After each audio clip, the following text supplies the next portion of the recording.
Yo, it's your boy Ryan, Northwest Sports Fanatics, back at you with a new video. Today is May 10th, 2022. It is Mental Health Week, and breaking news, Tom Brady to join Fox Sports as lead analyst after retirement, and he is getting paid all the cheddar to make things better.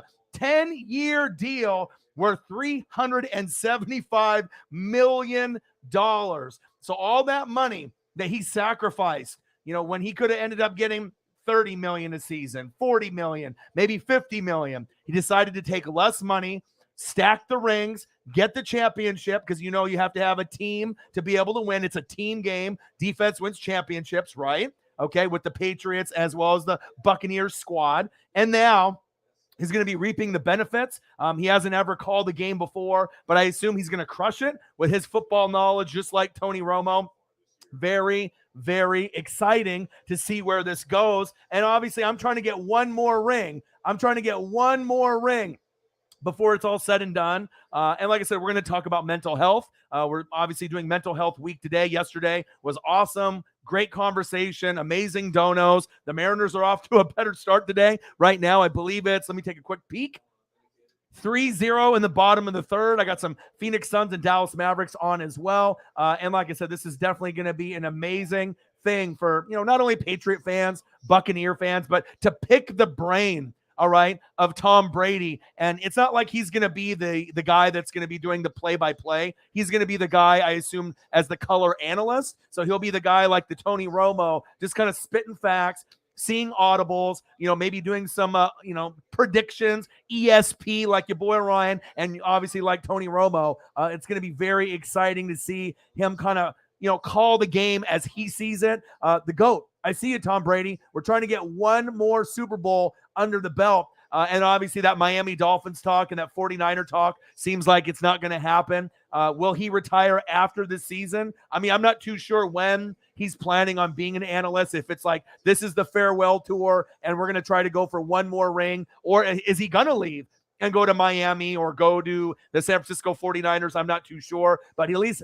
I got him for one more year. And I'm excited for the opportunity. See the man on the left right there, Gronkowski, Gronk Spike. We need him back in the building within the next couple weeks. I would assume 2 or 3. Get that done. Hey, it's going to be really, really fun because as much as we love Tony Romo, some people don't like him, but I obviously do. It's much better than Joe Buck and obviously Troy Aikman, and they've been switching guys around. And I've seen on a post, they kind of have a breakdown of where the guys are going to go based off the realignment. And it's going to be very interesting to see how all of it kind of shakes out. So the future, all right, of NFL games is now set, okay? And check this out. So you got Tom Brady. Man, this is nuts. All right, so CBS by far is the best, okay? AFC, I see you. I'm an NFC guy, but I see you. You got Jim Nantz and Tony Romo. By far the best duo, and Jim Nantz is the best. I mean, Gus Johnson, I love his energy. He's my idol. I like his energy, his passion for basketball, NBA, college hoops, college football, NFL. But as far as the duo, Jim Nantz is the best play-by-play, and Gus Johnson's right below him. Tony Romo is the best as doing color and filling in and giving you ESP predictions, obviously going over, different audibles and predicting plays. It's going to be amazing to see, what they do for many, many years to come. Then when they're ready, Fox is going to have Kevin Burkhardt, who I like, and then Tom Brady once he's done playing. Burkhardt will be the lead as the Jim Nantz, Tony Romo, and Tom Brady will be doing the same role. NBC has got Mike Tirico and Chris Collinsworth. Not a big fan of Chris Collinsworth, okay? Not really a big fan of him,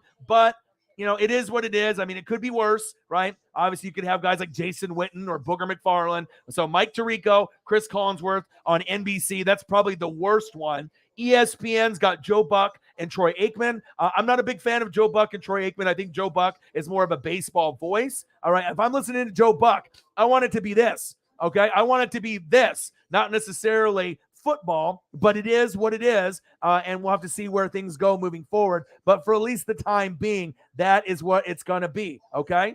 And then Amazon. Okay, I guess they're in the running now. They got Al Michaels and Kirk Herbstreit. And Herbs is obviously good. Al Michaels is good. And obviously Al Michaels used to be with Chris Collinsworth, but they had to make the Amazon look better. So I'm not really sure. NBC looks like trash. Tarico and Collinsworth. Joe Buck and Aikman on ESPN makes my ears bleed. You might as well listen to Grossi Posse or the NWSF. Al Michaels and Herbstreit. Who the fuck is going to be listening to Amazon? Nobody, even though I do like Al Michaels and Herbstreit. And then you got Kevin Burkhardt and Tom Brady, Nance and Romo. And it's going to give a chance for Burkhardt to step his game up, to get close to Jim Nance. He will never be there, all right? But I think the chemistry with Burkhardt and Brady will be really good, just like Jim Nance and Romo. And finally, NFC fans and Fox can have the best bunch. I mean, obviously, Al Michaels and Tom Brady would probably be the best, but they obviously have the Amazon deal for Herbstreit and Al Michaels to go there. But I think Al Michaels and Brady would have been the most classic one to compete with Nance and Romo. Hey, but it is what it is. So shout out to Brady. I see what you're doing. You're getting paid. You're getting the cheddar. Amazing, man. And like I said, we're going to go over NFL. We're going to go over baseball, NBA playoffs, wrestling,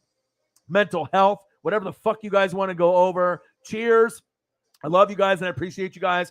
We almost capped off around 400 in donos for Mental Health Mondays, which debuted, obviously yesterday. And I'm going to continue to do that every single Monday for the existence of this channel. So once we get to Monday Night Football, I'll do it after, or we'll end the stream for Monday Night Football and we'll start another one, but I'll probably just continue it. So it might end up being like 5 to 8 p.m. Monday Night Football, and then we'll just grind it out for another 3 or 4 hours doing the Mental Health Monday and just, going over the post game and everything else. But definitely excited for the opportunity to hang out with y'all today, the best fans on planet Earth. Will we get some donos today?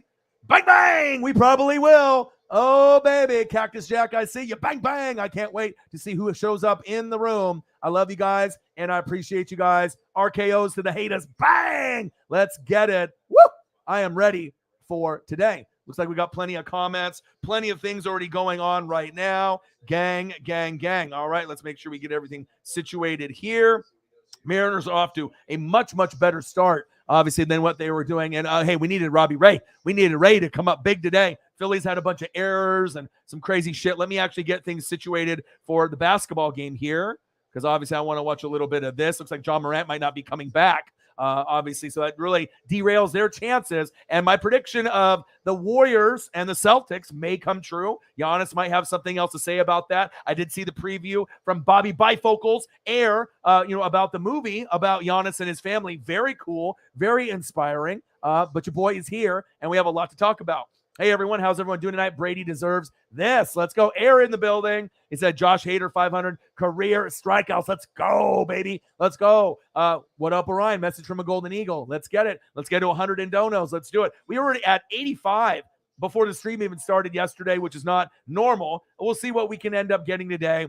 Maybe we'll get to 2, maybe 3, maybe 4, maybe 5. I mean, we don't really know where we're going to be at the end of the night. Did a 6-hour stream last night, and we'll probably end up doing 4 to 6 hours again, because, I'm the hardest working motherfucker on YouTube, and that is facts, all right? I'm better. My friend put it in perspective. We just won a championship last year. The chances of going back-to-back are very small, and help me relax. Yeah, and sometimes you can't take things out of perspective. Like, you can have fanboy love, but you have to be realistic, all right? Look how many years it took, to be able to get to this point. I mean, Milwaukee Bucks fans used to have fucking Vin Baker and Glenn Big Dog Robinson. And then, you've gone through ups and downs with good teams and bad teams. You don't need to get greedy and selfish. But I'm saying that also because I want Tom Brady. And I want another fucking Super Bowl. I want to try to be a little fanboy greedy. I want one more. And I just got one. So sometimes when you have a taste, after being not very good, and then you get it, and you realize you got Giannis, the best. I got Brady, the GOAT. I want more, right? You want more. But sometimes you just got to put it in perspective. Just be happy, man. You know what I mean? You got one.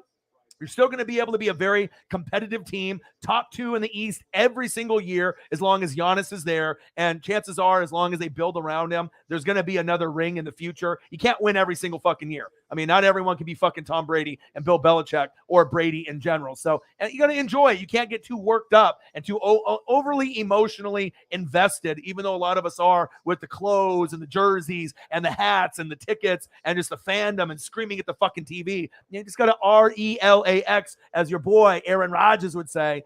Things will get better, bro. You can't get too worked up. And I notice when you get older, you mature a little bit and you don't get worked up as much. When I was probably 15 to 25, I was a fucking just crazy. You know what I mean? I would just let it take over. But once you hit 30 and above, you don't really get that way anymore. You kind of start to RELAX and understand what it is. Message with Golden Eagle. What up, NWSF? I'm good, holy, highly sophisticated, baby. Michael in the building. What to do? Great to see you in the room again, my dude. Elliot Evans in the room. What to do? Let's go, baby. Let's go. Let's see here. Some holy high Mardi Gras. Woo! Let's go. Let's go, baby. Air. I just have a great disdain for, yeah, I get it, man. You know what I mean? But sometimes you just got to be able to understand what it is. And, things will end up getting better as time goes on. That is big facts. Dalton, my boy. Yo, Northwest, what's popping? Hey, man, I'm excited, dude. I'm just going to go over some news, talk about sports, wrestling, football, baseball, basketball. I mean, I'm watching right now, the Suns are down 40-36. Obviously, I got the Mariners on the TV against the Phillies right now. And we're just grinding it out, man. You know what I mean? I like spending time with you guys. I'm a grinder. Great to see you in the room.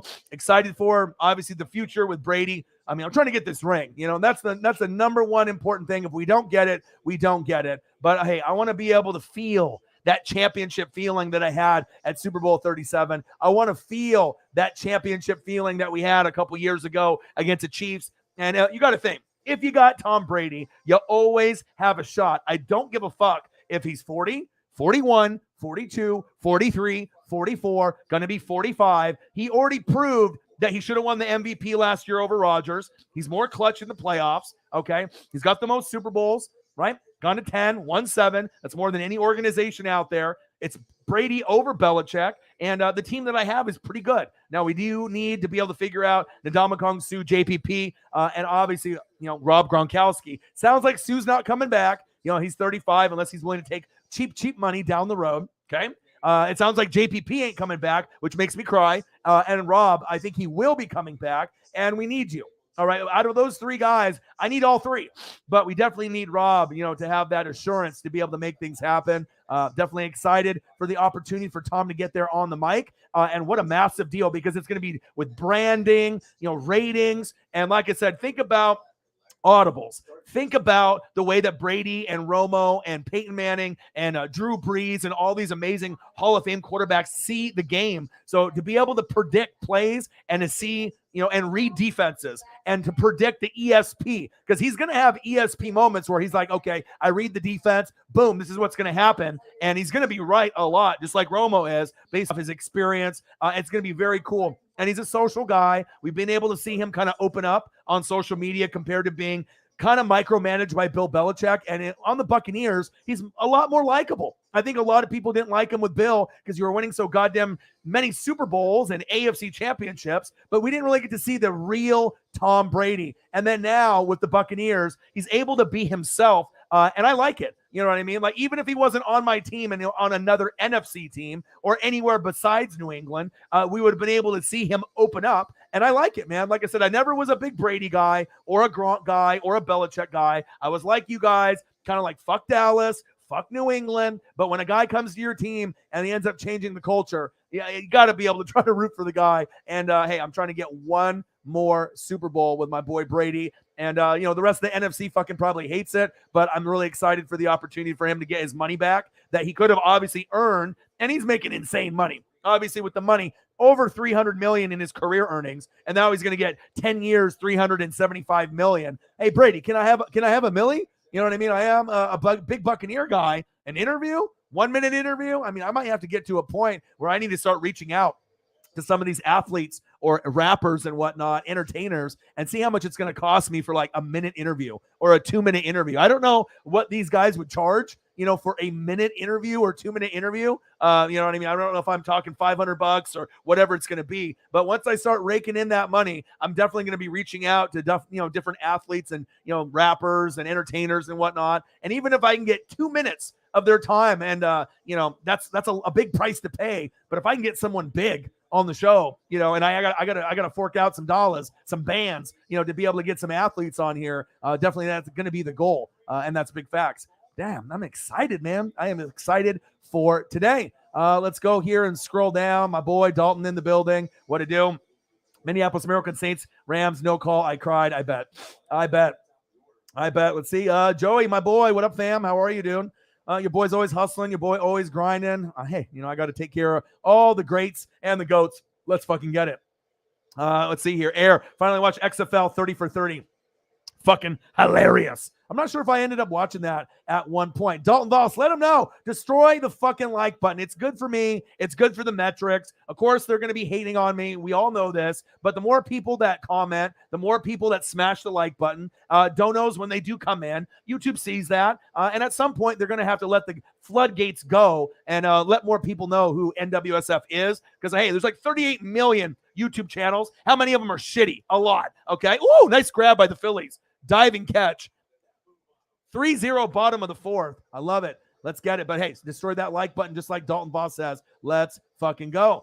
Hey, I'm pretty good. I took a nap after work, unloaded the rock out of the back of a dump truck all day. Felt good to be back at work. That's awesome, man. Took a little bit of a nap earlier, hung out with my dog, and your boy is here grinding it out like I always do. Matt Payton in the building. What to do? Sarah Small, sounds like your interview went good. I'm hoping that you end up getting the job. Let's go.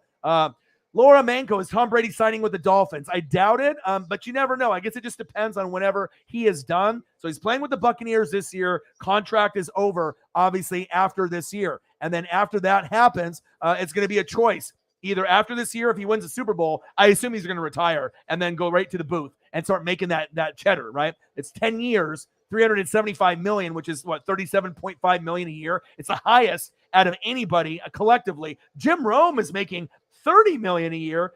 It's crazy to have the list. I was actually looking it up, and they were going over kind of the list of the guys that were making the money. Let me see if I can go here and I can find the different lists, but it was breaking it down. But goddamn, $375 million. Excited, he says, but a lot of unfinished business. We got to get one more ring. I know he's focused on that, which makes me excited that we're going to try to get it done. But Fox Sports as the lead analyst, and obviously he's going to be calling these games, and it's going to be exciting, man. Fox Sports, they got the money to dish out, right?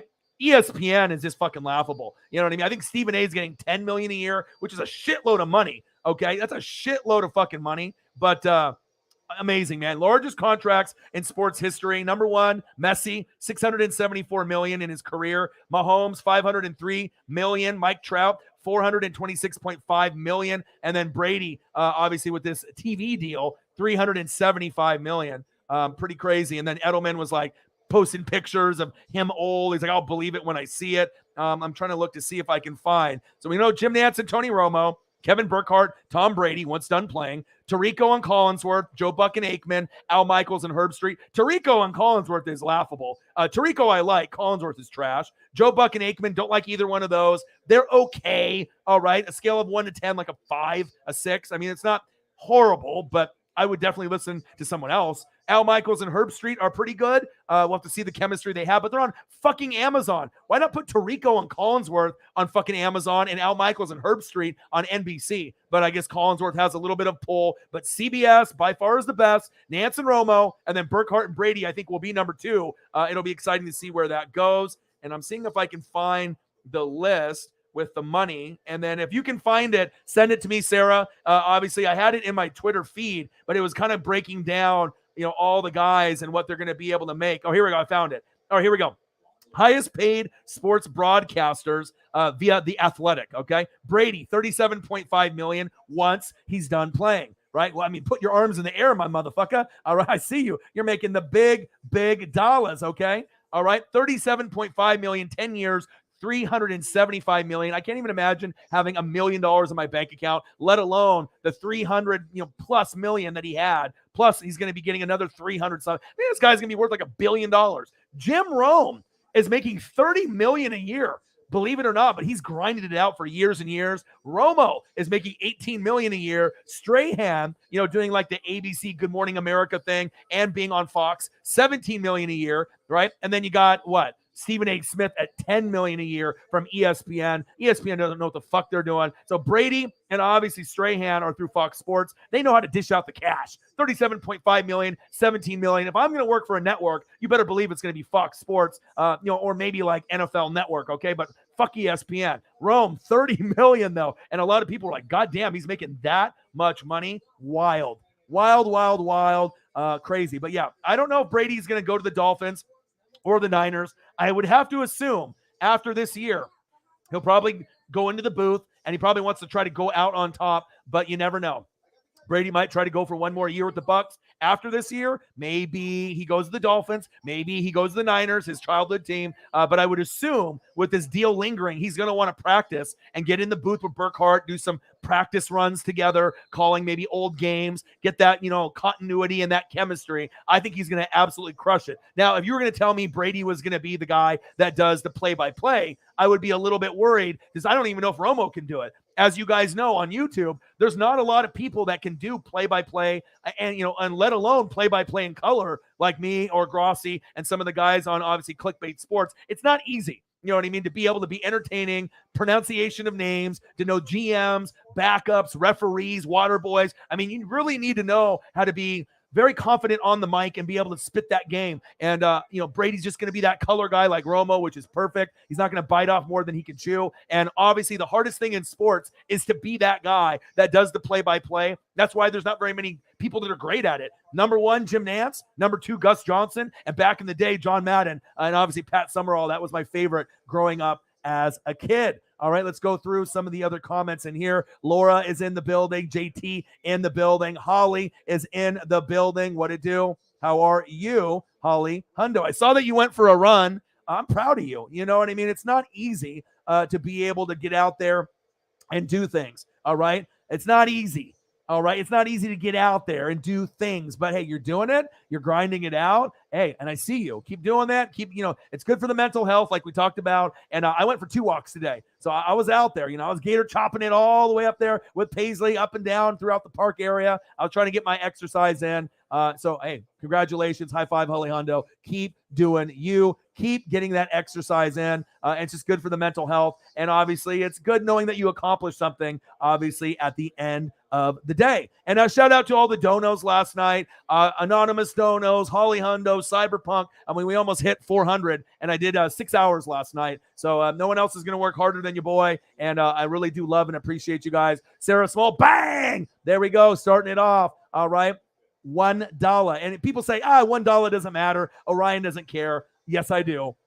Bang, bang. Let's go. Cactus Jack will tell you $1. Every dollar matters. Bang, bang. Let's get it started. I appreciate you. Cactus Jack loves the donos, and your boy does as well. Thank you so much. Appreciate you very, very much. Sarah Small, I see you. Thank you so much. All right, let's get down here. Go through some more of the comments. Let's take a look. There's a lot of people commenting in here in the building. $1 in donos. Hey, let's get to a hundo. Let's do it. Joey's in the building. Sarah's in the building. Michael's in the building. JT's in the building. What it do? All right. Let's see here. Hey, Brady joining Fox after he retires from football, so he'll be 75. I don't know how old he's going to be, at some point or another. But hey, let's see if I can find like one of those like meme pictures of Brady like as an old man. I imagine I can find old man Tom Brady photo here, and we'll have to see. And we had one from Julian Edelman saying, yeah, I'll believe it when I see it.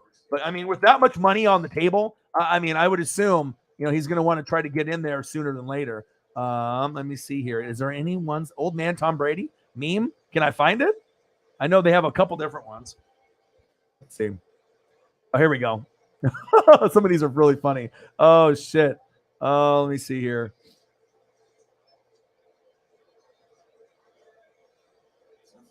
They got some Patriot ones from back in the day, people clowning. And they got some Buccaneer ones in here as well. Let's see this one. 4TH.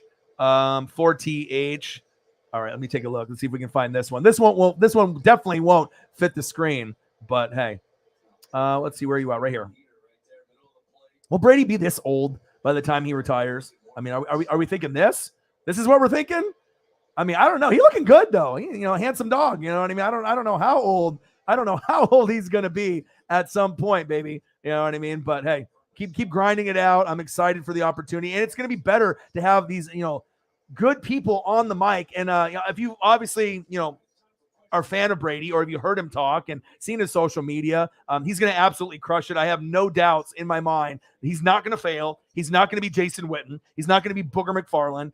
He will absolutely crush it, just like Romo. Now, they probably won't be as good as Jim Nantz and Romo because they've had a few years under the belt, but I'm excited to see what they do, and that's big facts.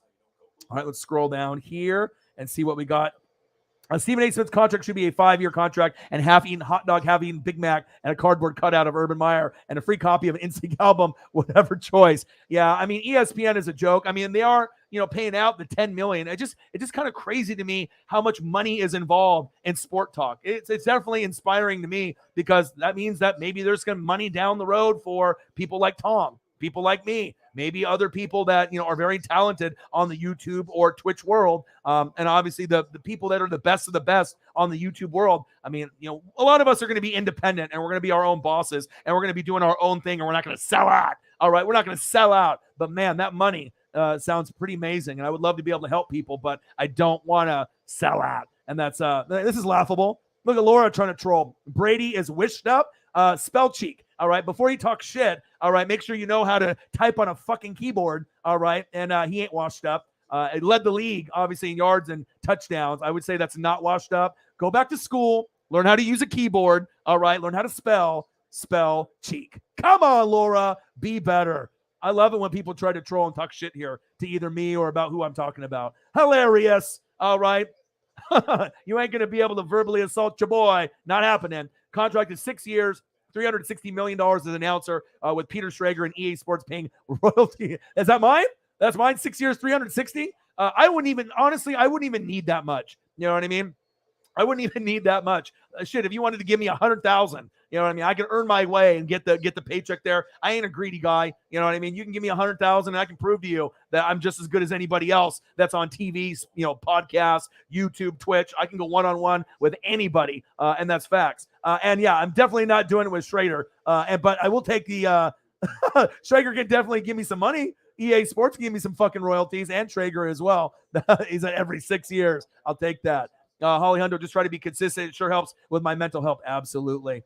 Oh, Farmer's Tan. Hey, you got pretty hot, but I can't complain because I know out where you guys are at 90 degrees in the Midwest and in certain places towards the East Coast. Where the hell are you guys living, and what the hell is going on? Amber, one of my favorites. Hello, chat and Orion. Been a long fucking time with my dog passing away recently. Always to be happy in here. Much love. You know what I mean? Like I said, I love you. I appreciate you. Let me give you some love right here. You know what I mean? Like, I still will show love to the Saints. It'll be hilarious because it seems like no one really wants to give love to the Saints, and I'll give them love, and then all of a sudden you'll see on NFL Network, oh, the Saints are going to be a pretty fucking good team this year. Well, no shit. I've been saying that for years, even if I'm a Bucs fan. Very excited for your team. Very excited for the opportunity for you guys to dominate this year. I would not be shocked if you guys beat us twice this season. I would not be shocked if you guys win the NFC South, even though on paper we look like we're right there with you. But we're both going to get into the playoffs. I wish you the best of luck. And like I said, I don't want Jameis to get hurt. That was a shame that happened. And I'm really looking forward to our two teams in the NFC South representing the NFC South, and putting the doubters and the haters, putting them in check. That, hey, you know what? Hey, I got Tom Brady. You got Jameis. But your collective unit, AK-41, Michael Thomas, Chris Olave, I mean, it's starting to look good. All right, it's starting to – hey, shh, the haters. It's going to be exciting, man. And I really do appreciate you. One of the OG, triple OGs. I apologize, and I send some love, obviously, with the anytime you lose a pet or a family member or anything like that, it's definitely tough. But, hey, I'm here. You ever need to reach out to me on Twitter, Instagram, Facebook. You can reach out to me anytime. A lot of times it starts off as fans. We turn into friends, and then it turns into the family. Hey, I'm really, really sorry about that. But, try to come in here as often as possible. We got a great collective unit. I'm full-time now, Amber, since January. So I'm not doing any other jobs. The donations have been insane. I mean, usually we're hitting somewhere between 200 and 1,300 every show, and I'm getting usually less than 20 people in the room. So it shows you once we actually get big, I'll be able to do like jersey giveaways every show. We're going to be doing some amazing things, charity work, St. Jude's, cancer stuff. I mean, we're going to be doing a lot of stuff moving forward, and raids on other channels. I got a lot of goals and a lot of things that I'm looking forward to. But Amber, Nowland Saints in the building. What it do? Let's see here. Let me scroll down and see what is going on. Cactus Jack is fire, baby. Bang, bang, baby. Let's go. All right. And plus, Amber, you got a great collective unit of females that are in this room, too. I mean, we got Holly Hundo. We got Sarah Small. We got Zini Panini. Sometimes we get Brittany, in the building. So I'm trying to get more and more of the females in the room. I'll be able to go over fantasy football, NFL. And that's actually kind of the best part of the channel, where we can get people of any race, of any age, anywhere in the country, even overseas. We got people from Australia, Scotland, like Will the Thrill, DJ from Australia. So it's very cool to be able to bring everyone to this community here. It's Mental Health Awareness Week. And obviously with me, as you guys know, I'm one of the realest motherfuckers on planet Earth. I've gone through depression. I've lost jobs. It's embarrassing, but it's happened. But I'm willing to talk about it. I was in bed for 3 weeks, lost my job, definitely was in a dark place, but I climbed out of it. Paisley was a big, part of it, obviously with my dog. And obviously I know it's kind of a sensitive subject with you losing your dog. Hopefully maybe you can get a new dog or cat to kind of rekindle the love in your heart. But I'll tell you what, from going to a point where I was not in a good place, and then being able to get Paisley the same day that the Grossi raid happened. And now she's, 8 months old, the love of my life. And it's not a better feeling, to be able to love something more than myself. And I'm not sure if I've loved anything more than this. And she's my everything. So I'm obviously hustling, I'm grinding. And that's why I'm showing people, if you have a dream and you got goals, there's a lot of people out there that'll do like an hour stream or 2 hours. I've been doing like 4 to 8 hours almost every day. I don't see anybody else doing that. So you put in the grind, you put in the love, you got a great community here. And I feel that this community is on par with Grossi Posse. The only thing that's different, he's got a shitload more subs than me and a shitload of more people in the room. All right, but we'll get there. And I love to see you in the room. So please come as often as you can. I promise you, if you are crying and if you are going through a tough time, we definitely can make things better here, because no matter how bad you feel, obviously going into the stream, once you leave the stream, I guarantee you'll have a smile on your face.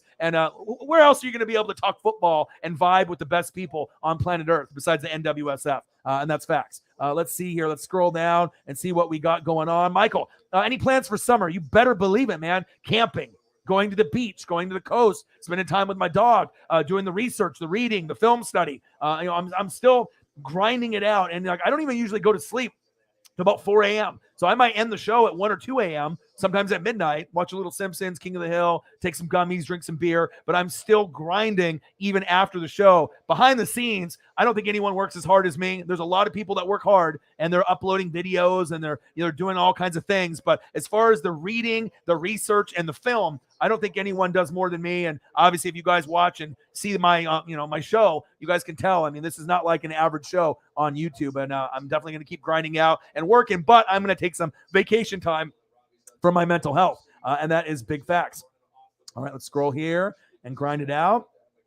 We can talk about a little bit of everything. Hey, talk about some Vapor Maxes. Oh, man, I need to get some of these very, very soon. You got the swag. I mean, look at that air bubble on that. I mean, you never know where the conversations are going to go. We'll talk shoes. All right, we'll talk a little bit of anything and everything. So comment below anything that you guys want to talk about. NFL. All right, you want to talk about college football, the NFL draft, your team, your favorite players, MLB, NBA playoffs, WWE, AEW, whatever you want to do, please comment below and we can definitely go over it. I see you. I love you guys. I appreciate you guys. We flex on everybody. The best fans on planet Earth. Guess who they are? You guys. I love you and I appreciate you, the Fanatic family. Gang, gang, gang. Okay. I think I need to open up my first beer. I didn't really open that up for quite some time. But, hey, this is a fun time right now. But that's wild. Let's see here. So again, Tom Brady. Let's go over this here, and I can throw up some other photos. Let's go over, and I'll put the Tom Brady on here, and we'll throw up some photos of the other guys on here as well. Can't believe Jim Rome is making that much money. But I mean, people were listening to him. I mean, even Swaggy P and a couple of my friends have called in to Rome, in the past. But let's go over some photos here. So if you're not familiar who like Jim Rome is and some of these people, I'll be able to put the photos up and we can kind of go over these, see if I can find a good one of Rome. And Rome has been doing it for a long fucking time. Rome was the guy also when they had Jim Everett, and he called Jim Everett Chris Everett, the tennis player, and the fucking guy lost his lid and almost beat Jim Rome up. But he's definitely calmed down from those days where he was kind of being an insulting guy, which he was for kind of a while. So at least he's kind of calmed down a little bit. Let me see here if I can find a good one of your boy. See here. Come on, Jim Rome. Can I find one of you, brother? Rome. Where are you? All right, here we go. But I hope everyone's having a fantastic day. All right, WXNTAM. Let's pull this up here. And like I said, this is an open forum. So anything that you guys want to talk about, I can throw a picture up. You want to talk about the new Avatar movie, TV shows, mental health tips. I mean, pretty much this is an everything type of show. And that is big facts. All right, let's see here. Let me try to get a picture here because some of the younger, ladies and gents, I don't think even really know who the fuck Rome is. It's kind of more for like the old heads, like the older people. I don't think a lot of younger people really listen to Rome. Most people that listen to Rome are like 30 and up, or maybe 35 and up, or maybe even older. Let's see here. WXN. Let's see here. All right. Let's see if I can get this one to come up. I don't know how big this is going to be on the screen, though, but we'll find out. All right. So this is Jim Rome right here. If you're not familiar with who he is, $30 million. We obviously know who Tony Romo is, but I'll try to get the photos here. We can do them one by one, and then I can kind of go through. See if I can get Romo, the analyst, ANLYST.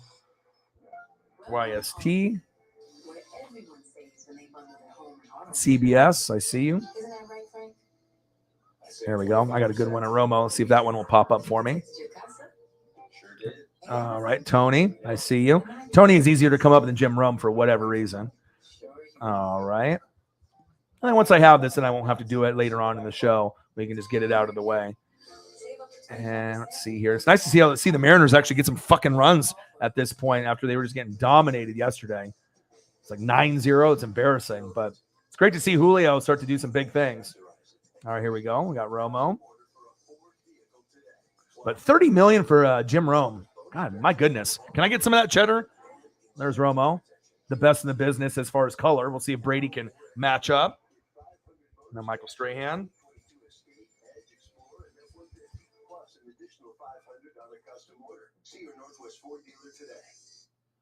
With the big old gap, still got it. And he's doing like the Good Morning America thing too. But shout out to Michael Strahan. I mean, he really evolved himself, after football, helping Eli get the ring and then, doing the Good Morning Football thing, doing the Fox, type thing. And he's getting paid a lot of money, and I imagine he's loving it. You know what I mean? It's like to be able to leave football where you're making millions of dollars, and then you can make just as much, if not more, in the sports talk world, or calling games and whatnot. But he's more kind of just like an analyst kind of guy, a guy that just kind of talks about the game. Must be nice, man. Always a lot of opportunities for some of these very talented YouTubers that are out there, like me and Grossi and a few others. Maybe there'll be some options, down the road, for some of this. But I don't want to sell out, though. You know what I mean? I don't really want to be one of those people. They're like, oh, you can't swear. That's a big part of TV. I just want to be able to be myself, kind of like Pat McAfee. Let me see here. Stephen A.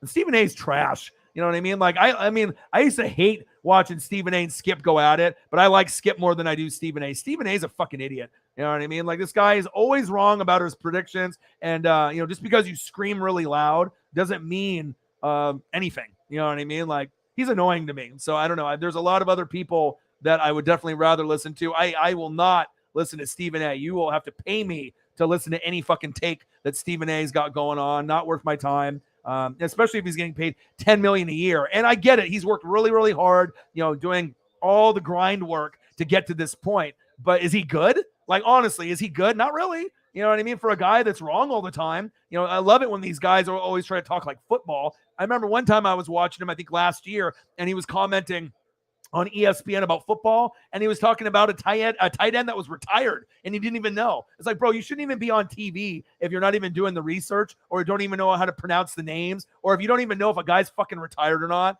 It's an embarrassment to the game and the network, and there's a reason why there's not a lot of people that like this guy. But hey, it's all good. The type of guy that you are. It looks like I think he was fooling around with Jalen Rose, and obviously he was married to Molly Querum. I guess, maybe she cheated on him with Stephen A, and maybe she's dating him now. I mean, I don't know. I think Jalen seems like a pretty cool dude, but if Molly wants to go that route and they're not together anymore, a lot of people jumping around in the sports world, but man, this guy is trash. All right. So we got Brady, going to be $37.5 million. Jim Rome, he's an OG. He's been doing it for years and years and years. $30 million. That's amazing. I can't believe he's making that much money. This guy's more on like sports talk. He does a TV thing. But I wonder where Colin is. Colin should be making some good money. The Herd, he's much better than Stephen A. I mean, he should be in that range above Stephen A. and probably where Michael Strahan is, or maybe higher. I think Colin is definitely worth the money. Romo, $18 million, but he's doing the color. Strahan's just kind of talking about the sports. And then you got Garbage Smith, Steven, making $10 million a year. Fucking wild, huh? Crazy, crazy, crazy. Unbelievable. All right, let's take a quick look here. See what we got going on. All right, let me scroll down here. So we made wide receiver and tight end lessons by Matt Payton. Absolutely. Joey said, this community is one of a kind. It's a vibe. Love the Northwest Sports Fanatics fam. And like I said, there's a lot of people that subbed to the channel, years ago that don't even know what's going on. But shit, if you want to just take a peek, or if you notice I'm online, I would assume that there's going to be curious people to see what's going on, let alone being able to grind out and do a show with absolutely no notes for 4 to 8 hours. I don't see anybody else doing that either. And you're going to be able to get HD photos. You're going to be able to get topics that range from movies to TV to mental health, to football, to wrestling, to baseball, to basketball, and then even some GIFs once in a while. GIFs once in a while. Yeah, Rome is smart. Right, but I'm not going to go out of my way and listen to him. If I'm going to listen to someone like that, I'm going to listen to The Herd with Joy Taylor and Colin. All right, so I'll throw up a photo of that. That's actually worth listening to. That's actually my favorite to listen to right now, besides, Pat McAfee. Pat McAfee, that's number one. But The Herd with Joy Taylor, that's my favorite right now, besides Pat McAfee. And I went through kind of phases with Colin. I liked him, then I didn't like him. I liked him, I didn't like him, but I do like Joy Taylor. And they had he's in like Italy right now, and I do like this combo right now with Colin and Joy Taylor. I think they have really good chemistry. I like it a lot. All right, let me throw up Joy. Joy's sexy. She knows sports. She's like Colleen Wolfe. She seems real. She's not a hater. She doesn't give me bad vibes like kind of Kay Adams. Kay Adams seems kind of fake to me. You know what I mean? Good Morning Football has really went down the shitter. Used to be my favorite show with the Pat McAfee show, but I honestly can't even watch it anymore. Peter Schrager's a weasel, stealing my material. Uncle Momentum. You got Kyle Brandt. He's got the good energy with like the angry runs, but with no Nate Burleson, the show's trash. It's not the same anymore. Will I tune in once in a while? Yeah, I will, because I'm a fan, and I'm going to go over some of the NFL stuff, but I don't fanboy over the show anymore. Like I used to. Like I used to love it. Like I love Pat McAfee show, but it seems like it's a little too fake for me now. It's not real, and I want authenticity, and I get that with McAfee, and I get that with Colin and Joy, but I feel like I don't get that with Good Morning Football anymore. Now, if they get rid of Kay and bring Colleen Wolfe in, you bet your ass I'll be back. And I'll be watching that because she's my favorite out of any of the female analysts that are on TV. She's smart. She's good looking. She loves sports. She's got a sense of style. She's real. Fly, Eagles, fly.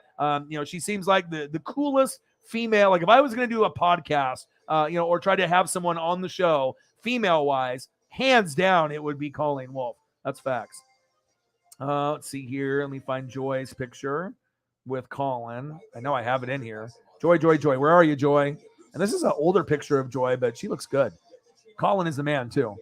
I like Colin's cadence and his presence on the mic. There's no one that talks like Colin. Colin can always get trolled by a bunch of people, but he's much better than Skip Bayless. He's much better than Stephen A. And just the way that he talks, the way he presents, and he's an Oregon guy. He used to be my fucking sports guy on like Channel 8 News. And then he worked his way up to ESPN, then went to Fox Sports. I mean, we know ESPN is a fucking dumpster fire. Fox Sports is really where it's at. NFL Network is great, right? But Fox Sports right now to me is really running the show. And obviously I'm an NFC guy as well. So shout out to Joy. Shout out to Colin. A great duo right there. Let's see here. Let me scroll down and see. Jim Rome is burning. Romo's, and a lot of people were like, oh, fuck Romo. He's not good. And then after you actually watched him call a game with Nance, Nance is the best in football. And I need to get a picture of him up here as well, because there's no one better than Jim Nance on the mic, period.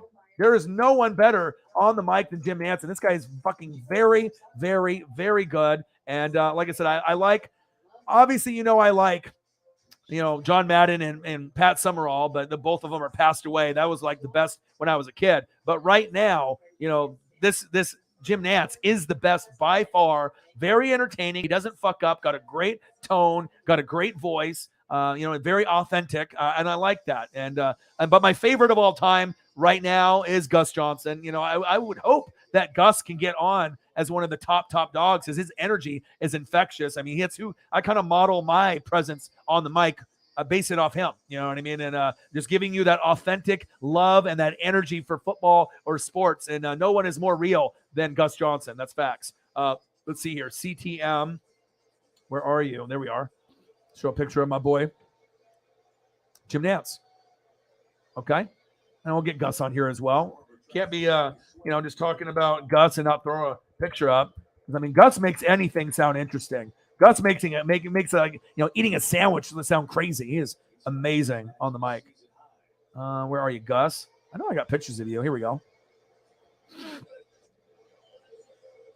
All right, Gus, where are you? My ultimate favorite, those two, Nance and Gus. And Romo, they got the best duo. I mean, that's just facts. That is big, big facts. Now, if Grossi and NWSF link, I think we could have the best duo on YouTube, because I don't think anyone's going to match that energy, between the two of us. So once we end up doing Packers Bucks, I feel it's going to be one of the biggest streams of the year. It's going to be very, very big, and a lot of people that don't know who I am will know who I am. And like I said, I think that's when the channel might be able to take off at that point. Let's get Gus on here. All right, Gus, I see you. All right, 3-2, top of the sixth.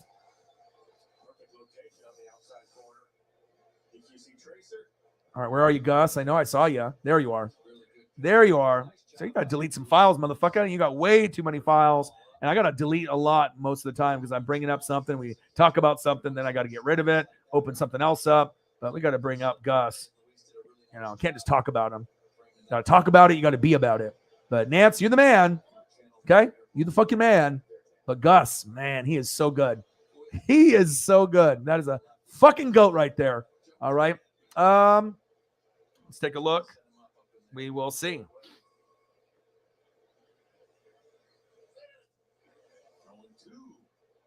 Let's see here. Let's take a quick look. I don't know if we are we got nothing in there yet, but hey, you know what? I know we will get to a good number by the time that we get there. So nothing now, but we will get there. Strahan. Yep. Let's see here. Let me keep scrolling down. Hey, I don't know, but Molly obviously was married with Jalen, but so obviously, I don't know if she's just that type of person. But it's just crazy. I'll bring up a photo here. So she's a pretty woman, you know what I mean? But I mean, what, you're going to leave Jalen, Michigan stud and NBA guy for Stephen A? Like, that's just kind of weird to me, but hey, I guess, I mean, if you have that connection about sports or whatever, but I mean, unless you just want to talk about being wrong all the time. I mean, Stephen A is great at that. Right. But this is a picture of Molly and Jalen. But you know what? If she wants to be that type of person, then hey, I mean, if that's what she likes, and I know Jalen's still friends with her at this point or whatever, and they're gonna move on. But yeah, very weird that you're gonna have an NBA husband, and then you're gonna cheat and then go to fucking Stephen A. Smith. I mean, that can't be on anybody's top 100 list. But I guess it is. Maybe it was hers. I guess because maybe he's got money, but Jalen's got money too. So I don't know what it is. Very odd. But I've read a couple of Jalen interviews and stuff, and yeah, very interesting.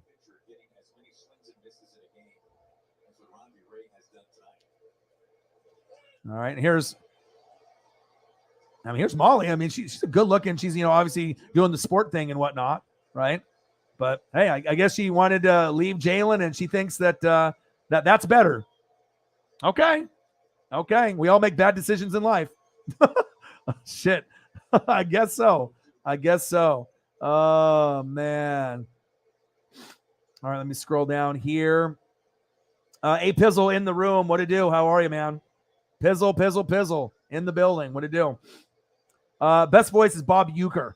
Obviously, Bob is one of those guys who did the baseball thing. Mr. Belvedere is a show that maybe me and Holly are the only ones that remember that, and maybe Sarah Small. But if you're a little bit older, you remember Mr. Belvedere. I used to watch that religiously. I mean, there was Growing Pains and Charles in Charge. Now I'm just going way over the head of anyone that's fucking young right now that's like 25 and under. But Bob Uecker, definitely. Aaron Andrews designed some really cute Chiefs fashions. I need to see it. You need to put it in the Discord if you have anything. What is she doing? Does she do like custom female merch type stuff?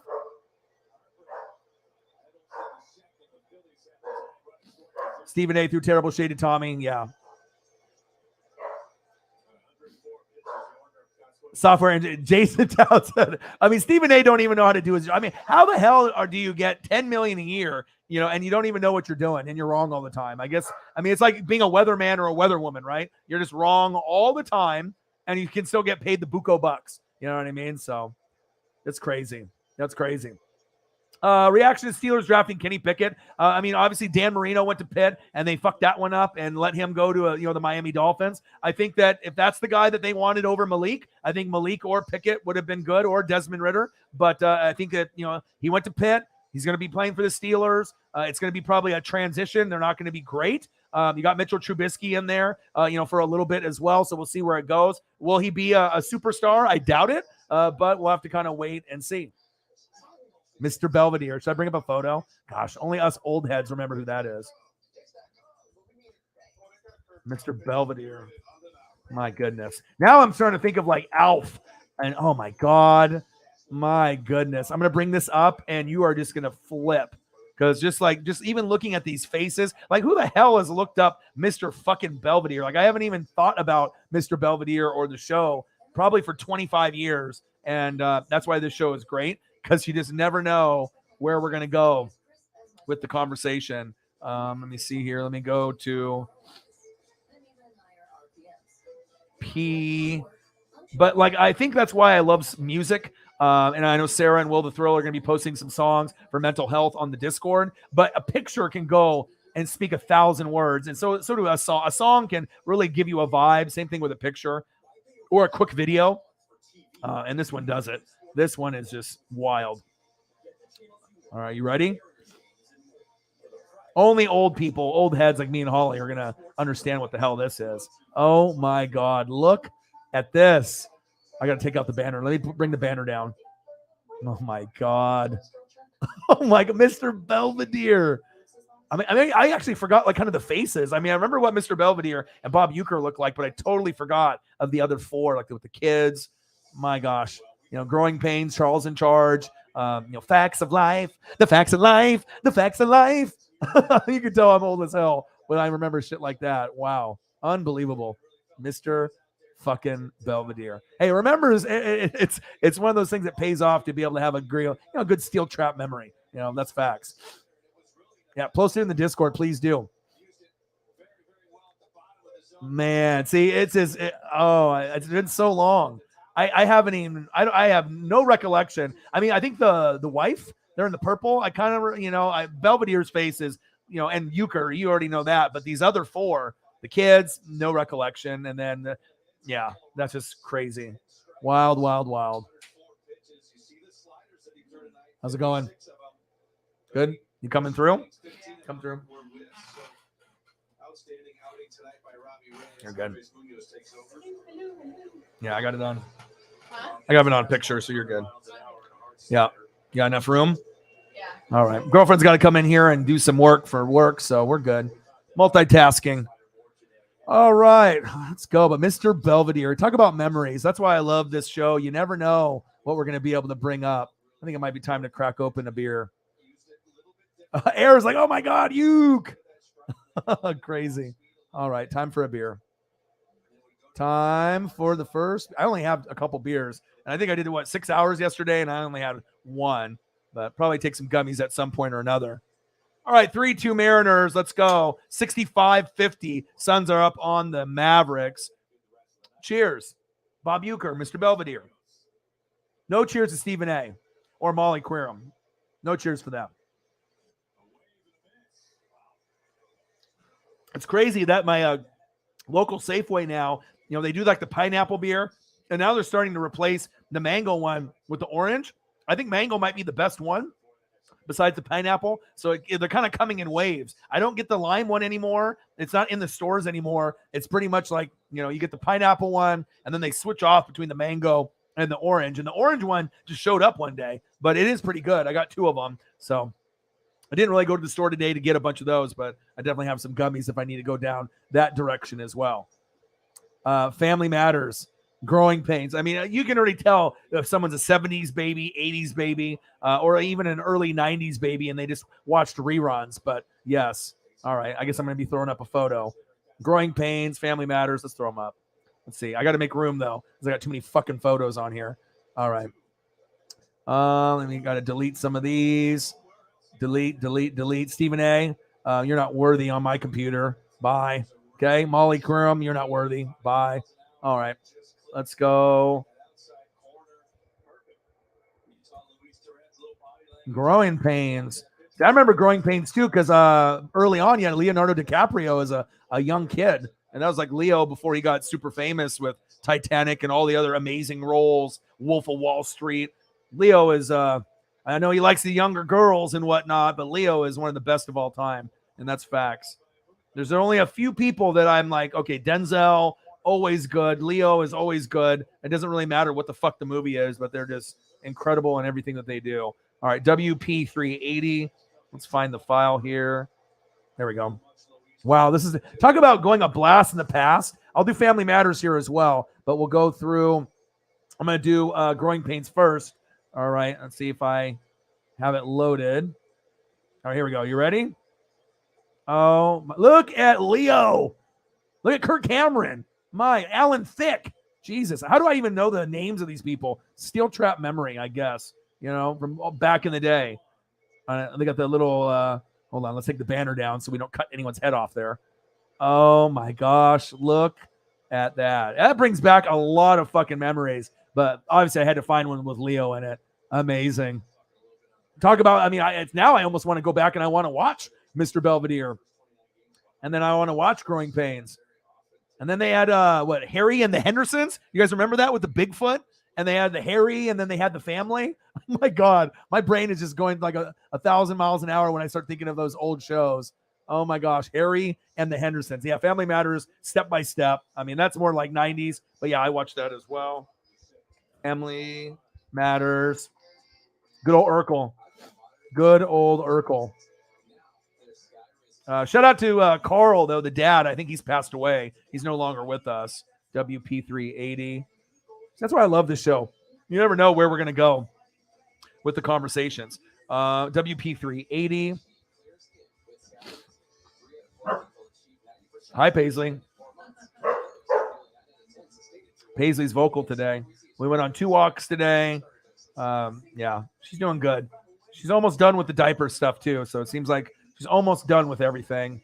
And we got the appointment for next month in June to get her fixed. So that's exciting. She won't have to go through this again. Okay, where are we talking? Oh, here we go. Family Matters. Definitely classic. Step by Step was great as well. That was on the Friday night block, TGIF. There we go. Air likes this. Air's a little bit younger, but hey, I used to watch this as well. Good old Urkel. Did I do that? With Carl. That's so good. I actually saw something with Family Matters on like what they look like now. They had like a YouTube video. It's like, this is what they look like in 1992, and this is what they look like now. And yeah, I think the only one that's not with us anymore, I'm not sure about the grandma. Grandma probably is not alive anymore, but the dad, Carl, he passed away. So rest in peace to Carl. I think Carl and Uncle Phil from Fresh Prince are both gone. And obviously, I like Uncle Phil for being Shredder in the Ninja Turtles cartoon, which a lot of people do not know. Harry and the Hendersons, my God, old school. Old school. My gosh. Yes.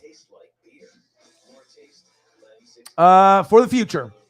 For the future. After he's done winning a Super Bowl for the Buccaneers, then he is going to be going to the booth. And like I said, he's going to be competing, obviously, with guys like Jim Rome, making the money, Tony Romo, Strahan. These are the guys, and obviously Stephen A., but I don't put his photo up. But yeah, he's going to be making 10 years, $375 million. And it's going to be the highest, for any type of analyst. And he's going to be the color guy with Kevin Burkhardt. So very exciting to see what happens with that when the time comes. The facts of life, the facts of life. Who's the boss? Yep. That obviously. Yep. Cosby Show. Yep. I watched that too. Gosh. We're going down memory lane right now. Is that where we're going? We're already doing nostalgia, and we're not even in the first hour yet. But I guess that's where it goes. Gosh, I'll do facts of life. I'll do a couple of them on here. Like I said, anyone can talk about it, but it's all about being able to get the photos too. Trudy, oh man, you can really age yourself based off this. All right, I got to make some room with some photos here, so I got to do a kind of a photo dump and dump some of these. Sorry, Aaron Donald. Sorry, OBJ. Got to dump some of the shoe ones. Got to dump some of these. All right. Sorry, Treylon Burks. Sorry, Malik Willis. All right. I think I made enough room. All right. Facts of life.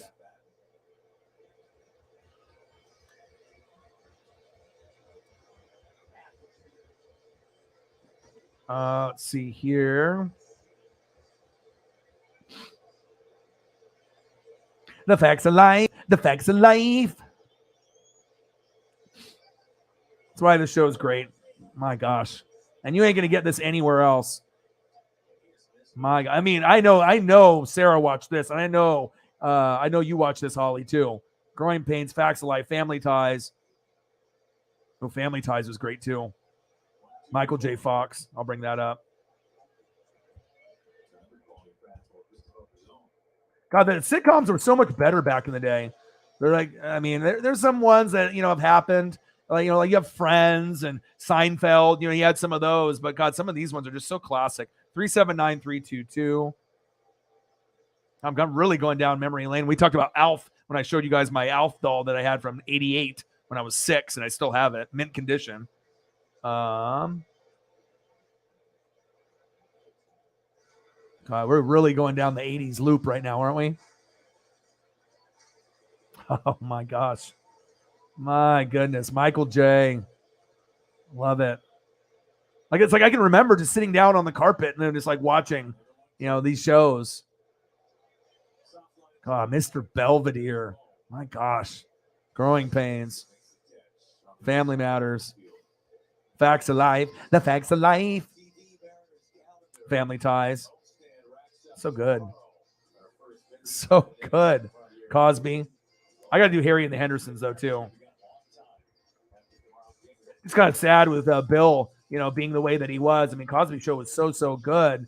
And then you find out that he was like, drugging the women with the roofies and doing all that sick stuff. And then he went to prison and stuff. It's like, dude, you're Bill Cosby. Was that really necessary? But I guess you don't really know someone. It's like Deshaun Watson. I thought this guy was a likable guy from Clemson. Doing nice things for his mother and going through a lot of the hardships and everything. And then you find out that maybe you don't really know people that well. You can see them in the media, but nobody really knows anybody unless you know them personally. Oh, I smell some dog dew in the other room.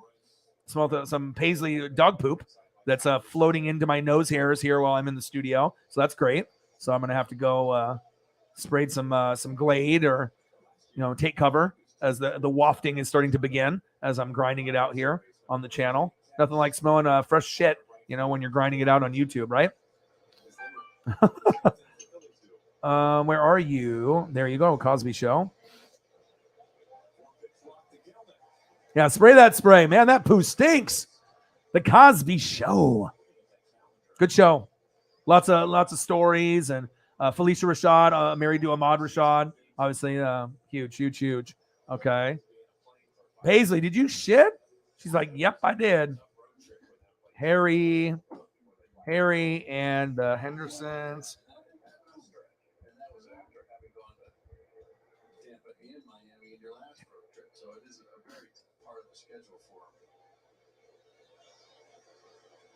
Harry and the Hendersons. Am I the only one that watched that? Maybe I'm the only weird one, and maybe I was the only one that watched Harry and the Hendersons. But I assume you guys know what I'm talking about.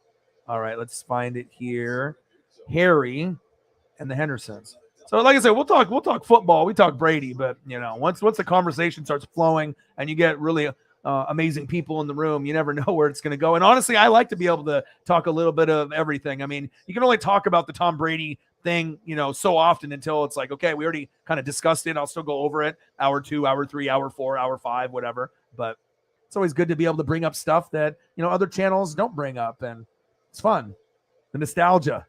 Harry and the Henderson. John Lithgow, before he was the murderer in Dexter, which was awesome. Obviously, Lithgow is so young there. But, yeah, I remember this show from the 80s. And, wow. And it's crazy because I don't remember all the other supporting cast people and what they look like. But I guess once you go back and you start looking at some of the shows, I mean, it does bring back a lot of the memories. I watch Cosby Show every fucking day, Family Ties every day. I even watch Facts of Life. And then there was the other one with the women. What was the other one that they had?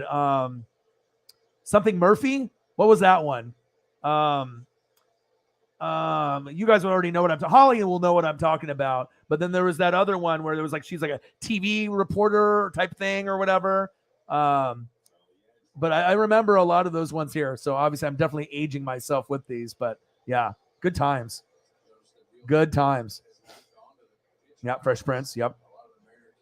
I can't bring up Fresh Prince though, because I almost have to disband Will. You know what I mean? Like, I know you're probably going to be getting a divorce with Jada, but that shit was, look what you did. Now you rushed and you slapped Chris Rock. Now you're getting idiots rushing, Dave Chappelle, and you get these dumbasses thinking that it's okay. And then the girl at the UFC, it's like they just want to do it for clout and whatnot. And I feel bad for the comedians and bad for people that are entertainers. Like, what's going to happen? There are people that are like singers, R&B singers, rappers. I mean, a lot of these people are going to fear for their safety. It's sad, It's like Will Smith should have known better, but he obviously got to his breaking point. Yeah. JT, 5 Trout. There we go. Yes, Third Rock from the Sun. Lithgow. You got Euchre on the photo. I love it. Yeah. I like, and if you want to see like a serial killer, if you end up watching Dexter, Lithgow is in, Dexter in the first, run. Not the newer episodes, which I definitely need to get into. Murphy Brown. There we go. Yes. My gosh. Murphy Brown. I was like, I know it. That's on the tip of my tongue. I'm old as hell, but, I don't think all my brain cells are gone just yet. All right. Murphy Brown. But there's another one too. Murphy Brown. And then there was another one with a bunch of ladies in it that was on back then. Not Golden Girls, but it was a different one. Dilln. Let's see. I know, obviously, you guys will know what I'm talking about by doing a quick Google search or just having it on the top of the brain.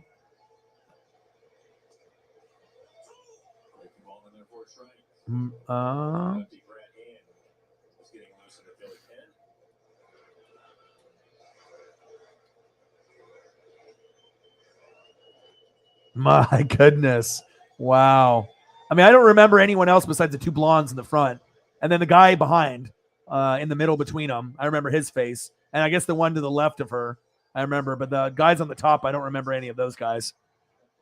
Come on, Mariners. 3-2. Let's go. Well, we are really going from the blast in the past. And not Golden Girls. No. All in the Family. That's old school. Yep. I guess I just have to look up 80 sitcoms and I'll be able to come up with it.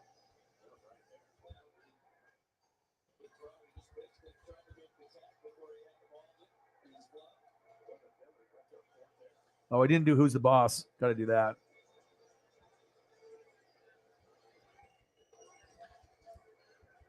Everyone loved Alyssa Milano. That was like everyone's crush, right? Or Tony Danza. Who's the Boss?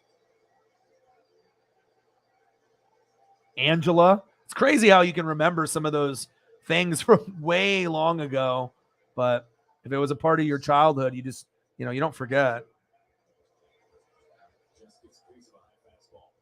Who's the Boss? That was a good one. Charles in Charge. I watched that a lot. Scott Baio. Another heartthrob. Quantum Leap. I'm really going down the rabbit hole today, aren't I? P78.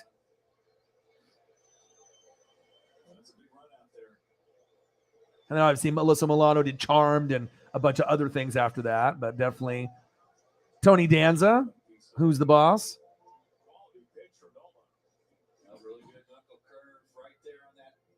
Oh, yeah. That's my favorite. I mean, obviously they had the middle school version. High school was the best. Bayside, okay. College was kind of stupid. It wasn't as good, but definitely the high school one was by far the best. Designing Women. You got it. That's exactly what I was talking about. Because I remember that's it. That is it.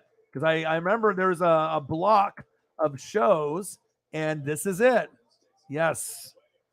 I knew someone was going to get it. I mean, if you're old as hell or you just look it up, you'll probably figure it out. Oh, my gosh. I am just going down the route. X-Boy, you the man. Awesome. That was it. I knew someone would come up with it. P18. Awesome. And it's just cool to look at these photos, man. It just really brings me back. It's like I'm probably not going to go out of my way to watch some of this stuff, but I mean, I'm a big Saved by the Bell guy too. I mean, obviously I've shown pictures of what I looked like in high school. They're like, oh, AC Slater, AC Orion. I had the tan and the earrings going on. And let's see here. P18. Designing Women. My God. That's it. That was it. That was the one I was thinking of. Oh, my gosh. Wild. And you can just tell it's old school based off their hairstyles, their clothes. So cool.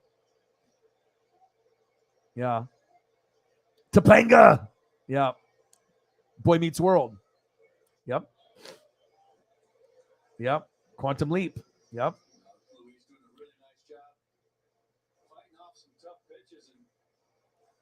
Yeah. Fran Drescher. The Nanny. The Nanny. Yep. I remember that. She kind of had the kind of cringy voice and stuff, but I watched for sure. I mean, if it was on TV, I mean, I was kind of poor growing up. So I only had Channel 2, Channel 6, Channel 8, Channel 10, Channel 12, and 49. I mean, that was pretty much what I had. So ABC, CBS, NBC, Fox, OPB, and Fox 49, or I only had like 6 or 7 channels until I got into like maybe high school. So I had friends that would record shit for me. Yeah. Wow. This is just really going down memory lane for me right now. We'll do Saved by the Bell because that definitely is a classic. Bayside.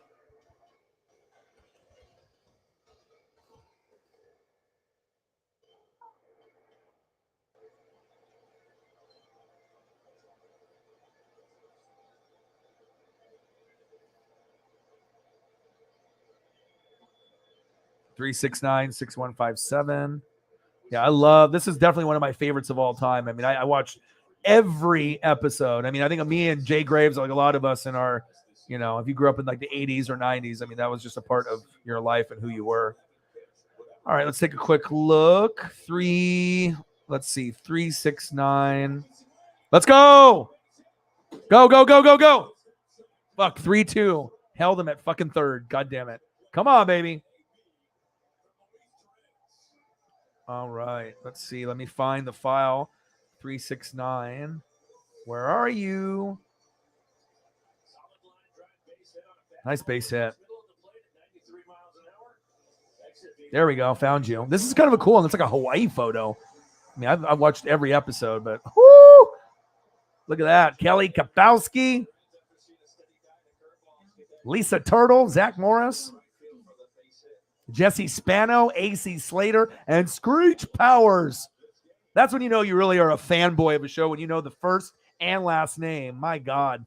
Talk about memories. That's some good shit right there. And most of them actually had pretty good careers after, except for Screech. He went into like porn, and then he ended up dying, which is kind of sad, you know, for obviously Screech's sake. But everyone else has kind of been in the mix of something, TV, movies, and whatnot. Shout out to Saved by the Bell. Yes. The hairspray is real for all the shows, for sure. Feeney. Yeah, Feeney. Oh, Boy Meets World. That's funny. Yeah. Newhart. Yep. Yes. Old school. Yes. All right. Boy Meets World. Let's find a fire photo. Topanga. Oh, wow. This is old school. Corey. Sean. WP380. Let's pull this up. God, we were just going down memory lane today, aren't we?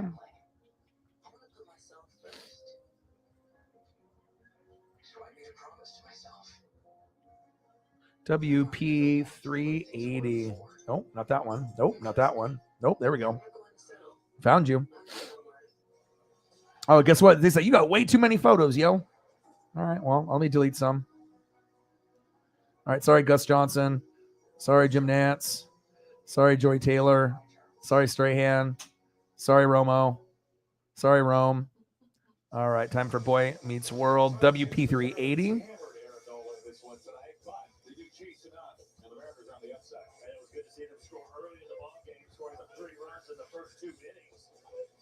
All right, where are you? There we go. A young photo, old school photo, Boy Meets World. Great show. Wow, look at that. Look at Corey and Sean. It's just, and the brother. What was the brother's name? Eric. Eric. And then Corey. Sean was the friend. Yeah, awesome. Good stuff. Good stuff. Quantum Leap. I'll throw Quantum Leap up.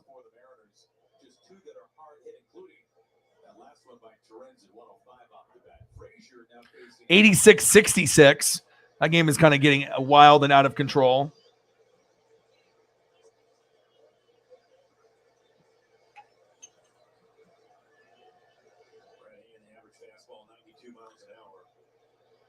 Oh, I guess he is alive. So Prayer Man just messaged me, and I guess Carl from Family Matters is still alive. I thought I saw something that maybe he passed away, and he Googled it. He said he's alive. Well, that's good to hear. Well, I'm glad that he is still. I know that obviously Uncle Phil is gone.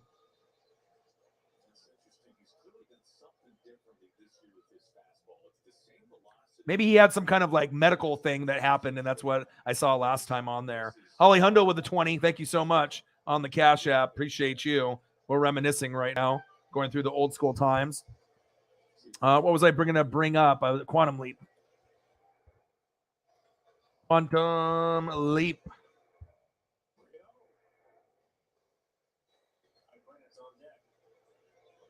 Oh my gosh. 1989 to 93. GYLM. This is good for my mental health, man. I'll tell you, just being able to see these memories that like I said, some of my best memories from when I was a kid. I mean, I know my mom yelled at me for, a lot of the shit that she was going through with the divorce with my dad, but I do have a lot of great memories from like 5 to 12 years old. That's facts. Let's see here. GYLM. Here we go. A little Quantum Leap. Woo-hoo. Wow. Look at the clothes. Look at the clothes. My goodness. How cool is that? Oh my gosh. Awesome. The Newhart.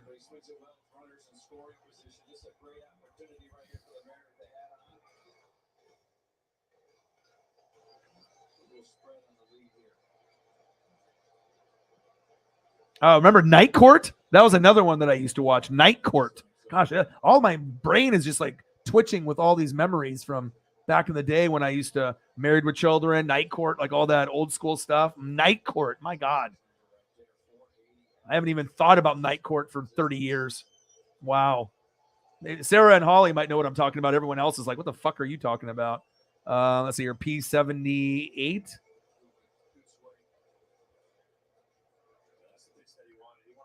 It's that steel trap memory, man. Just like with sports. I got the Newhart here for you, Holly. This will bring you back. When's the last time you fucking even thought about Newhart or even saw a picture of Bob? Some good shit right here. Look at that. Wow.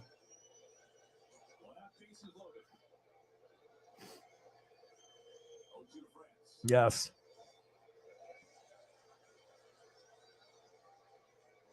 Stargate. Yep, I watched that. Stuart Minkus. Oh my gosh. $21. Let's get to a hundo. Let me get the Holly on here too as well. Let's see. And the names, I mean, you could just so cool to be able to even talk about it.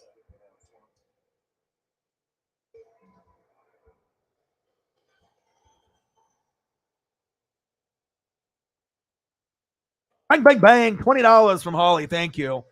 Appreciate you. And that, like I said, you know, a lot of times, you know, maybe you'll get people in here that only want to talk about sports and they hop in and they leave. But I think the real ones know. I mean, we can talk a little bit about everything here. And like I said, I kind of enjoy because, I mean, you can always go over the sport headlines and sometimes there's not a lot. So you got to be able to have other things to bring up and talk about. But I fucking love Night Court, dude. Like, I used to watch that shit too. Let's bring it up, man. Like, how the hell do I have all these memories in my brain? But I guess. Let's go, Mariners. Fuck yeah. 4-2 ball game, bases loaded. Let's go. Phillies suck it. You already got the game yesterday. It's like 9-0. It's our time, baby. Oh, man, this Night Court photo. I think the brother in the back passed away, but, I mean, I could be wrong. I was wrong about, obviously, Carl in Family Matters. But I'm pretty sure. And then Harry Anderson I know he passed. So I know on that one, I know for sure. Let me see if I can get this to cross over here. But I think that Carl had some kind of medical thing, and that's why I remember. And I thought that maybe he passed away, but, you know, at least he's alive. That's good. 041618.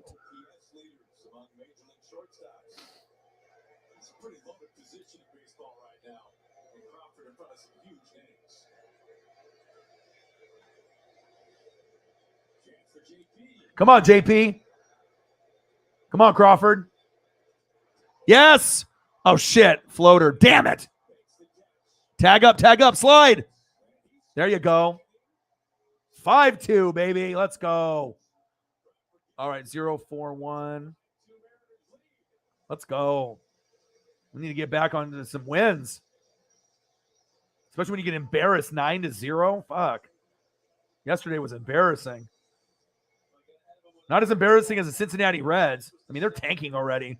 I mean, they can't even catch like pop-ups in the air. Where we got 0-4-1. Where are you?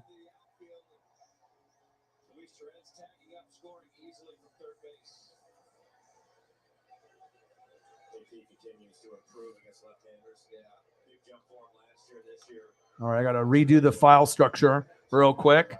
Harry Anderson, 0-4-1.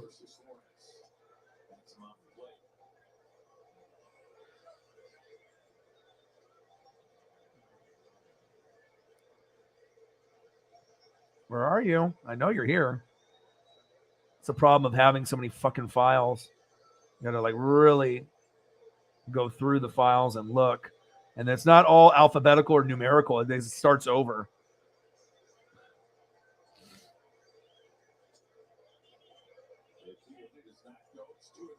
Where are you? There he is. Man, that took forever. I was like, where the hell is it hiding at? This will be worth it, though. Let's go. Wow, look at that. Memories. So Harry was the judge. He passed away. I remember the tall, goofy, bald guy. I remember the black lady on the right, and I remember the brother in the back. I remember them. Wow. Talk about memories right there. Jeez Louise.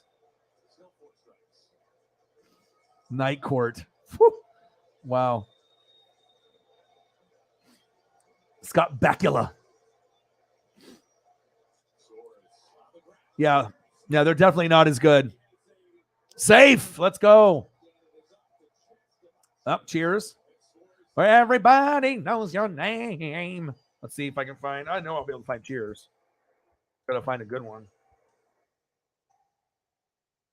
Cheers was always on and kind of towards like MASH. And I remember I always wanted to watch like football and basketball. I'm like, God damn it, MASH is on again. You know what I mean? I was like, it was always on. Like, I wouldn't mind Cheers, but MASH was like, I could watch a little bit of it. But as a little kid, it's like MASH or Saved by the Bell, MASH or College Hoops, MASH or like NBA. It's like, come on, MASH, get over with. See another show right there. WP 414.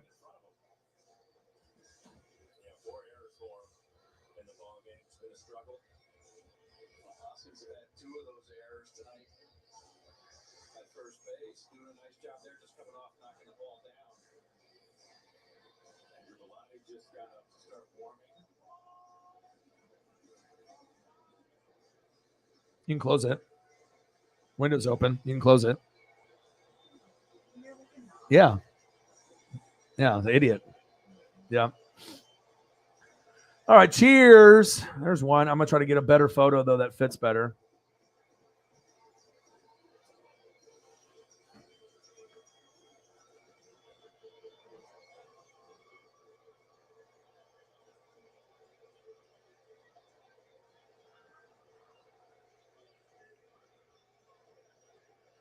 Uh, 6E20.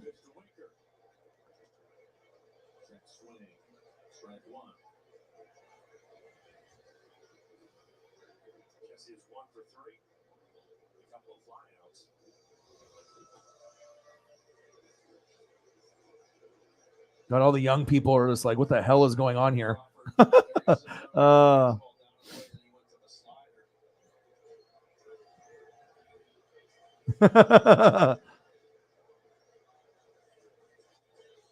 Elliot. Nice photo, brother. Pepperoni pizza. He said, maybe. You lost to the Red. Oh, gosh. I mean, the Reds are just like a joke, man. Right? Seriously. Like, I saw them, like, they had pop-ups that they were just missing, like, easy ones. It's like they're definitely tanking. I think last time I checked, there was like, there were 3 wins and like 22 losses, but I haven't checked. Happy Days, yes. Mork and Mindy. We're really going back.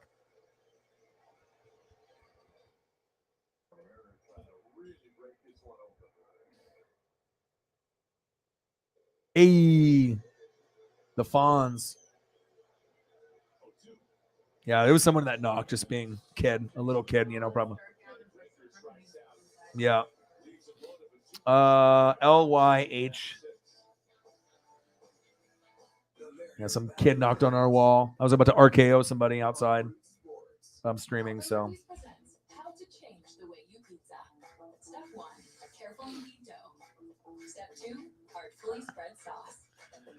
I love going down memory lane with you guys, man. It's such a trip. It's good for my mental health. It really is. I guarantee anyone that is in the room, I mean, and if you remember some of this stuff, I mean, you're going to leave the show today feeling much better than you did going in. I know I am. I mean, this is just awesome for me. Look at that. Gosh, my gosh. My goodness. Balky Bartokomus and Cousin Larry. I love that show. That one was one of my favorites. No joke. Cousin Larry. Balky Bartokomus.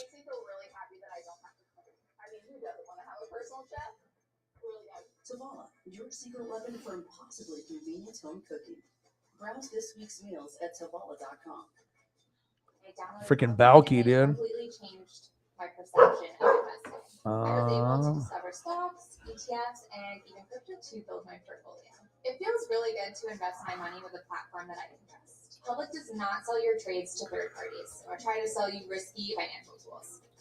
I feel more in control of my money than ever before. Start investing today. Public.com.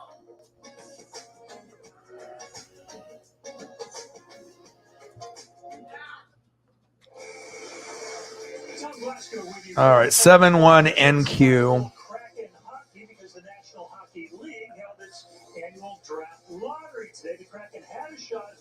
The Kraken. Number 4? How are we number 4? How's the Kraken number 4? The Canadians 1, Devils 2. Well, that's Odin Suns team. They were garbage. Coyotes 3, Kraken. I mean, we're like an expansion team. It should be definitely at least higher than 4. That's for sure. Oh, I need to delete some files. Congratulations. First place. You can have that. Your first win. Congrats. All right. Nakobe Dean, you got to go. AJ Brown's got to go. Jordan Davis has got to go. Jalen Hurts, you got to go. I got to make room for TV. I mean, we're going in and doing a vibe right now. Balky Bartolomeusz, 71. This one won't fit the screen, but still it will be cool. Perfect Strangers. God, look at Balky. Cousin Larry. I got to find one that will fit the screen, though. It's better. I know I'll be able to find one.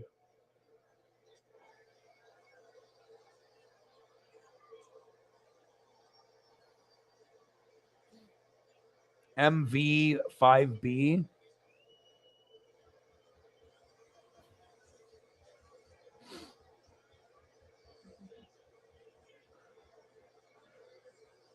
All right, where are we at here? MV5B.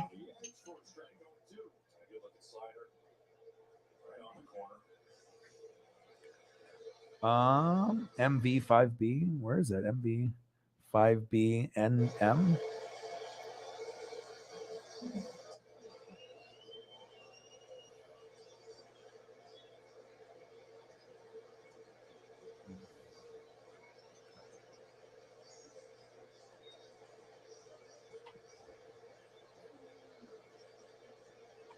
I found one finally. I was like, I knew I found one that was going to be full screen that has the girls in it too. 638. All right, we'll go back to this. We'll delete this other one that's not a good fit, and then we'll go to this one.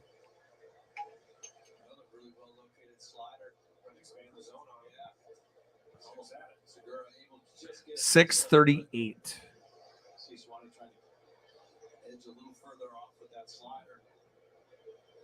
Oh, memories, man. Oh, my gosh. Oh, Balky. Cousin Larry. That's some good stuff right there. My gosh. The Reds are 6-20. Okay, they won 2 games. Last time I checked, though, there was like 3-22. So I guess, yes. Perfect Strangers. I got you. You talk about it, I bring it up. All right, Matt. Matt's like, these guys are talking about stuff that I don't even get. That's all good, brother. Oh, sister. Smart guy. Wow. Bringing it back. Wow. Just in a matter of like 30 to 45 minutes, we went down memory lane. Let's go down memory lane real quick here. Belvedere. Growing Pains. Perfect Strangers. The Facts of Life. Okay. Family Ties. The Cosby Show. Harry and the Hendersons. Murphy Brown. Who's the Boss? Designing Women. Saved by the Bell. Boy Meets World. Quantum Leap. Bob Newhart. Night Court. Cheers. Happy Days. Perfect Strangers. My gosh. How does my brain remember all this? I know Brady's going to have to put in some work. He's definitely going to have to put in some work. He's always switching it up.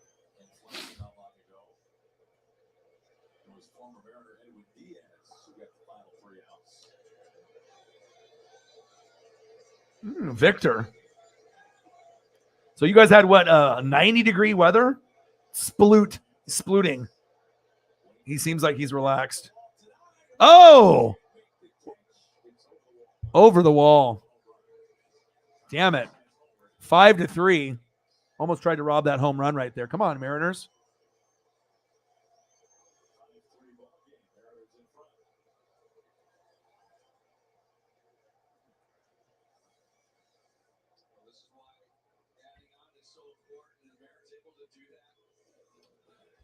Oh, baby. Good stuff. It's funny because normally we don't even get into the conversation until much, much later. Hey, but sometimes it's nice to, have it a little bit earlier. Mavericks and Suns. Let me take a quick look. If there's any other sport news that's really going. Not really a whole lot. I mean, obviously it's, sometimes we have a lot of news. Right now, oh, wow. Breaking news. The Angels just won 12-0 over Tampa Bay. Reed Detmers twirls a no-hitter versus the Rays. He becomes the youngest Angel with a no-no. Wow. That just happened. Let me pull up a picture of him. Reed. Wow. No-hitter, huh? I mean, obviously the Mariners broadcast ain't going to bring it up. Reed Detmers.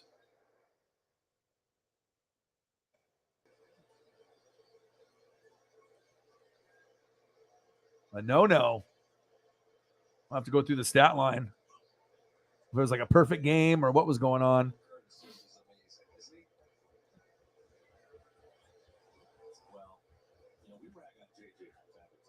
Got the Undertaker shirt I got from Lenny D. Reginald from WrestleMania. And, of course, I cut the sleeves off today. I got to be comfortable.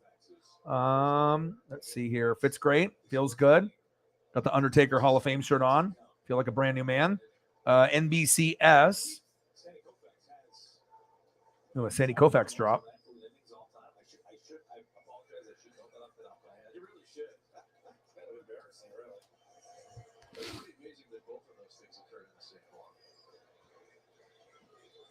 All right, 5-3, top of the seventh. Come on, baby. And here's a picture of Reed Detmers with the no-no. I need to go to the box score. Let's take a quick look to see what he accomplished. Throw the banner back up. All right, let's take a quick look. Detmers is 2-1. Corey Kluber, 1-2. Wow, they're just killing it. What do you have? 9 innings pitched, 1 base on ball, only 2 Ks, but ended up getting that game. Wow. That's awesome. John Morant obviously doesn't sound like he's coming back. He's got a bone bruise, so we're not going to see John Morant. Looks like at maybe not even in the playoffs, so there goes their chances against the Warriors. Let's see here. Lambeau sues Jags for Meyer misconduct for getting kicked. Urban Meyer is trash.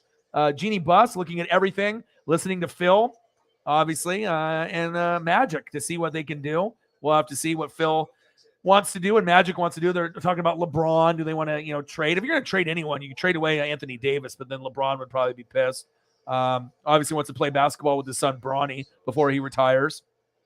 Leafs Matthews sheds the slump, scores huge goal. Canadians win the NHL draft lottery. Devils take second. Brady on the lucrative deal. There's also hockey on too, so I guess I can go into that. It's a 97-77.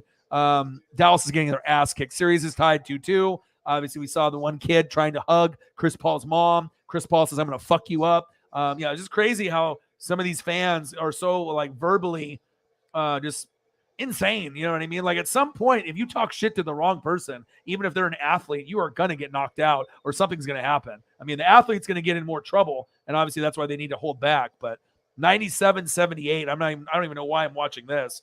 I think there's probably some other hockey that I could probably watch right now. Blues won versus the Wild 5-2. Kings and Oilers 3-1. I guess I could go to that. Let's see. The Maple Leafs won 4-3 over the Lightning. And then the Hurricanes won 5-1 over the Bruins. There's no point of watching this basketball one anymore. So what am I watching then? I'm watching the Kings and the Oilers? I guess I'm watching that then. I guess that's what's coming on the computer here while I'm watching the Mariners. Still trying to get it done. Is the Braves game still on? I know that they were on earlier, but I assume that's over with now.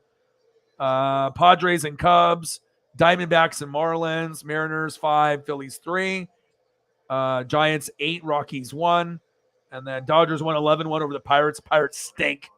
Okay. Anything else going on? No.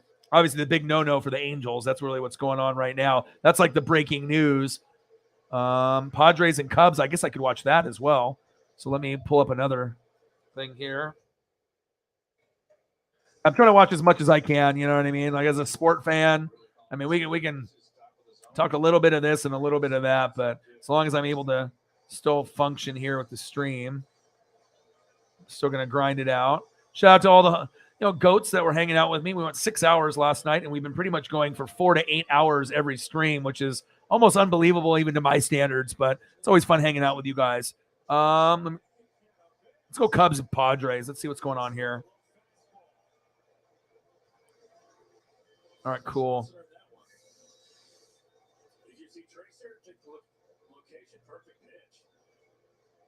All right, we got Padres 5, Cubs 3, and then I got the Oilers and the Kings on, and then we're here and we're hanging out. A lot of the young people were like, "Oh, I got to get out of here." RKO. Ryan's talking about some 80s shit and 90s shit that I don't even understand. But hey, I mean, if you're looking for some old school great sitcoms, I mean, I was also reading an article how they were talking about like they think Seinfeld and Friends are like incredibly overrated. I don't think so. I mean, I think those shows were very good. I mean, I can still watch those shows to even this day. You know what I mean? There's just some of the shows on TV are just straight trash. I mean, there's not a lot of good stuff. So it all started because you mentioned Bob Uecker, right? And then when I went Bob Uecker, you think about obviously like baseball movies and, obviously, Charlie Sheen, and you're going down that road. And then I start thinking of like, Rookie of the Year and other baseball movies that come in my head. But when I think Bob Uecker, I was like, I think about him doing the baseball calling stuff, but I was thinking Harry and the Hendersons. That's the first thing. No, Mr. Belvedere, excuse me. And then it started from there, man. Yeah. Legendary stuff, man. And that's how it usually starts. Usually I will bring it up or someone will bring it up. And then, Connor McDavid. Okay. I see you. 5-3. And then we got the Oilers and Kings. Okay. Shout out to everyone. You're watching the Blues game. Should I be switching the channel? Should I be watching that instead? Let me go here. Isn't it over, though? The Blues, it's a final. It's 5-2, so. Yeah, well, you're young, bro. You're like 20 years old, so I wouldn't expect you to know any of those. Of course I am. I'm always on social media. I'm always spying on everybody to see what's going on. Well, if you post it on Twitter, it's going to come up on my timeline. Victor, we'll put a picture of Holly's cat on the screen. Let's do that. Let's embarrass Holly. Let's see her cat. Let's go, Holly. The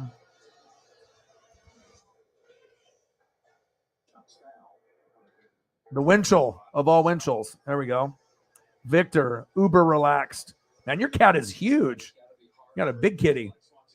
Victor, just splooting away, huh? Sploot fest. That's a great thing about technology, okay?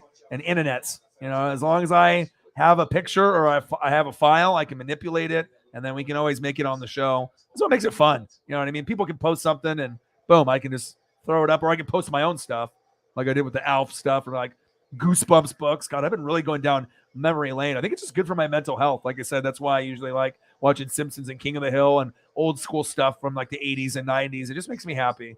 With this world that we live in, it's a bunch of bullshit. So it's kind of nice to be able to smile and laugh again. FS. Let's take a quick look here.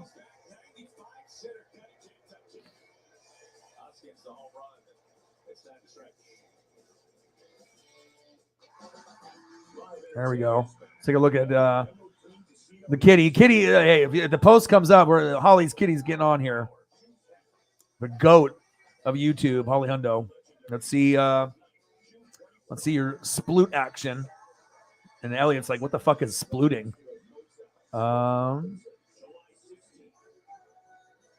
See if we can get it to convert.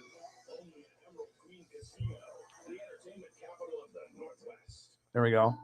People today. They could spend half their lives over 50. So it helps to have a wise friend and fierce defender like AARP. Holly Hundo's kitty Victor. Man, he looks relaxed. And the weather was wild, right? You guys were like, what, 91 degrees? So I'm like, hey, mental health, get outside and exercise. And you're like, fuck you, Orion. It's 90 degrees here. I get it. It was pretty comfortable here when I went for a walk the second time. I had a hoodie the first time this morning at like 7 to 8 a.m. I went for a walk with Paisley. Then I went again around 5. And wow, I couldn't even wear a hoodie. I was like, I am fucking sweating right now. But I think it was only like 60 or 70. So I know. Hey, but he's always a trooper. He's always here.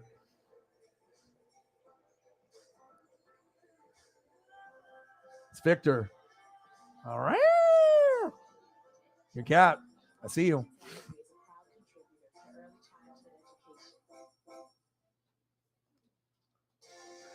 $21 in donos. We'll get probably maybe Cyberpunk at some point. I mean, I know he works, late, and we'll get a little dono train going. I'm not too worried about it. Like I said, we had a nice day of donos with Mental Health Mondays, which I'm going to continue to do on the stream for the rest of my YouTube career. And like I said, we'll just continue it after Monday Night Football, and we'll just do it. And I'll keep grinding it out. I think it's important. It's Mental Health Week. And like I said, I can always do it more than just Mondays, but it's got kind of a nice little ring to it, Mental Health Mondays. And it's very important. A lot of us in here have had depression or anxiety or, issues. So, yeah, I know. 20-pound cat. My goodness, your cat is big.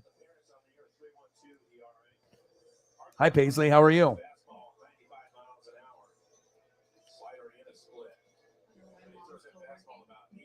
Huh? Yeah. My goodness.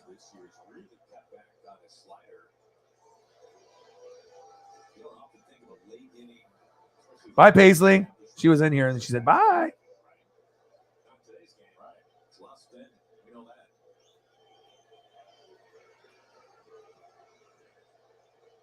That is a big cat.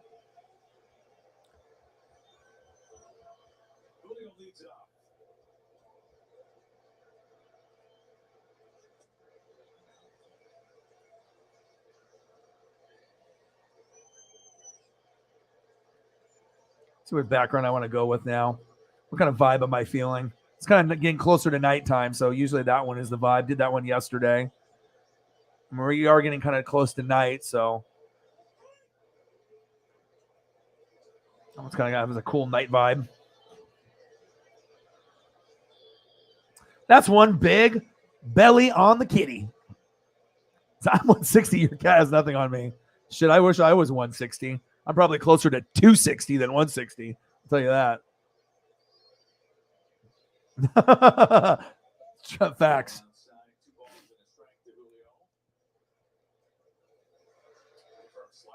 Absolutely.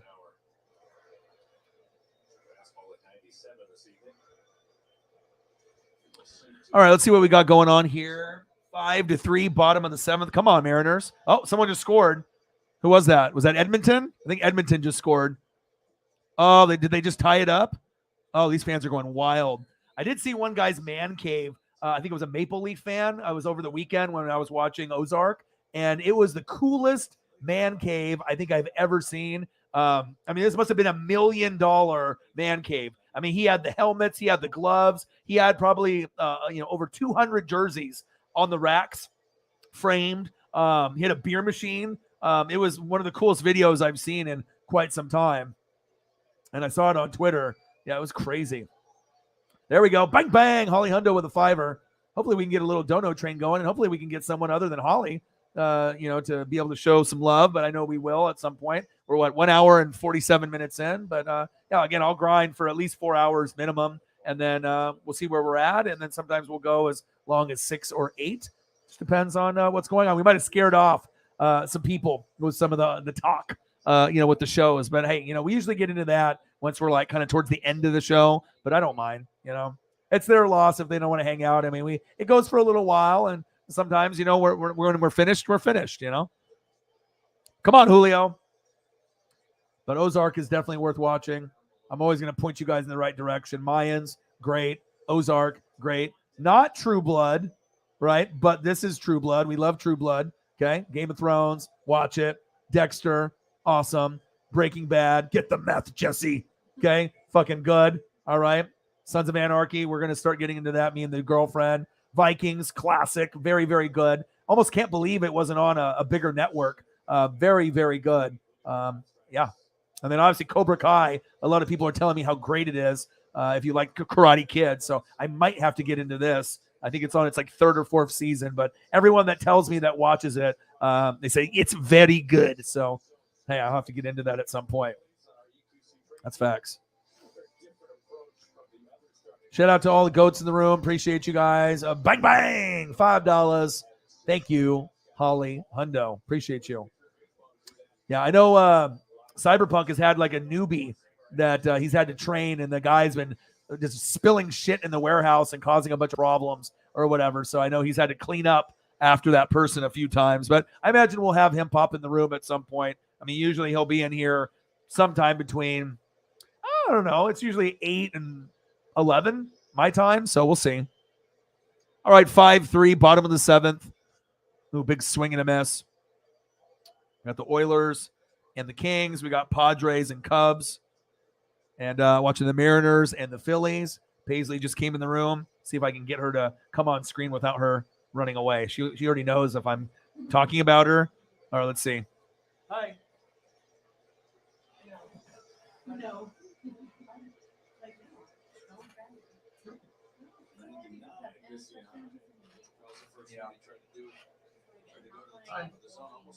Careful. Careful. She's licky, licky, licky, licky, licky. She is so big right now. Love you. I love you. No. She's like, all right. She's like, nope. I'll bite your finger though, but yeah, you're not picking me up. Well, I don't know. She'd probably take up the whole screen now. So yeah, but I post pictures. I posted a picture earlier on, but yeah, we'll get her on screen another time. One of these times, or I'll get her when she's not paying attention. That's facts. Appreciate you, Holly. $26.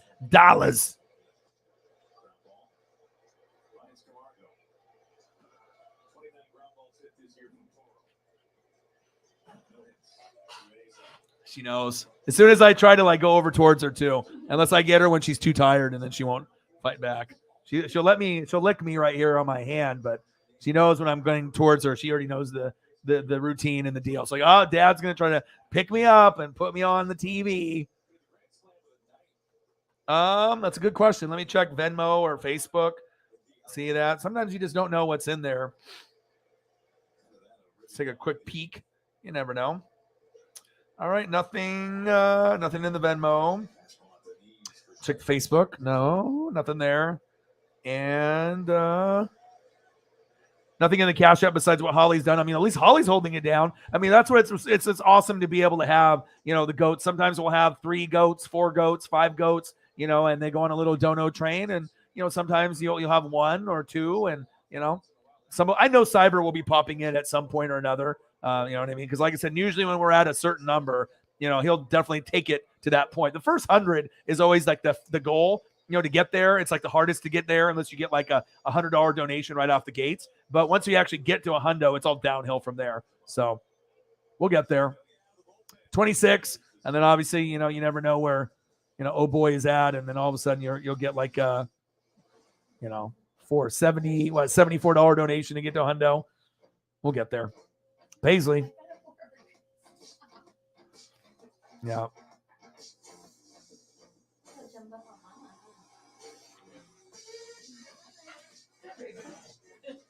Nowhere to run now.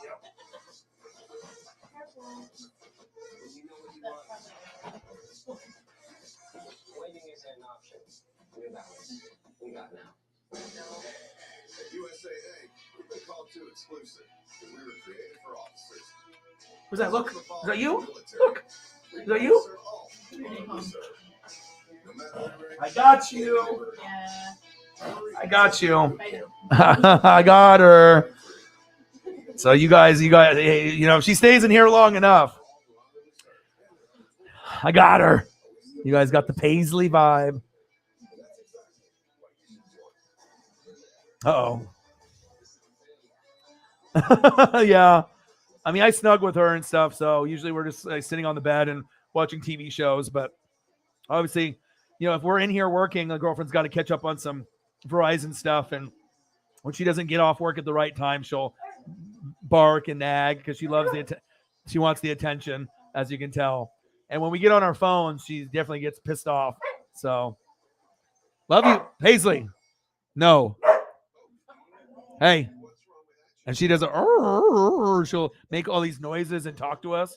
It's wild, like how vocal that she is. Bye. She's like, screw you guys. Yeah, she's so vocal. Love her. Love her. Oh, now she brought a toy back in here. She left and she brought a toy. She's like, play with me. Play with me. Good old Paisley. She is getting big, though.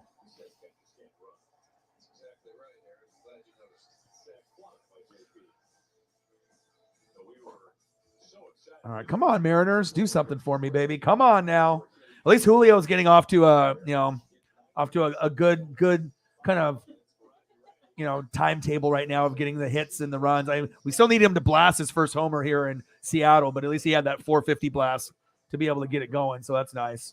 Love me some Julio. Still can't believe I ended up getting the foul ball. I'm going to remember that memory forever, and I definitely need to go back up to Seattle again. That room was wild. That was fucking a good experience. Besides me getting kind of sick on the one game, that was a little bit too much, but yeah. But I still got my Edgar Martinez here.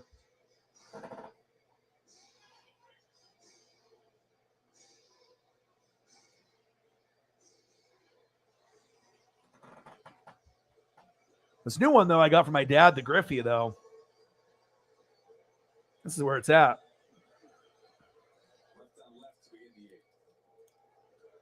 See, I like toys like this because these are like wrestling toys that I used to. I mean, I could do this all day.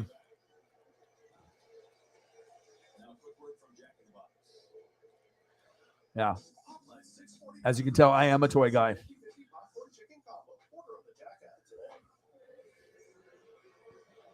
Yeah, me too. That's why I always try to post as many pictures as I can. That's facts. Oh, Jordan. Mike Allstott. Brady. So much money. Just wild how much money these people make. Orion needs his cut. I mean, if these people are making, $10 million to talk about sports and they're not even right, they're just wrong all the time. I mean, sign me up. I mean, at least I'll be right about stuff. I don't even need $1 million. But hey, that's the sports world. Lots of money to be made. Shout out to the GOATs. Appreciate you guys very, very much.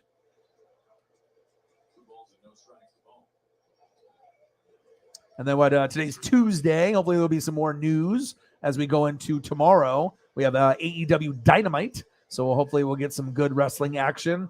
And then we got the schedule release on Thursday. That's at 5. So I probably will stream early that day because that'll be where a lot of the streamers are going to be kind of reacting and going over the schedule. So I will be streaming early on Thursday, and we'll see how long I go for. Maybe from 5 p.m. until midnight. I don't know. We'll see how I feel and where we're at, but it's definitely going to be exciting to see. Obviously, you can see the strength of schedule, but we want to be able to see like when you're playing and who. We saw what the Broncos and Rams are playing on. What are they playing on? They're playing on Christmas, so that's kind of dope. So we'll have to see. But I did bring up late last night, me and Elliot and a few other people, it was really, really late, and we were going over the schedules. And I had them up here for like the Bucks and the Saints and the Chiefs. And Chiefs is pretty tough. Chiefs and Buccaneers are much harder than the Saints, but they're still up there for like very, very tough and hard schedule. That's big facts. Let me see if I can pull up. Let's see here.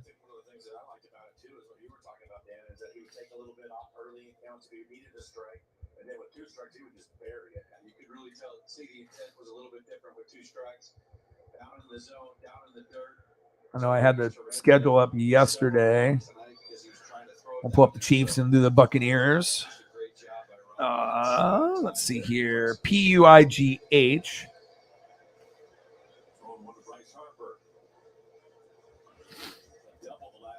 Bryce Harper. Let's strike this guy out.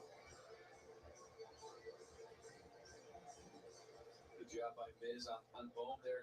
Got behind 2-0, but then used that cutter to get back in the count. There we go. Let's go over the Chiefs schedule. Quickly ahead of Harper. All right, so we'll figure out where we're at, but obviously Broncos, tough. Raiders, tough. Chargers, Jags, garbage. Titans, that'll probably be pretty tough. Rams, tough. Seahawks, garbage. Bills, tough. Broncos, tough. Raiders, tough. Chargers, tough. Texans, garbage. Colts, tough. Niners, Cardinals, Bengals, Buccaneers. That does not look easy one bit. That's gonna be definitely tough. And then I know my Buccaneers one is very tough as well. And he felt that he was getting really close to where he wanted to be, and we saw a lot of that here tonight. It's a pretty good lineup. Absolutely.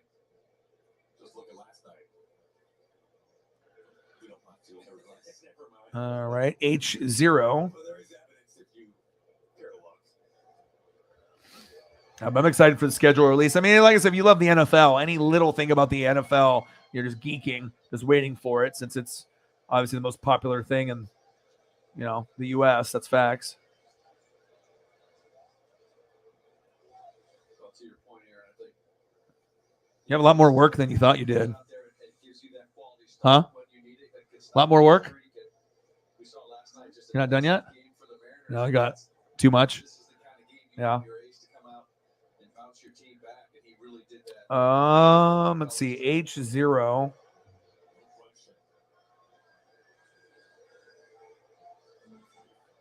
Huh? What happened to the money that you had from before? Did you have like $65 before? What happened to that? Oh, what happened?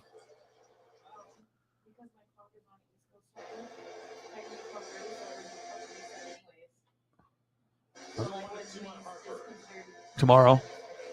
Oh.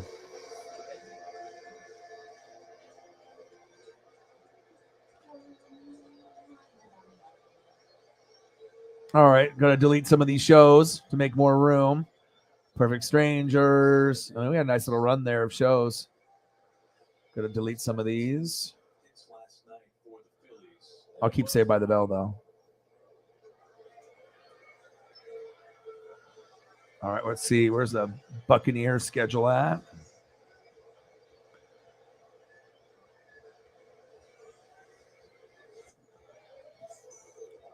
Well, I'm to play 2-2. Where are you? H0.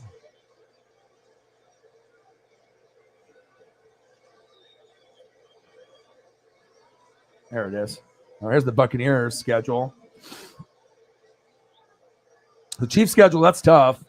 Buccaneers is not very nice either. I mean, Rams, all right, tough. Seahawks, garbage. Ravens, tough. Bengals, tough. Saints, tough. Falcons, garbage. Panthers, maybe garbage, but we don't know. Green Bay will be tough. Kansas City, tough. Cardinals, tough. Niners, tough. Steelers, who knows. Browns, who knows. Saints, tough. And then we don't know about Falcons and Panthers, but usually you can't guarantee wins in the division. And then Cowboys. So I don't know. It's going to be not going to be easy. Lots of fucking opponents, but at least all the tough games are at home. Rams, Bengals, Green Bay, Kansas City, all at home. So I like that, but still, it's not going to be easy for the Chiefs or the Bucks to get there. But you never know. Anything is possible. Socked out to the gap in right center field. Another extra base hit for Harper. He stands Damn it, Bryce. double. And it's a quality contact. Oh my goodness. And the breaking ball has to I think, yeah, like Thanksgiving and then like a little bit of Christmas, but they're not the full schedule just yet. Phone interview. Nice.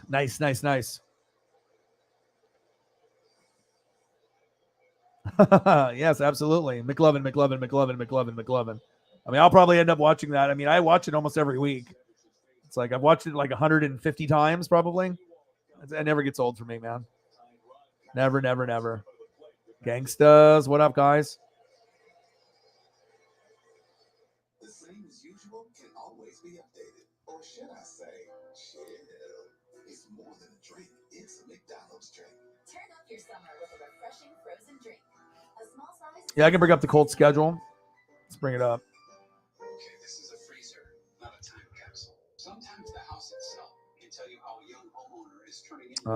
Can I? Here we go. That there is Progressive's Home Quote Explorer website where I compared home insurance rates. 4-2 Kings, but it looks like Edmonton scored there. I don't know if that's live right now. Shorthanded goal, 4-3 now with 7 minutes left. Edmonton trying to make a run. It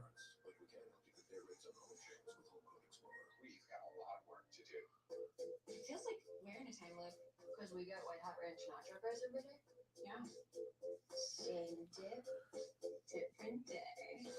Spice up every bite with the new White Hot Ranch Nacho Fries at Taco Bell. All right, FSP. Let's put up the Colts schedule.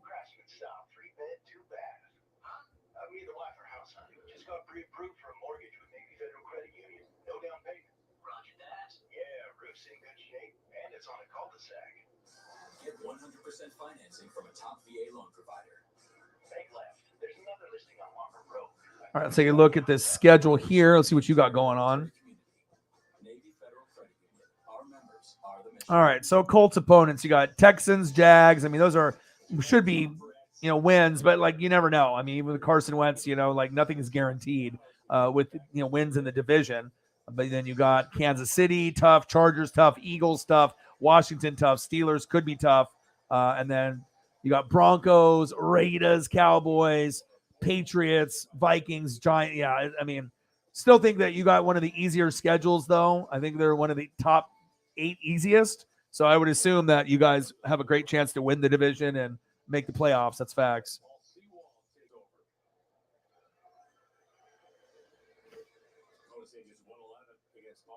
You think so? And then Arrowhead versus Chargers.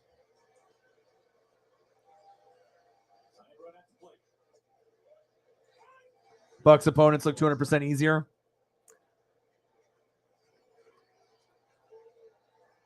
I mean, obviously we know Broncos, Raiders, Chargers. That's tough right there. I mean, the Jags and Texans are garbage, but I mean, if you look at your home schedule, I mean, there's what? 1, 2, 3, 4, 5, 6. I mean, you got Jags and Seahawks suck. So there's 2 ones at home that should be must wins, but all the rest, who knows? And then away, Texans. So maybe what? Texans, Jags, and Seahawks. You have 3 games for sure. You should. And then the rest could be losses. I mean, depending on how things kind of play out, it should be able to beat the Cardinals, but who knows? It should all be close, but yeah. They did a strength of schedule. I think the Bucks are number 4. I don't know I think Chiefs were like 6 or something, but I mean, we got Rams, we got Bengals, Green Bay, Kansas City. Yeah, I mean, obviously some of these matchups, I mean, we beat, the Ravens, the Seahawks, the Falcons, the Panthers, Panthers over here, Browns, Steelers. Yeah, I would say that yours is a little bit tougher. But, I mean, we got the big teams, though. Like obviously the Rams, the Bengals, and the Green Bay and the Kansas City. That's pretty tough. And Saints twice. Can't sleep on the Saints. They're going to be good. So, yeah, it'll be tough. It will be tough.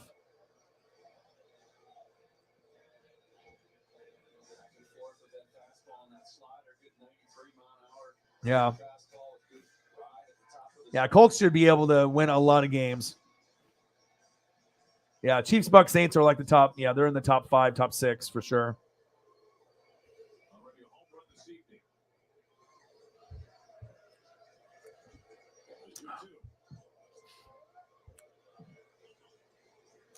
Yeah, but it's not necessarily guaranteed, though, because usually with division games, your division's much better than mine, obviously. But, I mean, you would think we could beat the Panthers twice and Falcons, but Seahawks should be automatic. But Browns, it depends if Deshaun Watson is playing, right? Cowboys with Dak and Steelers, you would think so, but they got defense. And Niners are going to be good. I don't think people think that Niners are going to be that. The Niners are going to be good. I mean, right now I would go Rams, Buccaneers, probably Saints, Packers, and then Niners. I think Niners are going to be a good team.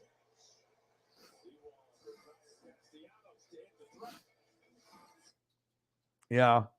Eagles will be good. Bengals will be good.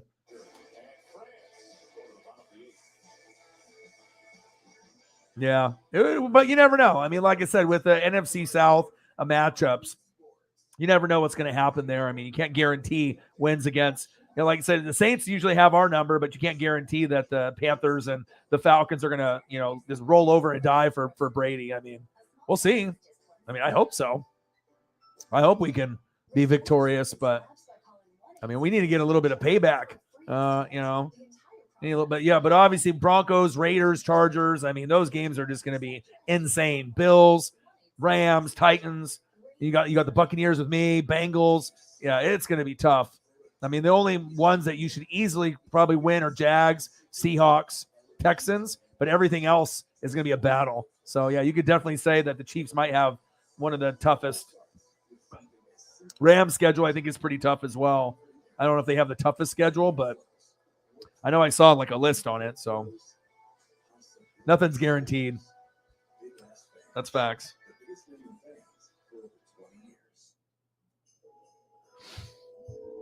All right, I think I'm going to grab a snack since I'm already grinding here. It's 2 hours and 9 minutes, so I'm not planning on leaving anytime soon. I'm going to keep grinding it out. We'll see if we can get Cyberpunk in the building or a few others. But shout out to the people that are hanging out. Appreciate you guys very much. 5-4. Looks like the Cubs came back down 1, and it looks like Edmonton came back. There's 5 minutes left. Let me see. Go real quick here to the Mariners. Maybe I'll go to this hockey because there's like 5 minutes left. So we got what do we got here? We're up 5-3, bottom of the 8th. All right, so I am going to switch the Padre game to the computer to, where are you? Mariners. So I'll switch it there. 5 runs on 10 hits. Okay, and then I'm going to go there, and then I'm going to – what channel is the hockey game on? Is that TNT? I'm going to click up and see. Hopefully there's like some NFL and stuff going on. NXT is on. Basketball. What channel is the hockey game on?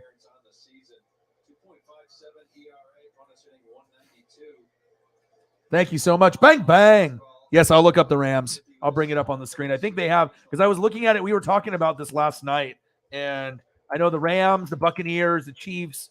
But I think that, let's see.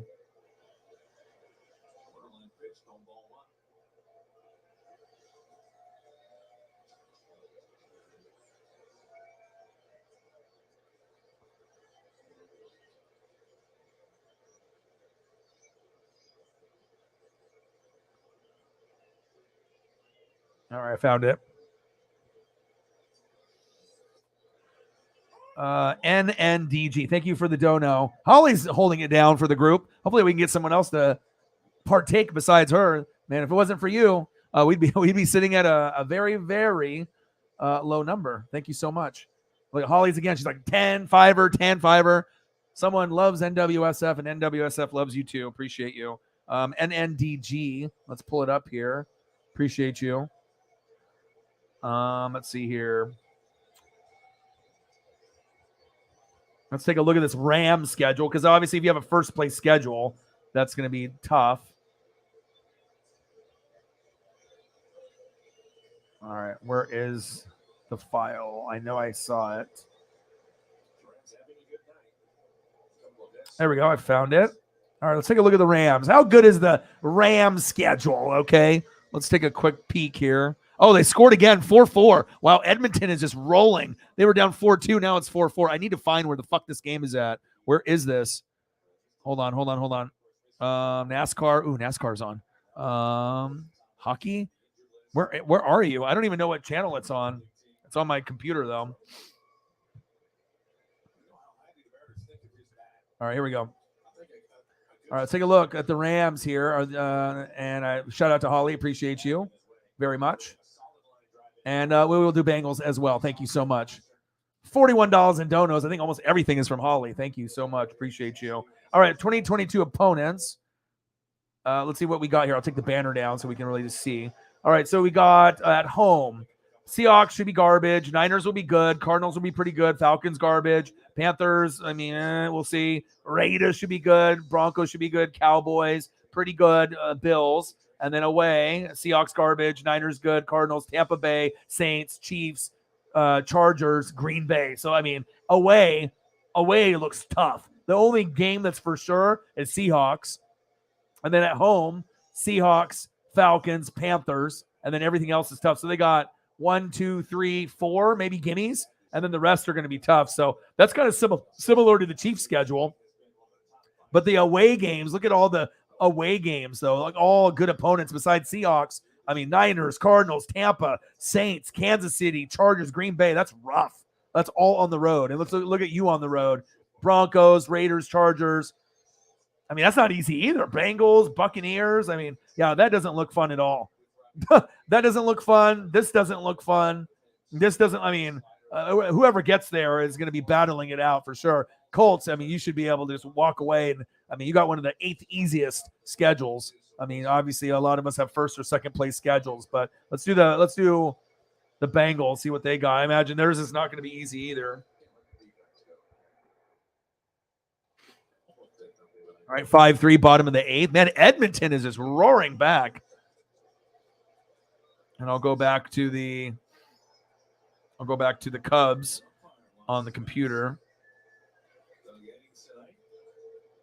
All right. Got to watch multiple sports as much as I can. Gosh, Edmonton is just on fire. How did they do that? 2 goals in like a matter of 4 minutes when they were down 4-2, and there's like only a few minutes left.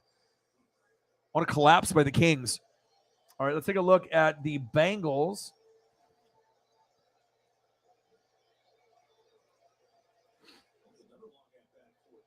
And obviously it just depends on what divisions that you play.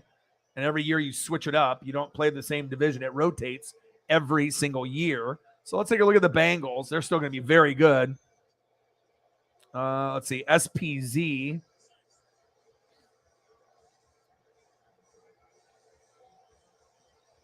Yeah, I'm excited for the schedule, but I will be online for the schedule release for sure. All right, let's see here. Let's see the Bengals.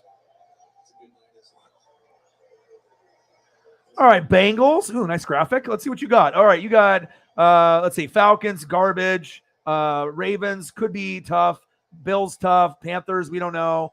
Browns, it depends if Deshaun Watson's going. Kansas City Dolphins could be improved. Steelers, okay. And then away, Ravens, Browns, Cowboys, New England, Saints, Jets will be improved, but they should be able to win that. Steelers, Tampa. Yeah, that's not as tough as the Chiefs or the Buccaneers. That's a decent, you know what I mean? But this is tougher. Obviously, the Broncos, Raiders, Chargers, you don't think that you're going to go 0-6. You're going to have to find a way to try to go 3-3 or 4-2. But, I mean, who knows who's coming out of that division? I mean, really, the only for sure you would think for your schedule is Jags, Texans, and Seahawks, 3 games. And then for me, you know, maybe Atlanta, Carolina, those 4 for sure. But, I mean, maybe the Browns. So, yeah, I would say maybe Chiefs is tougher. And then Rams, Seahawks, Panthers. But the thing is, when you doubt the team like the Panthers or Falcons, that's when they beat you. You know, it's like, yeah, they're not going to be that good. But the away schedule for the Rams, that's brutal. Niners, Cardinals, Bucks, Saints. Bucks, Saints are going to be good. Kansas City, Chargers, Green Bay. Gosh, yeah. Tough.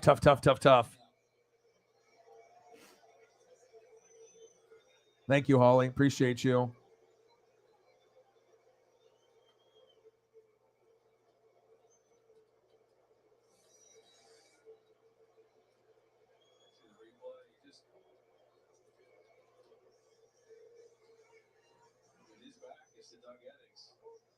Bang, bang. Appreciate Holly with the donos.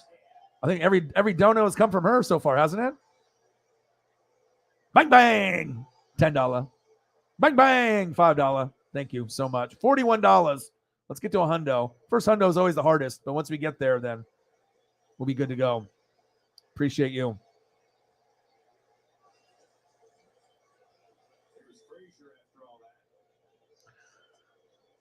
Panthers will be 5-12 or 6-11. Well, you might be closer to 500. You know what I mean? You might be 8-9, 9-8, something like that. It could be because I would assume the Panthers will be better than the Falcons, but I guess you never know. We'll have to wait and see. ESPN 2. Well, no shit, I wasn't able to find it. Gosh, I'm an idiot. I was like, where is it? I know I have ESPN 2. Oh, there it says in the crease. So I guess the game is going a little bit longer. That's why I didn't see it. Okay. Liberty, Liberty, Liberty. All right. All right. So then I'll do baseball on the computer. And then I got the hockey on here as well. We'll see. Now you sounded like young Nola. You guys are going to be good, though. And like I said it all along. The Vikings and the Saints and the Colts will be the 3 biggest sleepers in the NFL. Obviously, I still got to see a little bit with the progression with the Colts, but I know Matty Ice will be very good. Easy schedule. And Tampa and the Saints are going to be obviously competing. But the Vikings will be with Kevin O'Connell. Coaching is everything. It's not going to be Mike Zimmer anymore. But I don't know if the Vikings are going to be good enough to make the playoffs, but they'll be close if they don't get in, or they might be able to, steal a spot. And then we'll see what happens between the Eagles, the Cowboys, as well as the Commandos. We'll have to see there.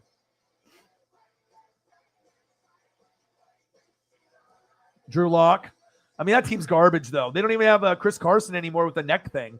So that's why they ended up drafting. Did they get Kenneth Walker? They have Penny. They're fucked. Their offensive line's fucked. They got no Russ. I mean, you got Lockett and DK. Defense is garbage. No Bobby Wagner. Seattle is going to be a dumpster fire. They're going to be 5 wins or less. They are not going to be good. They are going to be very bad.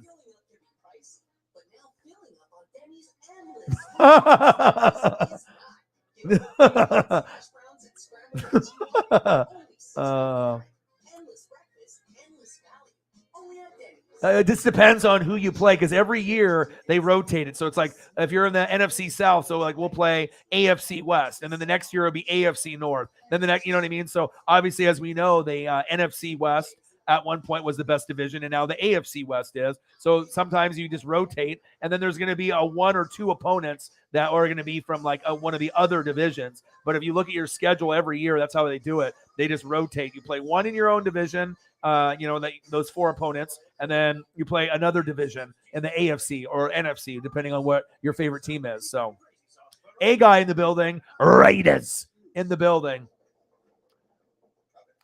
Yes. Yeah. If they ended up getting like Malik, maybe they could at least put some butts in the seats. But the best thing that Seattle's got going for it is that Russ is going to be coming to town. I might try to go to that game just to, see Russ in Denver just beat the brakes off Seattle. But I probably don't want to overpay for something I can just watch at home, because obviously it's going to be the crowd will definitely be mostly cheering for him, I would assume. So, a guy, Raiders. Oh yeah, Sarah did the first dono. That is true. Got to start it off with the $1. The dollar, and that matters though. So I do appreciate you very much. The Weasel, aka Peter Schrager. The Weasel. That's what he's known as now. The Weasel. Freaking Schrags, you idiot.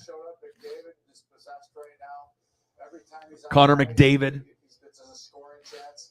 Yeah, he ruined it for me. I used to love Good Morning Football. When Nate was on there, then he left, and I tried to still watch it. And then once he stole my Uncle Momentum, I was like, fuck that guy. I was like, I can't watch this show anymore. I cannot watch this anymore.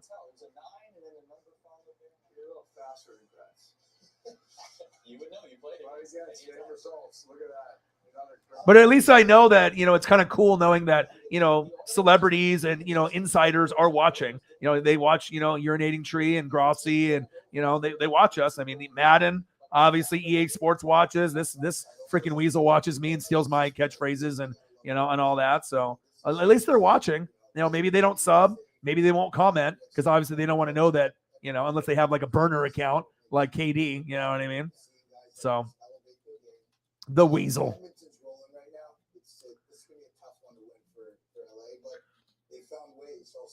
Oh, Matt Ryan is going to be amazing. I mean, like I said, it's going to give you Peyton Manning vibes. You know what I mean? Like, it's going to be the best thing that they've had in a while. I mean, they had Peyton Manning, then they had Andrew Luck, but Matt Ryan still got some gas in the tank. They are going to make the playoffs, like absolutely 100% sure, unless some kind of crazy injuries happen. But I think that they can even contend with the Titans for the AFC South crown. That's facts. I will check.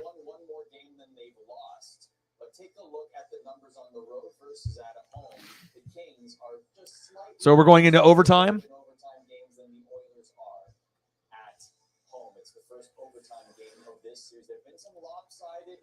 victories in this one. There's just a beautiful pass there. Draisaitl getting it done. We'll be right back.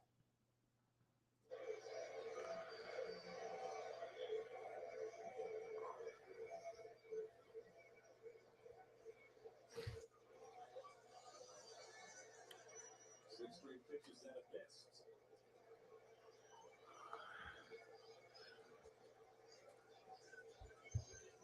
All right, 5-3. Come on, baby. Oh, let me take a quick look. All right, so I got it on here for the overtime, so I'll be watching that. Nope, nothing on there yet, but I know we will get some in there before I end up finishing off. I mean, like I said, we've been, you know, you never know. I mean, like I said, sometimes you'll get a bunch of goats that'll be in the room. I mean, shit, that one day we had nothing for 4 hours.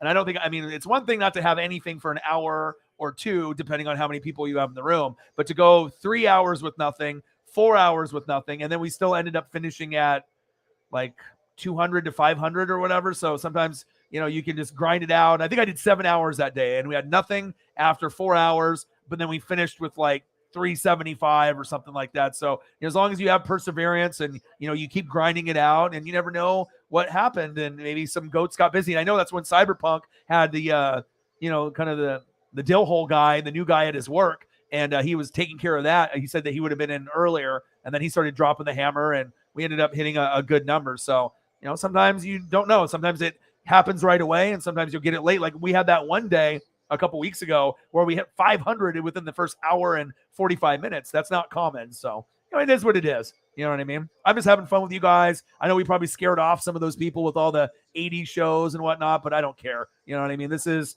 our show. You know, sometimes people are going to relate, but it's not like we're going to be talking about it forever, but it's nice, man. It's good for my mental health, and it is Mental Health Awareness Week. And hey, if we're going to go over some old school stuff and I can look at a picture like this and it can make me smile, and we can bring back memories like fucking Night Court or, you know, The Facts of Life, wherever we're going. I mean, that's good for me.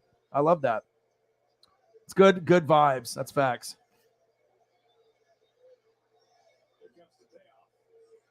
No, you do not. Said no one ever. Jameson Mesa in the building. There we go. What to do? Hey, guy, Colts are going to be ready to roll as long as Matty Ice stays healthy. I think they're going to be very good. Jonathan Taylor has a chance to just dominate again. Lots of touches. You know, there's going to be games where he gets almost 30 in a game. You know, wide receiving core and tight ends, we still don't know what they're going to do or how good they are going to be. And I think that they should be really looking at adding those. And there's still time to add Julio or Landry or to get some more pieces there. But hopefully that they can get some, you know, more vets added on, and then next year as well. But I mean, you never know. Sometimes a team like the Colts or the Saints or the Vikings, as long as they get in the dance, they might be able to overachieve. And I think a lot of people know the Colts will make it because they have a top 8 easy schedule. The Saints are amazing. I think I'd put them right there. Rams, Buccaneers, Saints, then Packers, and then maybe Niners. So Saints will be good. But the Vikings, people don't really understand how good they are. O-line still needs work and defense. But Kevin O'Connell reminds me of Sean McVay and Kyle Shanahan. So if they make the playoffs, and what happens if they end up beating the Packers in the North, or if they get really close to beating them, I think that there's a chance in the next 3 years, as long as O'Connell gets the right pieces, they will compete with Green Bay. And in the next 3 years, I wouldn't be shocked if Minnesota wins the division one of those years. I know Aaron Rodgers is there, and he's awesome, right? But we know what happens in the playoffs typically. But I like Kevin O'Connell a lot, and obviously he helped them win the Super Bowl. He's a good play caller, and he's really intelligent, so he'll change the vibe in Minnesota. I truly believe that. So,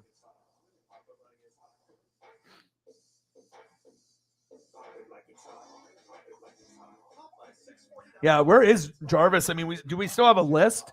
Is there any updated list, Sarah, or anything that based on like the free agents that are still available? I think we already had the one, and I don't know if there's a lot of people. I know you picked up. I still have it from when you sent it to me like a few days ago. Let's take a quick look, and we can go over some of the names. Because usually we're looking for Landry turned down a 1-year contract from the Browns. Fantasy running backs. This is kind of like out of order, but they have Jonathan Taylor 1, McCaffrey 2, Najee 3, Austin Eckler 4, Henry 5, Leonard Fournette 6, James Conner 7, Saquon 8, Joe Mixon 9, and AK-41 10. I think AK-41 will be higher than that. I mean, yeah, I know they're going to pass the ball to Olave and Michael Thomas, but it's AK. For him to be above Fournette, Connor, Barkley, and Mixon, I don't know about that. I would put him definitely in the top 5, top 6. And they're basing it on maybe carries. McCaffrey gets hurt all the fucking time. You can't count on him. Eckler gets hurt. I don't know about Lombardi Lenny this year. I mean, we'll see. We'll see. But let's go over the list. And John Morant's got the injury. So Christmas Day, we got the Rams and the Broncos. I will be probably streaming that. I mean, I'll go to my dad's in the morning, and then we'll see what's going on with my girlfriend's parents and what she decides to do. But maybe, I don't know, maybe I'll stream that one. I don't know. It's at 1:30. It's at 4:30 Eastern, 1:30. So I guess it really just depends on what time I'm home or where I'm at. If she goes to parents and I'm at my dad's, and if we go to both or if I do one. But Rams Broncos will be lit. I'll have it on the DVR regardless, but that would be a cool game to do live play-by-play and reaction. But I mean, I want to be able to spend time with the families and whatnot too. So we will see. Let's go here. Let's see if we have this list. Sarah sent it to me like a few days back. Monday night doubleheader, Titans and Bills, and then Vikings and Eagles. That's exciting. And Sony Michel signing with the Dolphins. Where is...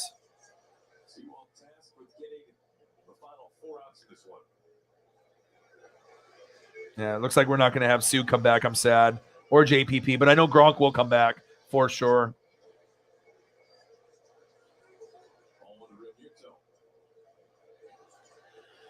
Okay, where are we?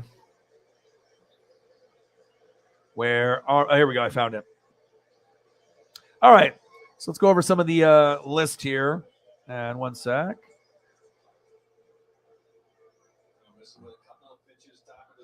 Throw up a photo of like Odell to start it off, and then we'll go through here. A nice one with the visor that I had from before. This one. So let's bring this photo up. WP 1055.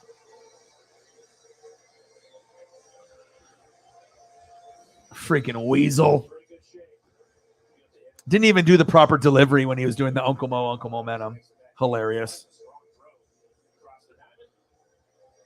A fake. All right, WP 105.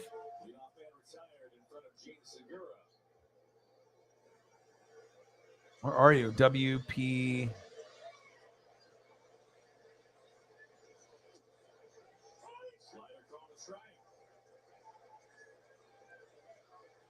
All right, there you go. All right, let's go over the list of like the available people.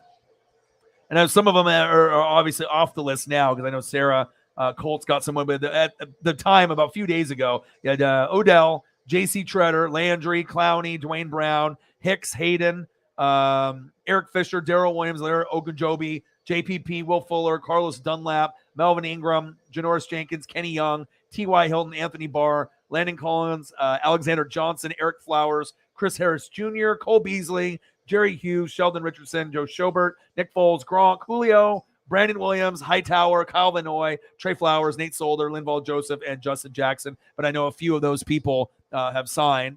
Great. They just hit a fucking home run, 5-4. That's great. Fucking Phillies just came back. But obviously Gronk, Julio, Cole Beasley, those are some pretty big names. Anthony Barr, T.Y., Melvin Ingram, JPP, Joe Hayden, Odell, Clowney. So there's still some names available. The Titans need the wide receivers the worst. So I'm hoping that you guys can load up on at least 2, but I don't know if that's going to happen. I got to see how much money you guys have left as well. So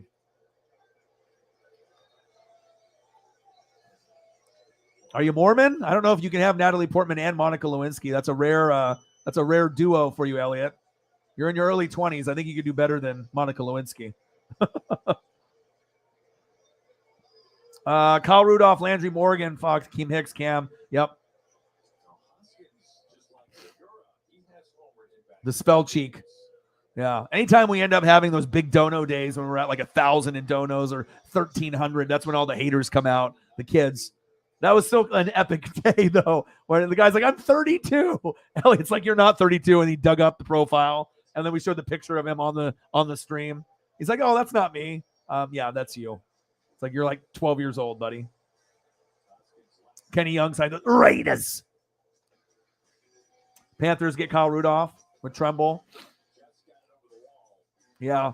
And like I said, it's going to be a work in progress, for the Falcons and for the Panthers, for Finley, but you got to give it time. After the Bucks and Tom Brady, if he goes into broadcasting, I don't know who my quarterback's going to be. Kyle Trask blows. Gabbert's not good enough. So we're going to have to probably draft maybe the Florida quarterback.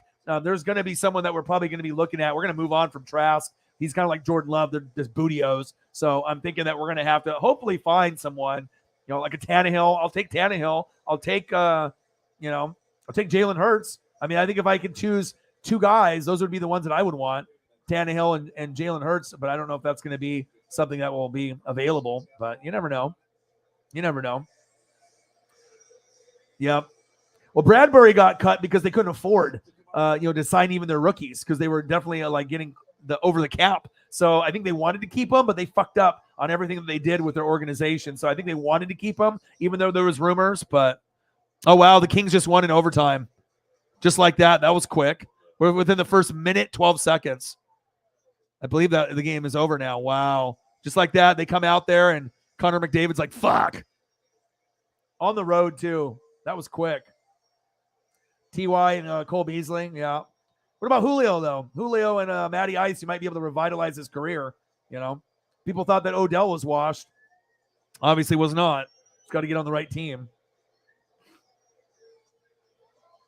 Yeah. Yeah, I just saw that. My goodness. Yeah, what you got to do to be able to figure out also, too, with the Giants is, like, are you going to keep Saquon or are you going to end up getting rid of him and run CMC? Are you done? No? You done? You're done? Okay, I'm going to move the TV over then. All right.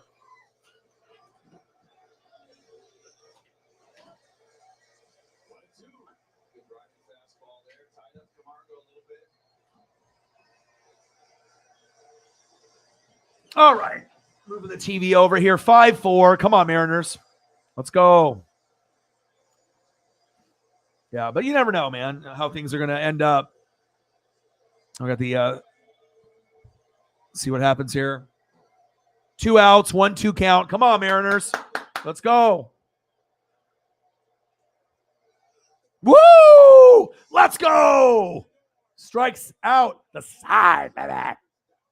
Yes. 5-4, baby. Let's go. Final score, Mariners 5, Phillies 4. After getting our ass kicked 9-0. This is what I felt like. I felt like Kevin Owens yesterday. Now I feel like Stone Cold. Let's go. Phillies, take that. Okay. There we go. Oh, Phillies, bang. How does that feel? RKO. Yes, sir. Love it. Good stuff. Cheers. I think it might be time to go get a gummy. It's 2 hours and 36 minutes in. I think I might get a bag of chips. I'm trying to eat a little bit more healthy, but I don't want to be snacking the whole time. All right, let me go grab a gummy here, and then I'll check Cash App, and then grab a snack. Give me 1 minute. The way the Mariners were going, it was a struggle to score, a struggle, not luck, not breaks. They caught a couple in the first couple of innings. Yeah.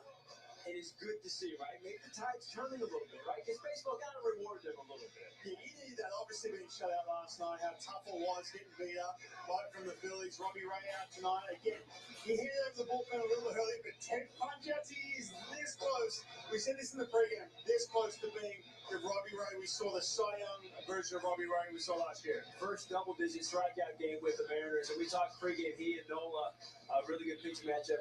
He needed to respond, and he certainly did tonight. It was nice to have J.P. Crawford back in the lineup as well. Lineup was so much better when he's out there. Defense does as well. And AJ Mintek standing by for the Mariners shortstop.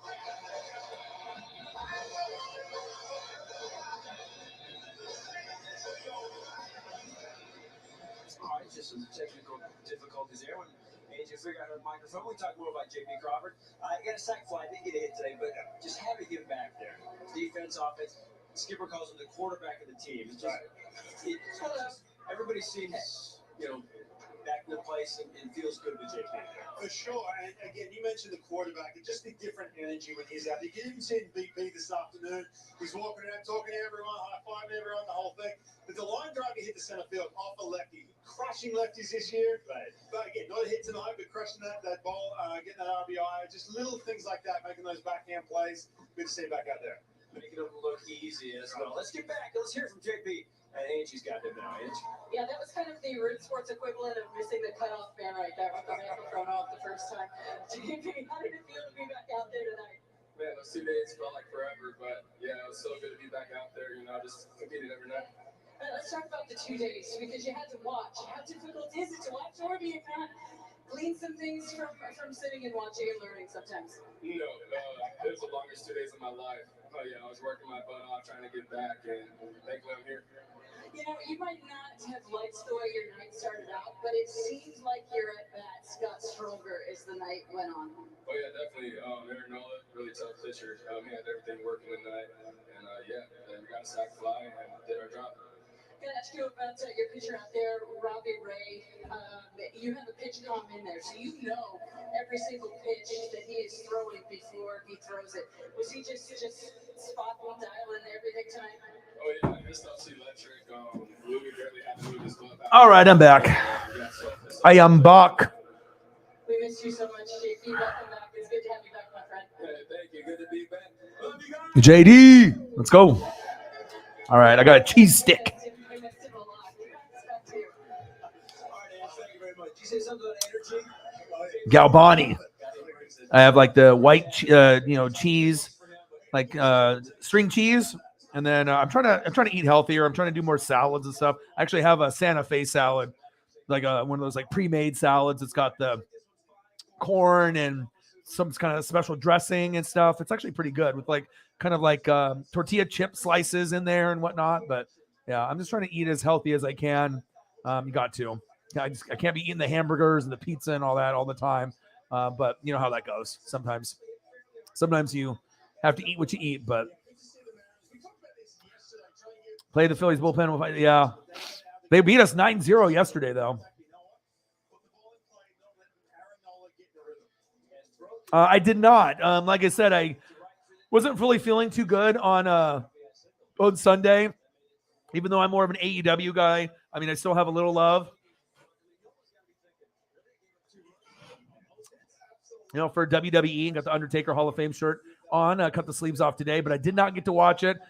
Do I want to watch it? I guess I can go back and watch it. Is it worth watching and stuff? Like, I mean, I just lost a lot of love for NBA and WWE. I mean, if it's like, Royal Rumble, WrestleMania, Money in the Bank, if it's one of the big ones, I'll watch those. SummerSlam, but some of the intermediate ones that are in between, I'm not really that excited about, but maybe I'll go back and watch.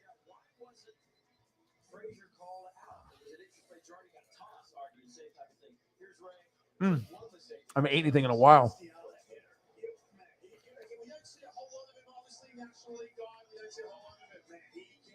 And if you're just hopping in, obviously we talked about Brady. He's going to be a lead analyst for Fox. 10 years, $375 million, which is freaking crazy. It's wild that someone's going to get that much money. But, hey, they need to be able to build their brand, and anything's better than Joe Buck. That's facts. Anything is better than Joe Buck and fucking Troy Aikman. We all know this. All right, Mariners, there we go. Good stuff. All right, I'm going to see what else is on. I know there's going to be some other programs for me to watch.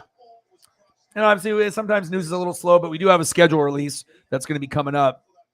All right, let's see what we got here. Spring football USC. Ooh, maybe I can do a little scouting on the competition here. Oh, it's almost over, though. 31-27. I can rewatch the basketball game that was on earlier. All right, baseball, USFL football, NASCAR. I can watch that. What about NFL, man? NFL Network. Where are the games? Mic'd up. I don't want to watch mic'd up. I want to watch a fucking game. Well, I guess I don't get that. Caleb Williams. Ooh, Mayans is on. Ooh, All right, inside the NBA, they're going to have the replay. All right, now they got the Sixers and the Miami Heat. I guess I'll just watch the replay of that. I mean, at least it's something for me to watch on TV. So. Necessary against this Miami team at home. Adebayo misses that mid-range jumper. We're still all tied at 2, just past the 10-minute mark. Harris misses on floater, so he's hold his first 2. All right, 2 hours and 43 minutes in. Let's take a look at the. I don't think we have anything new in here, but we'll see. Maybe one of the goats will come through like a Cyberpunk or something. Ooh, nice shot. Yeah, it was good. It's good to see them try to get on track, and Julio is starting to really get into a nice groove after struggling. A lot of bullshit strikeouts that weren't even in the strike zone, but it's just great, to be able to see. I haven't been this excited for a player on the Mariners that maybe besides Ichiro. Like, this is like the guy that I'm really, really excited to see where things go with Julio. And then to get a foul ball, that makes it even sweeter. So I definitely will be a supporter for Julio for his whole career. That's facts.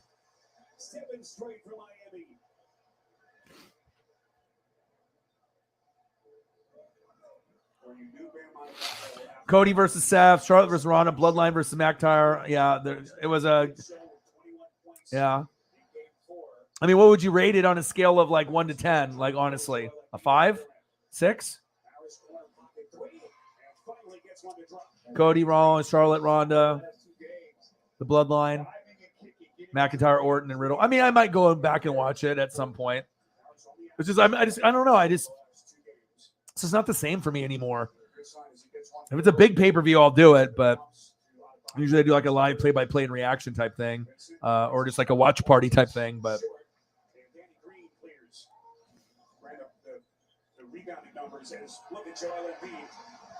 a 6 to 7 range. Maybe I'll watch those 3 matches at some point. But I mean, I just got other stuff that I typically like to watch. You know what I mean? Like, I don't know, it just not the same for me anymore. Like, even watching this NBA is kind of tough for me sometimes. But I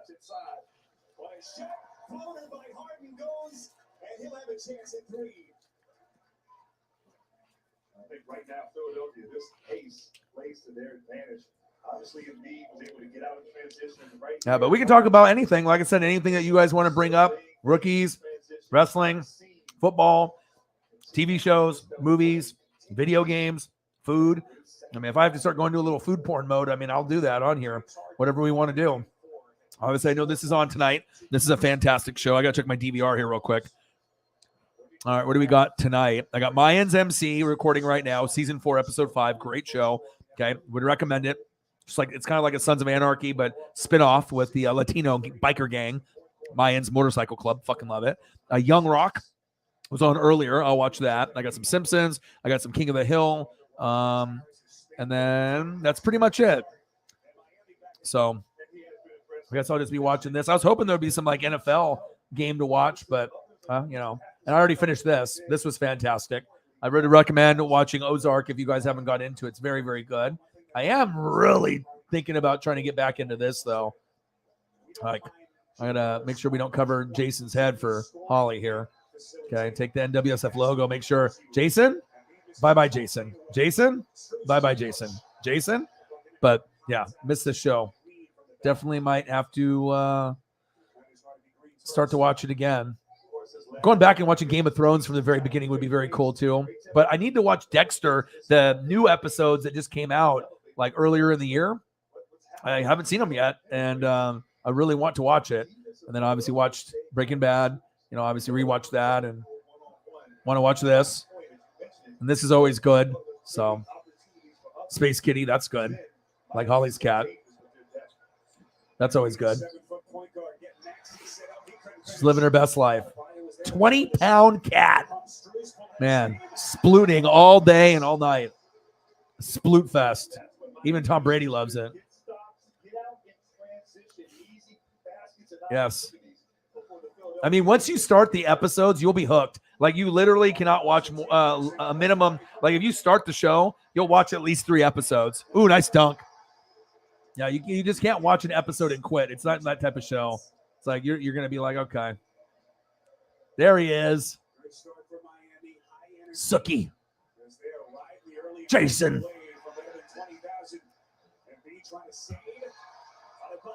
I think everyone wants Jason. Great show.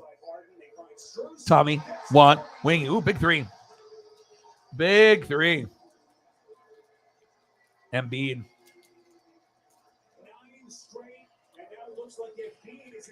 All right, I got to throw this cheese thing away. Give me a second. The early catalyst from Miami on TNT.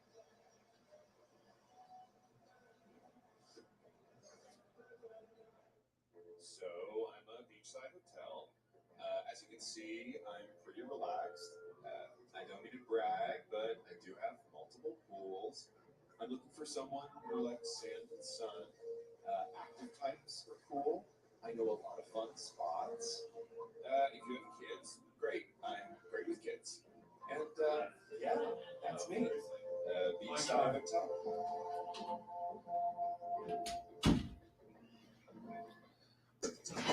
Okay. All right, threw that away. Gummy inserted.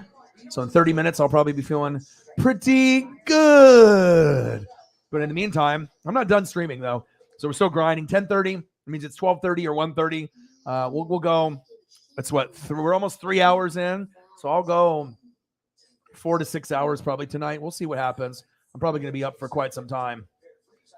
Walltown's best 88. My Saints is a wild card team. I wouldn't say necessarily wild card. You guys might be able to win the division. I mean, you guys might be able to, find a way to get it done. I think you guys are much better than people are giving you guys credit for. I said this a long, long time ago. Yeah, I like the aggressive moves. I like the team very much. I actually think, to be honest, out of all the teams in the NFC right now, I would go Rams, Buccaneers, Saints. I would go Saints even over Packers. Honestly, I go Saints over Packers, Saints over Niners, Saints over Cardinals. I think you guys are the third best team in the NFC right now. I really do. I got to see how Jameis looks from his injury. But, when you got Honey Badger there, AK-41, well, if Michael Thomas can stay healthy, that'll be key, right? That'll be a key contributor. And then obviously we know Olave is going to be amazing. He's going to be very, very good for you guys. And the defense is good. Ramczyk is good. Normally a Buccaneer fan will never give Saints fans this type of credit, but I'm not a typical Buck fan or a typical NFL fan. I'm a fan of greatness. I'm not biased. I don't say stupid shit like Stephen A. I'll give credit where credit's due. I think there's a chance that, you never know what could happen. Maybe you guys overachieve and make the NFC Championship game, this season. I mean, I don't think that would be that crazy to think.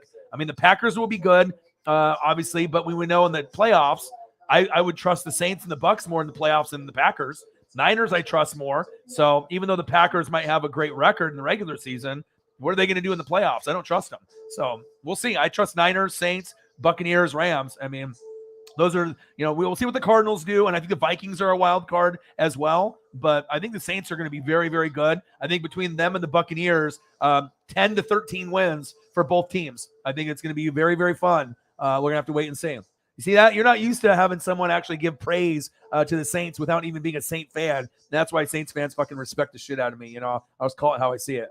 $46 in donos. We're almost at 3 hours.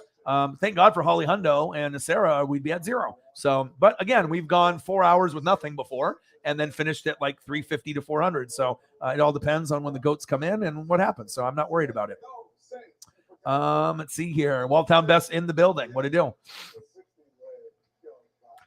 Yeah, I'm not worried about Jameis one bit. I think he does the weird workouts, but I think it's a good fit. For what he has there, the offensive line is good. You got AK-41.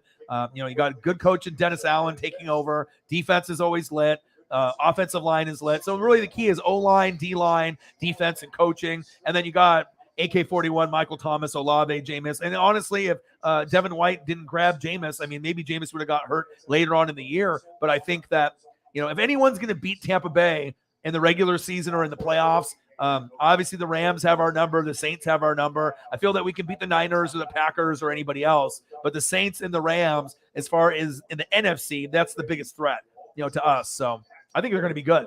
And I've been saying that, and obviously you're going to get people like the Weasel, Schrager, and all these other people that be dick riding the Saints. They're like, oh, Orion thinks the Saints are going to be good. Let's say Saints are good. But, I mean, I think there's a chance the Saints could be even better than the Packers or the Niners or the Cardinals or the Vikings or some of the other teams. I think there's a real possibility that we have the two top, besides the Rams, in the NFC with the Bucks and the Saints. I think you guys just got to stay injury-free, and hopefully things work out for you guys. Oh, gosh. You haven't seen it? You just have to look it up. Every time on Twitter when he does these weird drills. So he's got all these weird, he's got a guy with him that's got like boxing gloves that punches him. And he just does these weird, like, passing drills, and he like hangs onto the football and they try to strip the football out of him. But some of them are just so unorthodox and weird. Whatever works for him. It's like, but a lot of times he just looks like a fucking idiot when he's doing the drills out there. He always makes social media when he does the drills. But hey, whatever works for him and his rehab, if he looks like a fucking idiot, sometimes doing these drills, whatever, the bottom line is if he stays healthy, it'll be good to go. But I'm actually surprised you haven't seen it, because every time on Twitter, when he does it, it blows up on Twitter, and it's always on the timeline, at least on mine. And you can look it up on Twitter or on YouTube, and it'll show Jameis Winston doing, maybe I can find a GIF or something of it, but it's always comical. Let me see if I can find one. I don't know if I'll be able to based off the file size, but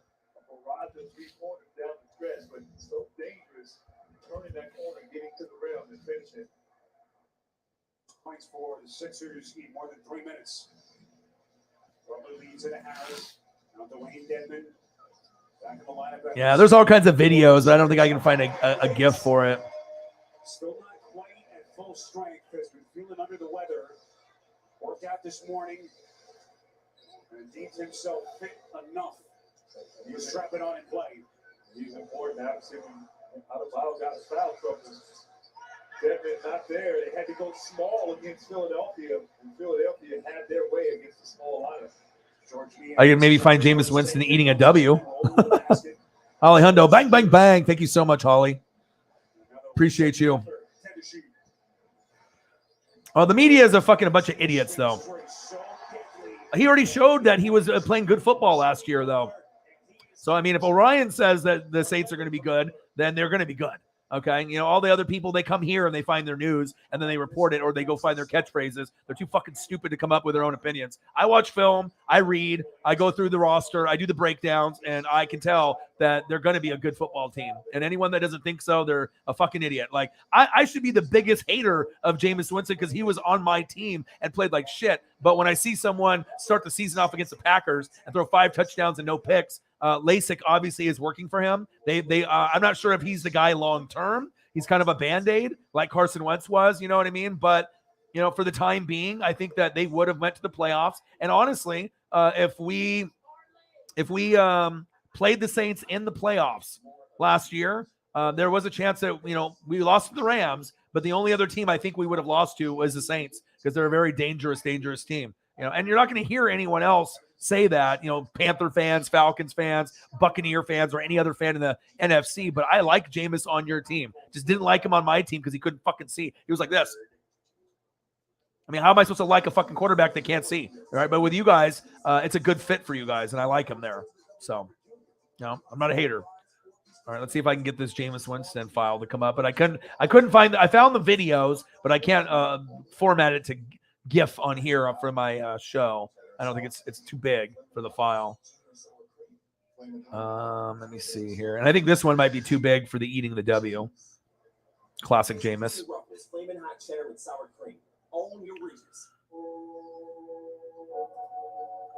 Yeah, I think this file's too big. Yeah, it's too large. Has to be 3 megabyte or less. Okay,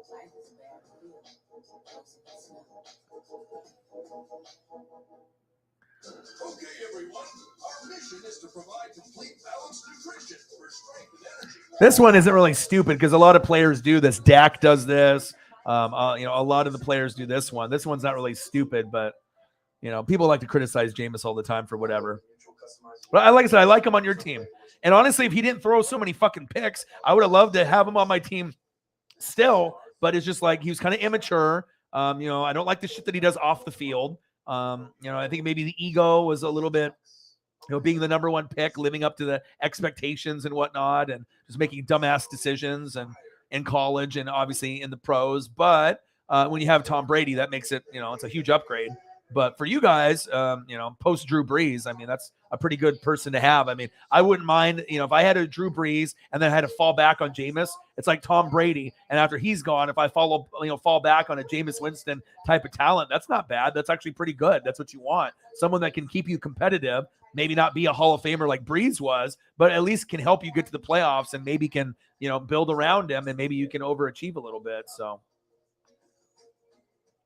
let's see here. Jameis. But his stats were good. And you guys were going to make the playoffs. And I think that you guys could have did some damage. That's just me personally. I mean, All right, this file is big enough for me to put on here. Yeah, but it's the slander for the Saints. It's just obviously the Saints get a bad rap because of the fan base, complaining, whining, not getting over the referees and the losses and stuff. And people are just sick and tired of that shit. They don't want to hear it anymore. But I don't really necessarily. I mean, there's different Saints fans. There's some Saints fans that can't get over the past, and there's other Saints fans that are optimistic and they look for the future and they don't need to blame Goodell or cheating and all this other bullshit. All right, here's your man right here. Hey. And this one, I mean, it's just Jameis. So, he's just kind of a goofy fucker anyways. But, I mean, Dak and a lot of other players do this. But the drills that he does with his homie, those are the ones that end up kind of being funny on the internet. Fucking Jameis. I mean, I've already known this guy since Florida State, high school. Obviously football and baseball could have been at Florida State. So, but I think that he'll be good. You guys will be good. That's what young Nola would say. So,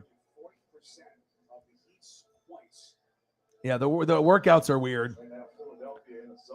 0-17. Yeah, not happening. Too much pepperoni pizza and Monica.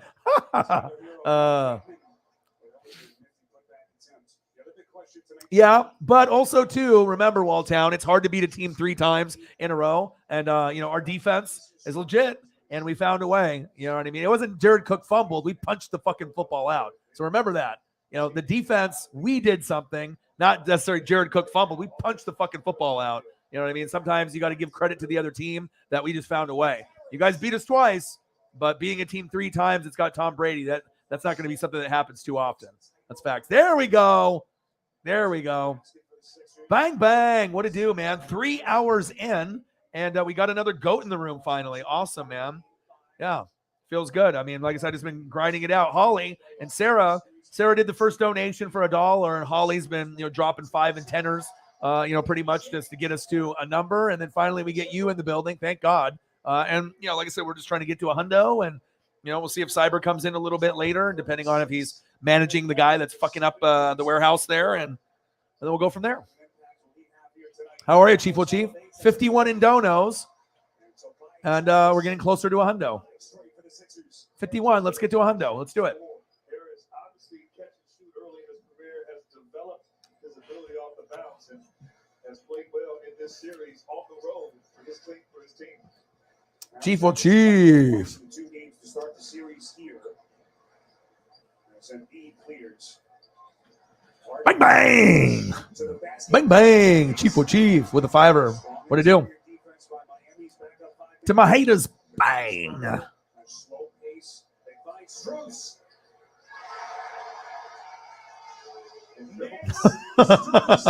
Look at Jameis. Never gets old. Fucking Jameis. Yeah, they're going to be good, though. I'm looking forward to the competition, and it wouldn't surprise me if we get swept. I mean, they have our number. They have Brady's number. They have my number no matter what. But, like I said, it's all about the playoffs. That's really the one that counts the most. So.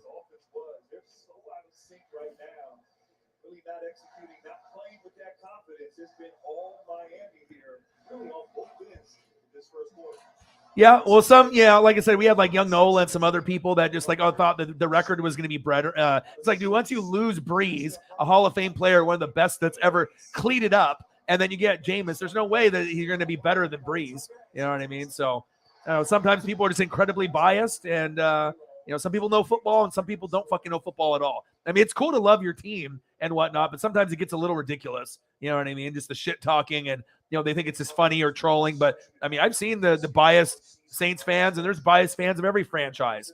You know what I mean? But sometimes it gets a little out of control and annoying. So.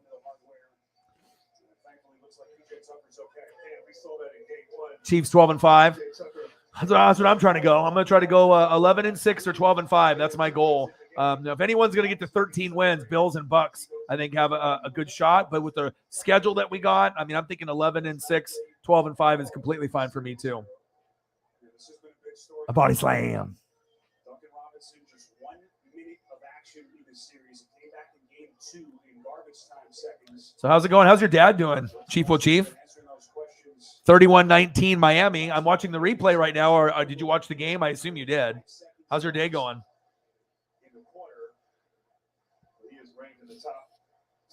I'm just chilling, man. I'm just grinding it out. 3 hours in. It's 10:45 my time, which will be what 12:45 or 1:45. But I got to keep grinding it out. We got to try to at least try to get to a hundo to 200, hopefully. But whatever happens. But I'm still here. I'm not tired. You know what I mean? Did a lot of walking with Paisley, and I don't have to wake up early. So, I mean, if I end up streaming for, until 1 a.m., 2 a.m. my time, I mean, that might possibly happen. So we'll see. But we went down memory lane, and we were going over old TV shows from like the 80s and 90s. And I think we scared away some people that were in the room. But it's all good, man. Sometimes for my mental health, it's good.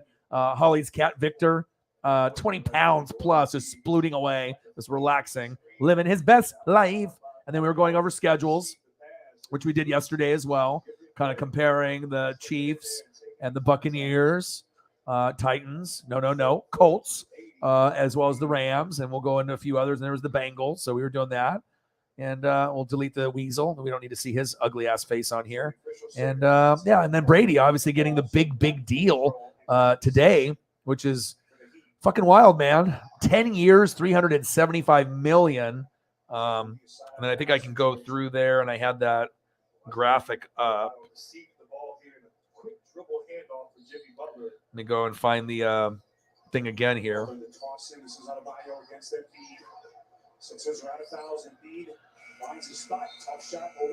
All right, so the future of the NFL. CBS, you have Jim Nantz and Tony Romo. Fox, Kevin Burkhardt and Tom Brady. Tirico and Collinsworth on NBC. That's the worst.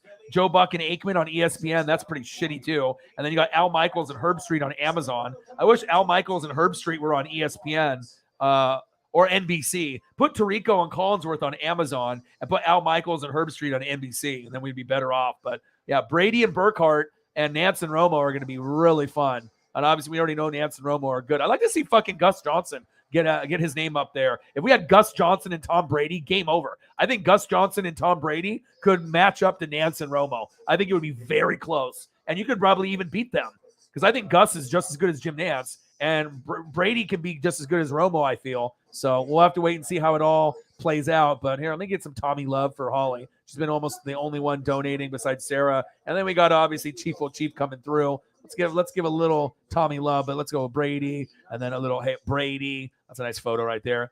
Brady. He's like, I got all the money. I took less money my whole career, like $333 million, and now he's getting $375. He's got Brady brand and all this other shit going down. You know what I mean? He's definitely going to be making all the moolah and all the doll hairs. Okay, so he'll be rich, right?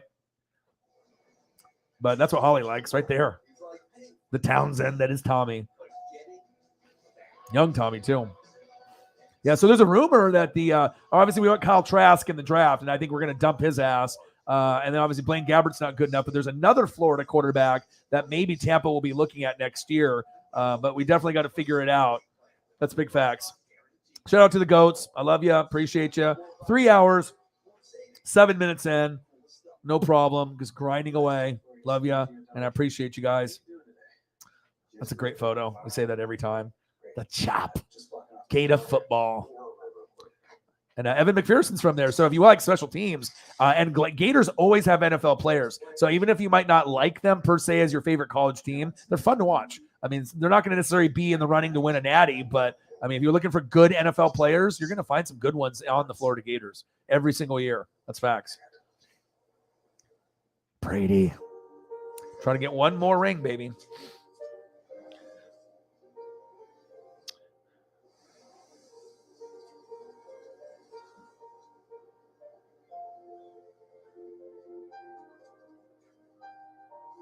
Yeah, so it says, so about those Tom Brady will own part of the Dolphins and try to play there once he's done with the Bucks. Seems like a lot of nonsense now, so that's not happening.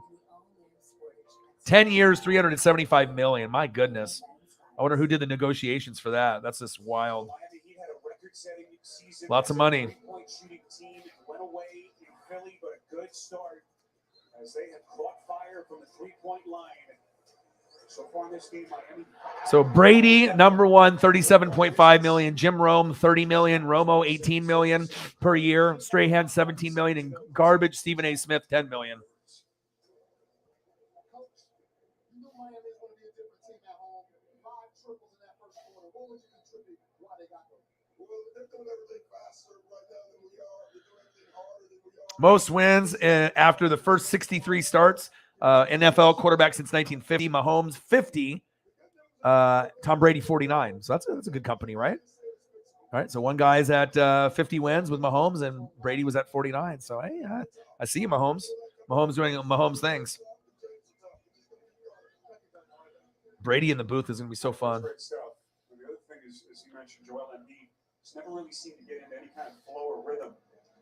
Right in that first quarter, what did you see? Well, Philadelphia unable to get him the ball. Only 4 shots. A lot of turnovers, as he said. And so see if Philadelphia. Brady signing the contract. Fuck them kids. He was with his kids for like 2 months. He's like, fuck that, man. He's like, I ain't doing this shit. He's like, I'm not going to stay home with Giselle or hang out with the kids. He's like, I got to fucking make that money. Build the brand, baby. Build the brand.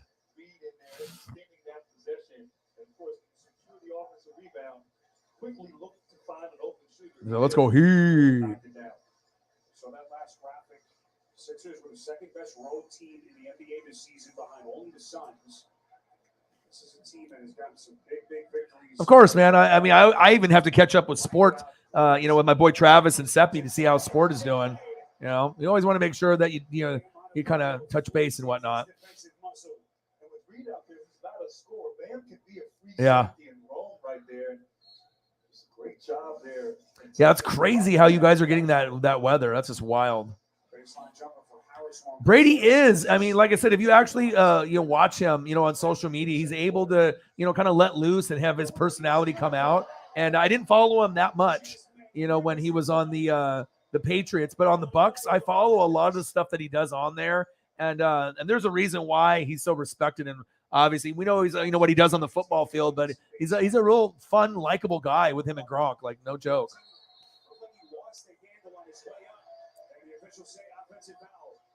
Yeah, no, I just think, it's just conversation stuff that they do like on TNT. Rudy Gobert can say whatever the hell he wants, but yeah, Prime Shaq, you ain't doing shit, dude. Prime Shaq was the most powerful center that I've ever seen, period. So Tommy even was kind of Evan's mentor. Evan's a freshman. 19, there you go. I know what you mean, though. Yeah. See if we can find a gif of Shaq in his prime. Yeah, he's just not even fair. They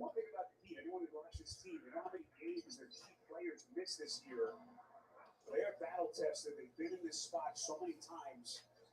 Only 20 games during the regular season. Yeah, Rudy Gobert. Yeah, I mean, I know Rudy Gobert was even trying to talk shit to like, who was it?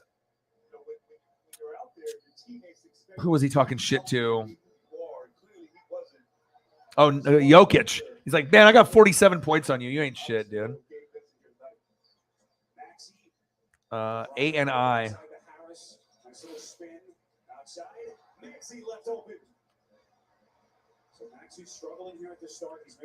like that I'm able to find some like GIF stuff on here too. It's cool. Adds another kind of element to the stream on top of just the HD photos. ANIGIF. Here we go.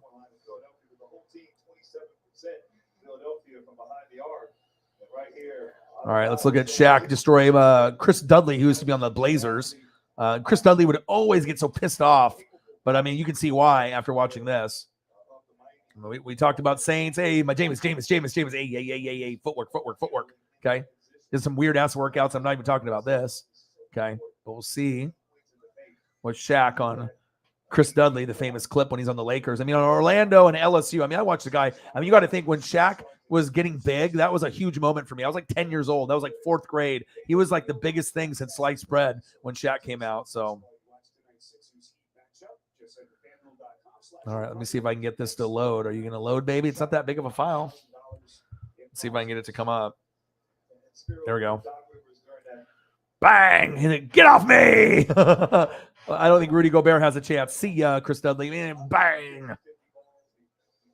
Yeah, you are not stopping that. When Shaq in his prime, Orlando or Lakers, yeah, there's nobody. See, that's the difference right now in the NBA. Like, the NBA is soft. They're a bunch of everyone that's a top player is soft and smooth. Giannis, right? It's more of a smooth player, sometimes considered soft.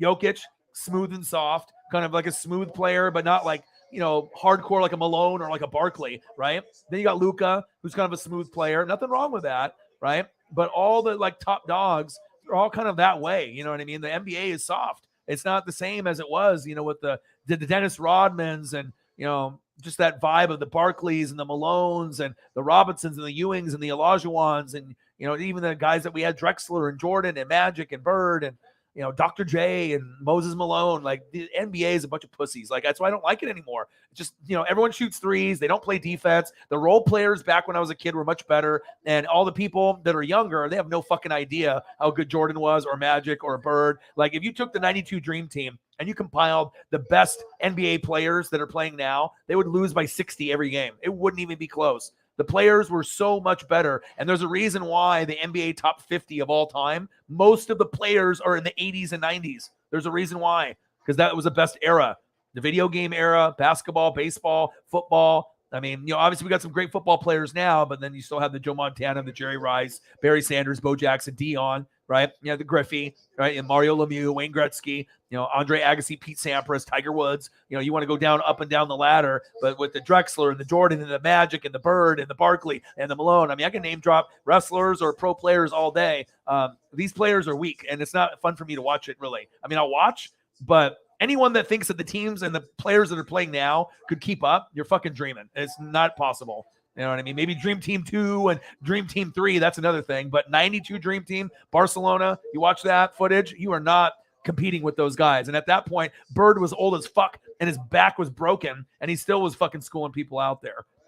So that's my opinion on it. I mean, I've watched plenty. I've been watching since 85. I should know. I mean, I give Kobe credit. I give Shaq credit for like the 90s. Those guys were the best. You know what I mean? But after that, 2000s and on, you know, besides Kobe and Shaq, I mean, Allen Iverson's a stud. You know, I love Allen Iverson, AI, but I mean, Tim Duncan's great. You know, I have to add him to the list too. KG was awesome. Love him.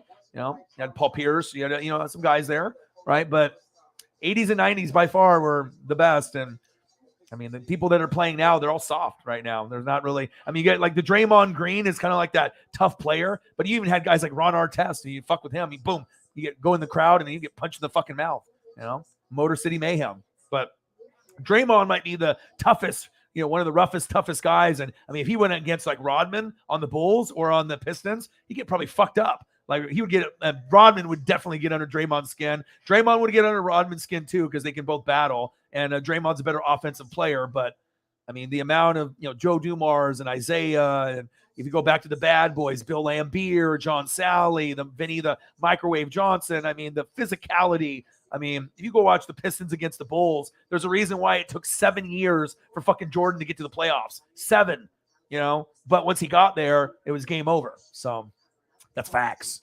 Okay. Facts, baby.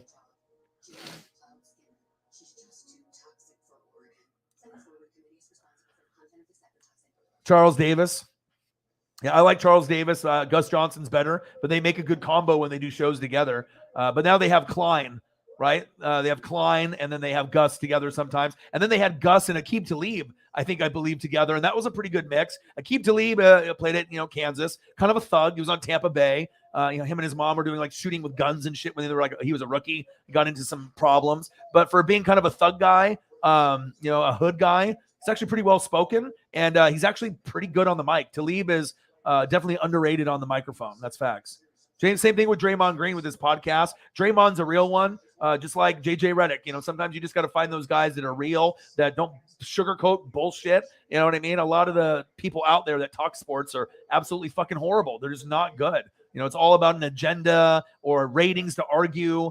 And that's a big reason why I don't like Skip and Shannon, because it's too fake to me. Do I like both of those guys to a certain degree? I like Shannon more than Skip, but I think if it was more authentic and real, I would enjoy it more. But I'm not going to go out of my way and watch it. I'd rather watch the herd enjoy, call and enjoy, because that's more authentic and real. I feel it's like you get like the younger generation that likes World Star. They like watching the Island Boys and, people getting beat up and Bad Baby and, dumbass ignorant people, you know what I mean? That just like to knock each other out and just do dumb shit. Like the younger generation, you guys like a lot of dumb shit, like just a lot of like viral bullshit, dumb shit stuff, like your 5 seconds of fame, clout, TikTok bullshit. Like, I don't know. I like talent. I want to see stuff that's real. I don't want to see some shit that's like The Bachelor. It's all predetermined bullshit. Like, I want to see real. And that's the problem. Most of the shit that you see is fake. But I do like the chemistry that Skip and Shannon have. That's the reason why one of their shows is one of the best that's out there. It's top 3. You got McAfee there. You got Skip and Shannon. And I like the herd over, Good Morning Football now, just because Good Morning Football is trash. But if Calling Wolf comes back, then it'll go up. But it'll never be the same without Nate. So they can try out D'Angelo Hall and Chris Carter and all these guys. It's not the same, because the reason why Nate was so good is Nate is real. Nate is one of those guys, even though he was a football player, he wouldn't rub it in. I'm a football player. He just came across as like a dude. You know what I mean? Like, I'm a guy, I played, but I'm not going to rub it in, like that I played. And even though he didn't really have a whole lot to rub in, you know what I mean? It's not like he was, a Hall of Fame guy like Randy Moss or anything, but his just genuine personality, family guy, someone that just came off as just a real normal dude, that would just, his ego wasn't too big. That's why the show was so good. And then he could vibe with Kay and he could vibe, but he never made himself above the other 3 people. That's why it worked so well. So you had Kay, she's the pretty face, right? Very biased for Saints and Bears. Kyle Brandt's the social media guy, the guy that's in pop culture, high energy, angry runs, right? That's a good segment. Schrager is the nerd, right? But obviously he's not that smart if he's coming to me and stealing my shit, right? And then obviously, you had Nate. Nate was very well. Nate could tell jokes. Nate could be relatable to the brothers or the football players, but then he could also be, PG for, network TV. He played his role and he got a raise and he got promoted to CBS and fucking well-deserved. He is one of the best on the mic as far as former players. He is very good. He could be a guy that would be in the booth too. And I think he would do a great job. If you put him as a color guy that would do, not the play-by-play, but just the chiming in like Romo or Brady, he could be just as good as those guys, maybe better. Because obviously he knows how to read defenses, wide receiver, smart guy.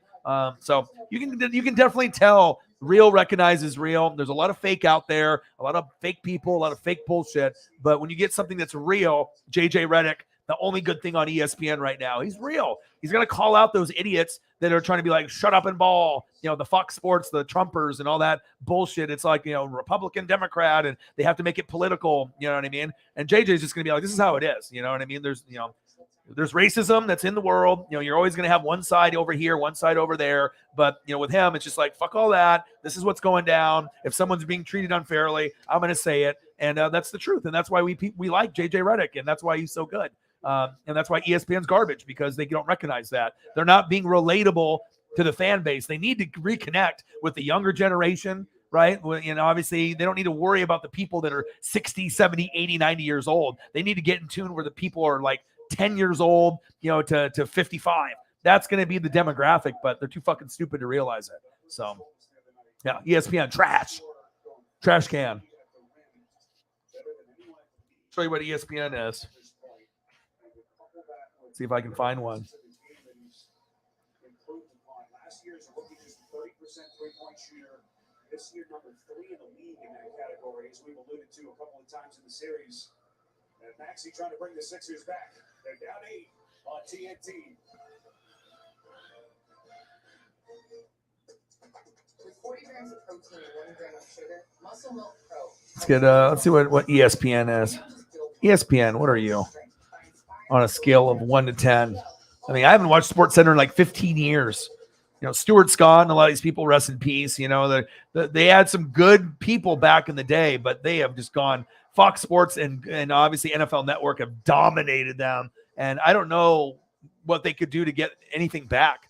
I mean, maybe if they had NWSF, maybe Clickbait Sports, Grossi, Sports Fury, and anyone else that actually has a good channel on YouTube, maybe you could end up bringing the ratings back. But that might be the only way that you could do it. But they wouldn't allow, people like me to be myself. I don't want to be filtered and watered down. Got to be able to wear the hat, no tie. I got to be able to wear the shirts, the shorts. You got to let me be like McAfee. You can't let me be corporate Orion. Not happening. I already did that for my jobs for 20, 30 years. Not doing that. Not happening. You got to be authentic. You got to be real. And if you're authentic and real, people will notice and they'll love you. If you're fake as shit, they'll see right through you. It's very easy to see. All right, let's find a video if I can. Let's get rid of Shaq. And you can look at Jameis, and let's take a look at what I think about the ESPN network.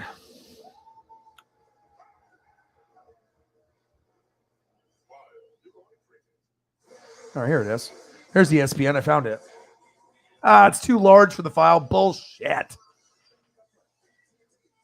What about this file? No. What about this file? What about this one? Hold on. Oh, this lady. This one will work. 200-1.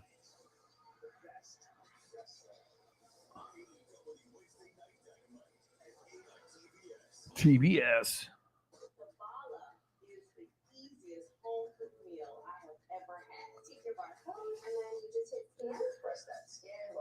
They are really promoting the shit out of this thing, that oven, right? The oven that does the pre-cooked meals for you. So you buy the fucking oven and then you order the service of the pre-packaged food. You scan the barcode and then you put it in there. I mean, it's like, I guess for people that Tovala, you don't want to cook and you don't want to do shit. Get Tovala and be lazy as fuck.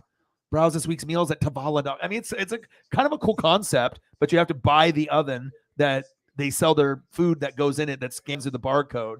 So I guess in a way it is a little ingenious, but I guess depends if people are catching on or not. Oh, here's the ESPN. Fuck. Oh, yep, right there. You lose everybody. Oh, yeah, there you go. After Stuart Scott and everybody. Oh, fuck. Yep, straight trash, homie. Sorry. Not good.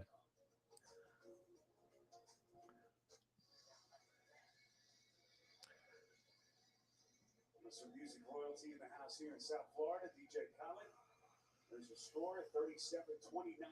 I mean, there's players that could play back then. I mean, Luka could play. I mean, he'd be like a better version of Tony Kukoc back then. I mean, the NBA would have loved him back then. He would have been superstar. Giannis, definitely could hang. Draymond, Steph Curry would be a legend. If Reggie Miller and Steph going at it back in the day, or Ray Allen. I mean, that would have been wild. You know what I mean? But I mean, I've seen people get like punched in the face and there was not even a technical or no ejection. You know what I mean? Like swinging the elbows, like Karl Malone or Barkley just did someone's fucking chin and his blood everywhere. Moses Malone, fucking Maurice Lucas. I mean, if you go back and watch 70s, 80s basketball, I mean, we had the best athletes. And then if you look at the role players, the Del Currys, the Hersey Hawkins, you're going over the Michael Adams. I mean, I can go over all the names that just kind of pop up, but those old, the Tom Gugliotas, like all those kind of rando guys. But a lot of the role players were even better than the role players that are playing today.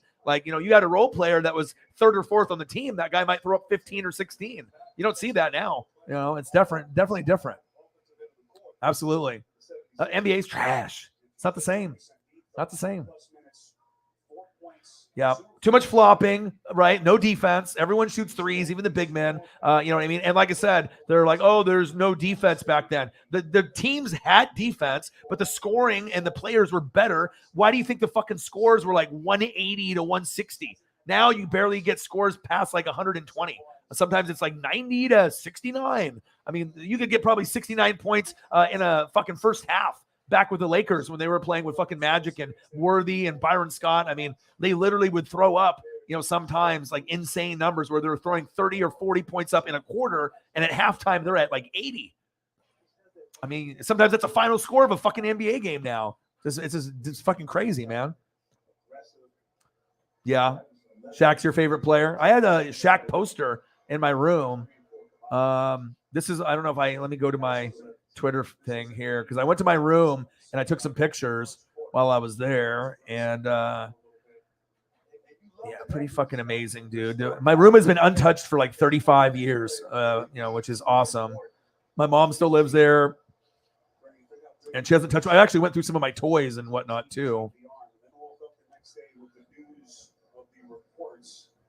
Let's see if I can find it. Maybe I sent it to Sarah. Maybe, let me see. I got my Star Wars stuff that I showed. Griffey. I think I sent it. Let me go. We'll go to Sarah. I think I sent it there.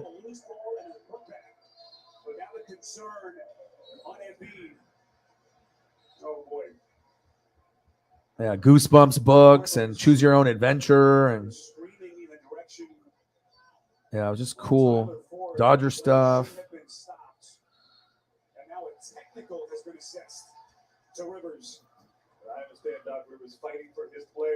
Seeing if I sent it or not.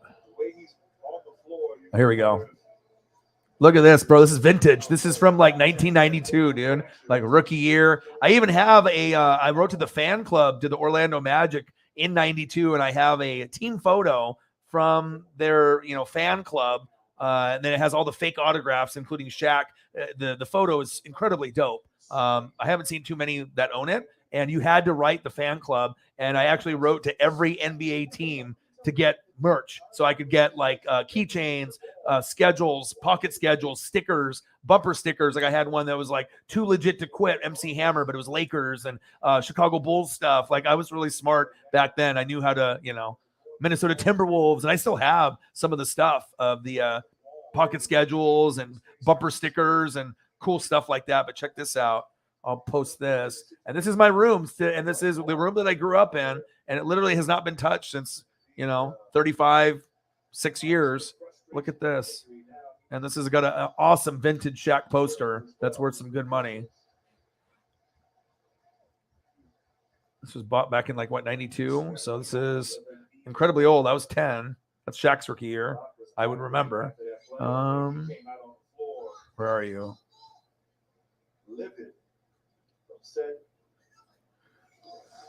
All right, here we go.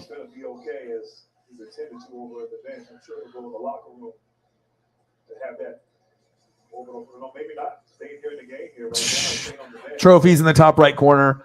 So obviously, your boy had the sports. But look at the fucking poster. That's an incredible poster. Orlando Magic, Mountain, Shaquille O'Neal fake autograph, him doing the classic pose. Shaquille.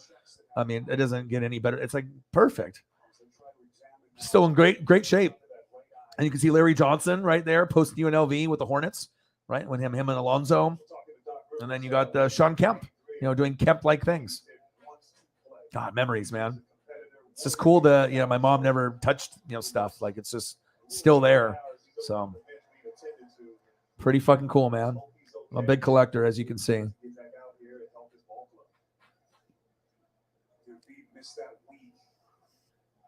Status for the playoffs was unknown for a couple of man, it's just, I mean, like I said, there's some cool things about the younger generation, but there's a lot of this dumb shit. You know what I mean? Like I was, I still feel I am kind of 18 to 21 vibe, but like I just think that like if I was back then, I mean, like if you're doing the 18 to 21 vibe, it's more like Tupac, like greatness, like Biggie, Bone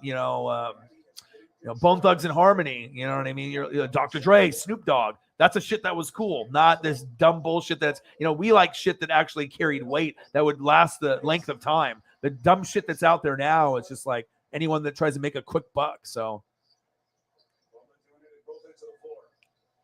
violence is better. Violence is better. Refs ruin it, yeah, but then the players are just soft as it is, and just the way that the league is. I mean, I wish David Stern was still running it, to be honest. Yep. Players are better too, stronger, better. Yeah, I mean, if you go back and look at like the most physical plays on 80s basketball on YouTube, and you look up to see, what Maurice Lucas did, what Barkley did, what Malone did. There's a lot of bloody faces. Sometimes people fought. Like it was wild. Oh, yeah. I mean, there was times where Jordan would go to the hole and he'd have Rodman or Lambeer and they would just fucking just hit him, like, across the head, across the chest, knock him and push him to the ground. And normally that would be like a technical 1 or 2. That was a common foul back then. I mean, they would just beat the shit out of you back then. So, but like, you know what I mean? It was more street ball. It was more like real. Like, it's like when you play like at the park when you were a kid, like you're not going to be like foul. Like it has to be a foul. You're not going to just call foul if it's like some weak ass reach in or something, So yeah, garbage. Everyone's touching it. Everyone is engaged offensively. Very encouraging start for the Heat as a Heat leaves that one short. When Butler's scoring and having his way on the offensive end, and Miami's knocking down 3 I was reading your comments here.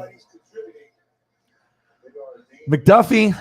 Yeah, I think Chanel's going to be the fan favorite. I think, you know what I mean? Like you'll get the certain people that I think the Chiefs fans are going to gravitate towards too. But McDuffie's from UW, and as long as he stays injury-free, as long as you're making plays, that's really what it's going to come down to. Like a Marcus Peters when you had him when he was a ball hawk. Whoever's making plays, that's what you want. So, yeah. I was about to ask you about that. Did they grade it yet? 1, 2, 3, 4? I don't think they did. Gigantic shot for the Sixers. Ends an 11-2 Miami run. First points of the night for Danny Green. Yeah, I think right now, and I'm not a Chiefs fan, but I feel the vibe from when I see Chiefs fans. I talk to them, and I just watch a lot of film, and I do a lot of reading. But I think that obviously you can go McDuffie, and you always can go Sky Moore. That's the obvious. But sometimes it's not the obvious. You want to go for that maybe underdog, maybe a guy that's got that story about him or that chip on his shoulder. And then, sometimes those guys will exceed expectations and become a real fan favorite. I like Nick Bolton. Creed Humphrey obviously overachieved tremendously. So did Nick Bolton, and I like Nick Bolton a lot too. Yeah, him too. Yeah, McDuffie does. If you go back and watch his highlights, I mean, I always try to go in there and try to watch as much as I can. And Pac-12 Network, I get it here because I live in Oregon, so I scout everybody in the Pac-12 for obviously when I'm Oregon fan, so I'm watching all the competition, but I'm looking for NFL players. So. It's not like the Eagles when you're like draft shitty, you pass on, DK Metcalf and you get JJ Arcega-Whiteside, or you're going for Justin Jefferson. No, we're going to get Jalen Reagor. Chiefs have always made good decisions. Like how many bad decisions has Veach made, or you guys made in general? You know what I mean? Like, obviously, like, you already got rid of one of your weakest players with the Reed Sorensen. Sometimes you get the pick 6 and you'll play good, but then you have 4 games of getting burnt and you're just like, fuck, come on, Sorensen. Like, it's like you sometimes makes a good play, but there is more liability with a player like that. You try to root for him, but if you fuck up and you get burned too much, at some point you got to get an upgrade and you got to get someone better. So I know there's people that were rooting for him, but at some point it's very clear, even for like a Bucs fan like me, where I saw the good plays, I saw the great shit that would happen, but there were just way too many inconsistencies, and you got to be consistent in football. That's facts. Oh, yeah, 140, 150, 180. I mean, I watched a lot back then. I mean, that was my favorite time. I mean, I was born in 82, so if I started watching shit in 85, I'm getting right in still the mix of the Lakers in their prime, Celtics, still, with the Danny Ainge and the Dennis Johnson, right? The Kevin McHale, Robert Parrish, Larry Bird. I'm starting to see, with Magic and Byron Scott and James Worthy, Kareem Abdul-Jabbar, AC Green. I mean, I can go on and on and on, with all the different players. You had the, the John Paxson, and then the Jordan, and the B.J. Armstrong, and the Horace Grant, and the Bill Cartwright. You just had to go down Stacey King, and then down later Bill Wennington, Luke Longley, and then Tony Kukoc, and Dennis Rodman, and and then after that it was the Ron Harper when he was the point guard instead of John Paxson. The first 3-peat and the second 3-peat. Steel trap. It's all up in here still. Yeah, and you guys need pass rush. If you guys are going to end up coming out first in the AFC West, the only way it's going to happen is if your pass rush is good. You got to get to the quarterback. Pressures and sack lunches haven't been very good. I mean, it could be much, much better. You need more consistency. Frank Clark and Chris Jones, obviously injuries are injuries. But then what about the other 2 guys? You need to have somebody step up. You had guys like Dontari Poe. You've had other guys in the past, that have been able to do some things. And, Tom Bali, and you've had some of these other guys. I almost wish that you had those guys now, playing, and we'll see if the running back situation is good. Maybe Kareem Hunt gets cut, but I don't think he I don't think he'll be a cut casualty, but he's owed quite a bit of money. And there's like rumors, what would happen if maybe he was available again? Forgive him, have him come back to Chiefs Kingdom. Because, I mean, shit, if you get a Kareem Hunt to come back, that could be the difference between winning the division, not winning the division, and maybe making the Super Bowl or not making the Super Bowl. I mean, that definitely would improve that running back room considerably, because I think Kareem Hunt, out of all the running backs in the league, is top 10, because Nick Chubb is, top 6. So Kareem Hunt might be like number 10 in the league. I mean, there's a lot of guys that are great, but I think I would take Kareem Hunt, probably over Josh Jacobs. And, Joe Mixon gets hurt quite a bit too, and he's in that kind of same range, 8, 9, 10. But I think Kareem Hunt is a starting running back, and there's a reason why him and Chubb are the best duo. But if Chubb is number 5 or number 6, right, where's Kareem Hunt? Not that far behind, maybe like number 9 or number 10. I think he's really good. I mean, just stupid fucking thing he did with the girl in the hotel thing. That was just dumb, But what can you do? What can you do? ESPN is owned by Disney. It's just straight crap. This is crap, man. I can't watch. I haven't watched SportsCenter in like 15 years. I won't even do it for the top plays. And they have to understand everything's going social media based. It's YouTube, it's Twitch, it's Instagram. People don't necessarily want to watch a program that's not good. Like, yeah, you're ESPN, but maybe we'll watch the games that are on your network, but you're not the same, brand authentic, that you were before. Like, the people that they have on there, they're not relating to the younger generation. It's facts. And I think that's why, people on YouTube can really succeed, because like people like Grossi and Clickbait and me and Sports Fury, depending on how old you are, most of us, I imagine, are 35 or early 30 and up. So if you can relate to not only the older people with your football knowledge and sports and wrestling knowledge, but you can also relate to the younger crowd, based off, your energy and how you come across. So, because I think Grossi can relate to anyone that's young or old, and I feel I'm the same way too. I don't feel there's any age limit, Shout out to Grossi, GOAT. 6 of 10 from 3-point distance in game 4 as Miami blocks it up. Yeah, I want to see the potential. I'm definitely excited to see where that goes. Yeah, training camp cuts. I'm really excited to see what rookies develop. And like I said, I like, as far as like if I'm watching teams, I'm always going to focus on the Niners. Obviously in the NFC West, that's the one team I really like, because that was my team as a kid, right? And then Eagles for NFC East, that'll be the one I focus on the most to check to see what they do. Vikings will be for the North, and then obviously I'll check out the Saints and the Bucks. Keep everything active with the Falcons and Panthers as well. But obviously for you guys, I follow all. I'm gonna have to follow all of them. I mean, you got the Raiders, you got the Chargers, you got the Broncos, Chiefs. I'm gonna have to really dig deep. And I mean, I've never seen a division that good before, ever. Just like when you thought the Raiders or someone else was going to get left behind, or the Chargers, even, certain pieces came in, Russ came in, so Broncos immediate elevated. You guys lost a couple pieces with the Chiefs, but Veach is so good that there's not going to be that much of a drop-off compared to another organization that didn't have a Veach. So then Chargers ended up getting J.C. Jackson and Khalil Mack, and they've been drafting really well. Herbert's great, but your coaching is garbage, and you have an injury problem, right? And then the Raiders were supposed to not be good, and I said years ago, first 3 years when they go to Vegas, they will make a wild card. And it was year 2, and then they made it. So the ESP came through again. Maybe it was a year early, but they're like, the Raiders are going to get left behind. Look at Herbert and look at Russell and Chiefs and and then boom, what do they get? Devontae Adams, okay, and then that's pretty big, right? College teammate, boom, Devontae, Hunter Renfrow, the most underrated wide receiver in the league. Facts, okay. Then you got Waller, top 3 tight end. Boom, you got Josh Jacobs, probably top 11. You know what I mean? The offensive line, though, kind of stinks. All right. And defense kind of stinks. A guy will tell you. But I think that there's potential because you got Josh McDaniels there. So the defense probably won't be able to stop anybody, and they'll definitely get hurt like they usually do. But the offense will be so high-powered that they're going to outscore some of those people that they lost to by 7 or less. Now they're going to end up overtime or have a shot because Devontae Adams is there.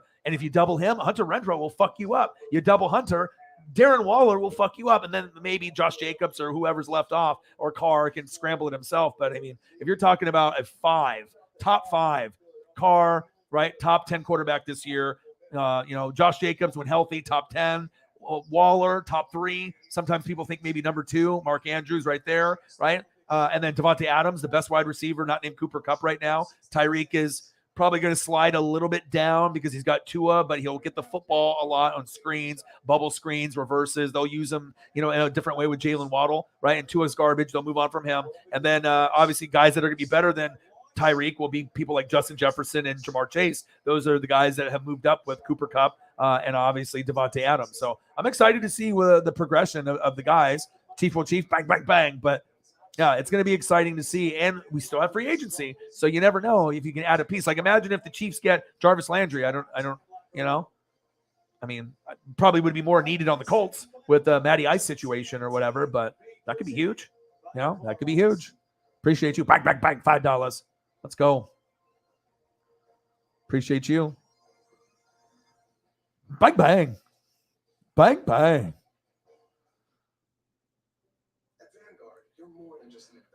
Cactus Jackson. Bang, bang. Appreciate you. Good old Nick Foley. Good old Cactus Jack. Love it. Bang. Juju isn't a number one receiver, but he's a solid number two. So as long as he doesn't get hurt, you know, if Sky's the three, Sky's a slot guy, Juju is on the outside, right? You got in Travis Kelce. You got to be able to run the football and play defense because everything else will come into place as long. And Mahomes struggling up and down. If it happens again, it's not going to matter. If you guys can run the football effectively, you know, offensive line's got to do a great job this year. But O-line running the game, obviously with the run game's got to be big and the defense. So if your O-line's good and your running game's good and your defense, it's not going to matter what Mahomes or Kelce or anybody else do because it'll just naturally flow with the offense. But the question marks are like, what is the running game going to look like? How good is the O-line going to have chemistry? And are you going to be able to stop anybody on fucking defense without Honey Badger back there? Like, what are you looking at? You're going against Russ. You're going against Carr and Devontae. You're going against Herbert. That's not a good look. You know what I mean? Like, that's not a good look. I mean, the Chiefs defense, you know, has good players. But if you compare it to, you know, maybe like the Chargers defense, you know, or you're looking at some of the Broncos players like Surtain, you know, you need those guys. But I think they did get some studs and some sleepers in this. Veach is very, very good. He knows how to maximize the talent out of the room. So I think the Chiefs defense is actually going to be better than what it looks on paper. And I think the offensive line will be better than what it looks on paper. And then that leaves really the running game. So what are you going to get there? You can't have it all in Mahomes' back. Like if Mahomes thinks like Clyde Edwards-Helaire and the rest of the group can't get a fucking 100 yards, that's when you lose games because he's, I got to run. And he's forcing the football, double team, triple team, Travis Kelce. So he needs to be able to have that feeling of like Kareem Hunt's back there or Christian Okoye's back there or Larry Johnson's back there or Priest Holmes back there, you know, or Jamal Charles is back there. You need to have the confidence. Okay, boom, Jamal Charles. I know I can get 100, 150 yards. This guy's the fucking man. But with Clyde, it's like, what am I getting? I might get 50 yards or less. Or maybe I get 120 and 2 touchdowns, but it's not consistent yet. So that's why I think he's more of an RB2 and maybe a Kareem Hunt reunion. I don't know. You know, obviously, you know, doing what he did is not okay, but I don't know where they're going to go. We'll see. But if he came back to the Chiefs, wow. I mean, that's what you guys need. And the Bills, you know, still need their running back as well. And Tampa, I'm looking for mine. Dalvin Cook to Tampa Bay in a year or two. Sports gods, are you listening? Dalvin Cook to the Tampa Bay Buccaneers. Post Brady. Thank you. And then obviously 2 years from now. And the Tampa Bay Buccaneers have signed Dalvin Cook. The receipts are in. That Florida State connection. I did say that about Fournette too, and it happened. So that was kind of creepy. But oh yeah. It's a blessing to have like that Mahomes too. I mean, just imagine, you know, it's like you gone through all the quarterbacks. You had the Joe Montana, then you had the Alex Smith, but you're just like, you know, every person dreams of having a superstar wherever, linebacker, quarterback, running back, wide receiver. And obviously it's a quarterback league, a passing league. And then you end up getting the best quarterback, like when it wasn't even expected. But a lot of it was Alex Smith and Andy Reid. If you didn't have those two players, I don't think Mahomes would be as good as he is now. Like, let's say Mahomes started on the Browns or the Jets. He'd still be a pretty good player, but he wouldn't be nowhere near the player that he is now because you guys have Veach, you have stability, a good organization, good role players. You know, you had Tyreek, you had Kelce. I mean, he had weapons right out the gate, and you had a amazing Super Bowl coach in Andy Reid, you know, probably the most respected coach that might be coaching today. Not like Belichick because of the cheating. Andy Reid might be the most respected. I would have to try to think of anyone else that I think is more respected in the league than Andy Reid. And I don't think there's one person besides maybe Mike Tomlin. You know, he's pretty well respected, but I mean, Andy Reid is up there. Guys, I spoke with Doc Rivers. He said he told his NFL, yep. Yep. I don't do any of the other ones too. Yeah, I won't watch ESPN almost for anything. Passover 20. Yeah, the older crowd, nobody likes him anymore. Everyone has jumped ship. So, but like I said, the reason why I think that, the authenticity, it's like, I think that's why people watch me and Pat McAfee. And, if you see like Grossi, it's like when you see something where you can have the passion, you can just be yourself, you can tell it's not, it's just who the person is. It's just real. But when you see shit like it's like predetermined arguing, Skip Bayless is always like the Cowboys are winning the Super Bowl. He doesn't necessarily feel that way every year. Maybe some years, like last year, maybe he did. But there's been times where he knows the team's winning 5, and he's, they have like the producers are like, just go for it and be the most crazy, out of pocket person. And then we're going to get ratings, and people will comment on your fucking Twitter that you're an idiot. And then that's going to drive ratings, because that's what they do. And I don't like that. That's false advertising. You know what I mean? It's like, you're not even, but sometimes people are dumb and they believe it. They're like, oh, did you see what Skip said? The team was a 5-win team and he says Super Bowl. And that's what they do on purpose to get you riled up, for the fakeness. But some people can't see it. I read through that though. I'm not, that's not fucking for me. Give me some real shit. Give me some good vibes. Give me call and enjoy, for the herd. Give me something like that. Or give me McAfee and the boys, Fuck Schrager. Fuck out of here with that. Good Morning Football. You ruined it for me. I can't even enjoy Good Morning Football anymore until Colleen shows up. Thanks a lot, Schrags. P. Schrags. Come up with your own shit. Ruined it for me. I can't even enjoy Good Morning Football anymore. Yeah. You guys will be good. But like I said, the key to, him being successful and you guys going on a deep run, defense will be good, I think. A little bit better than people anticipate, but it's O-line in the running game. It's like, that is the key. Is if the O-line in the running game are top, 15, there's going to be a lot more that'll open up, and I think Mahomes will have less turnovers.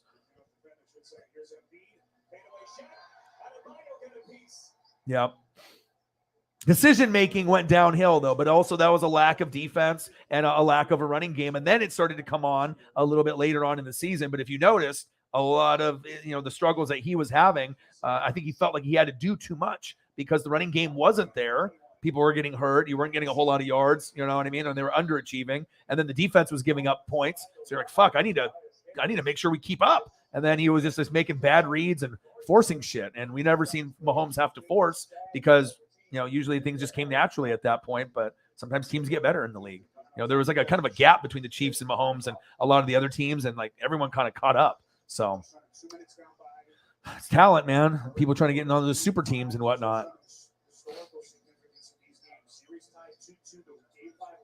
Oh yeah, Juju's got potential to get 1,000 to 15 yards and close to 10 touchdowns. I think. I mean, if Mahomes can get 10 to 15 with or 8 to 15, but probably 10 to 15 with Kelsey. Juju could get definitely 9 or 10. It just, Mahomes could be primed for a, 35 to 50 touchdown pass, season. I mean, maybe closer to 40 to 50. So 45, 50, somewhere in there. It's possible. Yep. Chemistry is going to be key with the new ones too. So the 2020. O-line is key because like about Mitchell Schwartz, right side, Fisher, you know what I mean? And you had those guys, didn't have them for the Super Bowl. And, even if you did have those guys going against Sue, JPP, Shaq Barrett, and Nadama comes, Devin White, Levante David. I mean, just the way the defense was playing, but it definitely wasn't going to be where you didn't throw a touchdown pass. If you had those two, Mahomes would have thrown probably for 2 at least. So even with my defense being good, but O-line is going to be interesting to see where people fit in those pieces, and injuries is everything too. Yeah, Juju's number 2. He will never be a number 1. Yeah, AB. I mean, just if you look at the rest of the, AB was getting doubled and had the one-on-ones, and then Juju, would have corner number 2 or corner number 3 on him. Yeah.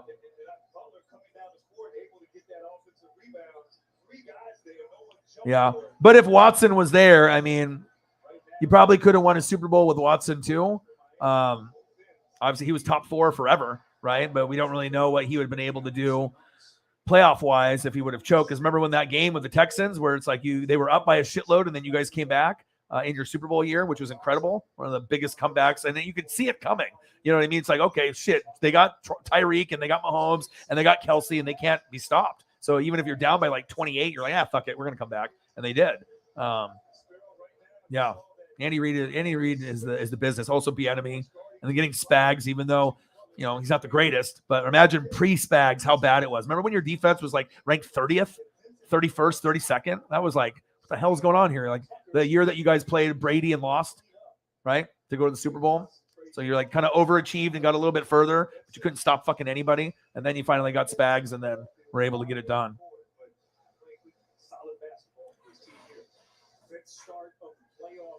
Yeah. Oh, of course. They're never, I mean, it's not like John Madden is there to back them up, right? It's not like he's alive right now. And, it's not like Howie Long's this big fucking advocate and Bo Jackson's like Raiders. I mean, if you had like bigger names still alive that were backing them, then there wouldn't be as much bashing. You know what I mean? But I think Al Davis made it that way. You know what I mean? They used to be really good. Won Super Bowls, Marcus Allen, you had the certain personnel and the personalities, the Tim Browns and, the greatness. But I mean, if Madden was still alive and Bo Jackson was like hardcore Raiders, you know what I mean? Howie Long, and you had these guys that were like being advocates, the trash talk wouldn't be as much, but you don't really see people like back the Raiders. It's just like, they want to think it's like, everyone is Jamarcus Russell and they're just a bunch of fucktards and stuff. But now you got Devontae Adams, and I'm excited, man. You know what I mean? The Carr connection, because I watched Fresno State football. I don't think anyone really in the country did. So, did I think Devontae was going to be this good? Fuck no. But I knew Carr would be pretty good. And he's always getting shit on. People are like, oh, Mariota's better. I'm like, dude, I'm a Duck fan, and that's not true. You know what I mean? It's like, I know he won the Heisman and all, but you're not going to get me to be like pro-Duck no matter what the situation is. I'm not a fucking troll or an idiot. You know what I mean? It's like, I love Mariota and all, but Carr is the guy. He's much better. And some people are like, oh, what do you mean? Well, what? Mariota's good, but he gets injured. So I can't rely on a guy that can't stay fucking healthy. You know what I mean? He's my dude, but I like Herbert more. Herbert actually can be a Hall of Famer. Mariota will never be. I mean, it's like, I'm a big Joey Harrington guy. I got the jersey. I mean, I got the Mariota. I got the Herbert. I got the LaMichael James. I got the DeAnthony Thomas. And the sad thing is, some guys just cap out in college and they don't get any better. That's how good they are. They dominated college, players, but when they go to the pros and you're playing beast people that are like Ray Lewis and T Sizzle running down your back, maybe you can't really dominate like you did in the Pac-12, but that doesn't mean that you're not a Duck legend. For me, I have so much love for DeAnthony and for LaMichael and Joey Harrington, where maybe they didn't exceed expectations. They played like shit maybe in the NFL and couldn't compete, but they're still Duck legends to me, and I rock their gear, and I love it, man. Like, I want to be able to show them some love. I mean, the memories that I have growing up with those, but Herbert is the guy that's going to transcend everything. Him, and obviously Haloti Ngata was good. Thibodeau has a chance to be one of those guys that kind of transcends our brand and gets it more out there. But Haloti Ngata was a good one for us. Hall of Famer, loved him. Obviously Jonathan Stewart was very highly touted from Lacey, Washington. We knew that he'd be pretty good. And we've had guys like Patrick Chung, TJ Ward, Eric Armstead, Buckner, but I really like Thibodeau. I think he can be a Hall of Fame type of player, like a Von Miller, if he doesn't get injured, which he will, right? But Herbert has the chance to be the best Duck ever. We're talking that fucking good, in my opinion. So, but it is what it is. We will see.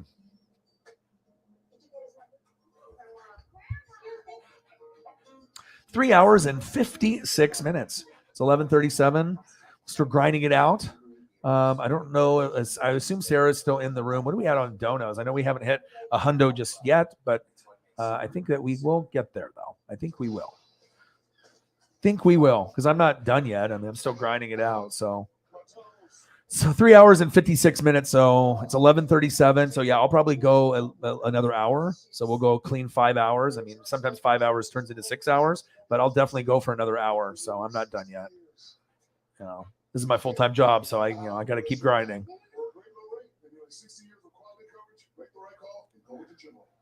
Yeah, but I agree. But now the narrative is going to be like, okay, Devontae, Renfro, Jacobs, Carr, Josh McDaniels. And I'm telling you right now, guy, even if you don't know, Josh McDaniels is going to work out for you guys. This might be a guy that you can hang on to for 10 years. And it's going to work. You know what I mean? As long as you guys don't get too impatient, you know what I mean? You're going to have your ups, you're going to have your downs. Realize the division that you're in. Don't be fucking stupid, Mark Davis. Understand there's going to be years where maybe you go 7-10. And it's just like you're fucking playing the Broncos and the fucking Chargers and the Chiefs. It's fucking hard, but then there's going to be years where you're going to go 12-5 and, 11-6, maybe 10-7 and do some fucking damage. So I'm excited to see it. Division is really exciting. And you might get a couple Super Bowl winners out of that division in the next few years. Bills might be one, but if it's not them, there's Super Bowls to be had in that AFC West. You got, you're going to have opportunities out of those 4 teams, and obviously a few others that are in the AFC, but those 4 teams and the Buffalo Bills, I mean, you're going to be looking, and Bengals too. You'll be looking for some opportunities. Right. And well, obviously now looking at Watson, I mean, it would be horrible. Deshaun Watson, fucking taking advantage of people that are in the massage business. I mean, you lose your quarterback. I mean, at that point, you probably just be like, all right, well, fuck, we got to get a new one now. Zavala, your secret weapon for impossibly convenient home cooking. Browse this week's meals at Zavala.com. This copyrighted broadcast of the National Basketball. Yeah, ruin it for the rest of us. Thanks, Weasel. And I love the program. You know me. It was like McAfee and Good Morning Football. That was my shit. I was like, dude, I love this. Like, I couldn't look. I was always looking forward to see what Nate had to say. You know what I mean? Then I could kind of tolerate the Schrags and the K and, Kyle Brandt. I could just kind of like, they were just all intermingle. You know what I mean? But obviously Kay is, from Chicago. So she's, Bears fan, but she knows they suck. So she'll root Saints heavy. Very biased for Saints Bears. Kyle's a Bear guy. He knows they suck, but now you got Justin Fields. But you're not winning shit in that division. You're just one step higher than the Lions. You're always going to be second fiddle to the Vikings and Packers until something happens with the quarterbacks with Cousins and Rodgers. You have to see, but you're never going to be able to compete. It doesn't look like in the near future. Maybe Justin Fields, if you get some weapons and a defense and some better coaching, but and then obviously Schrags is a Chief fan, and Nate obviously roots for the Lions and the Vikings and teams that he played on, whatnot.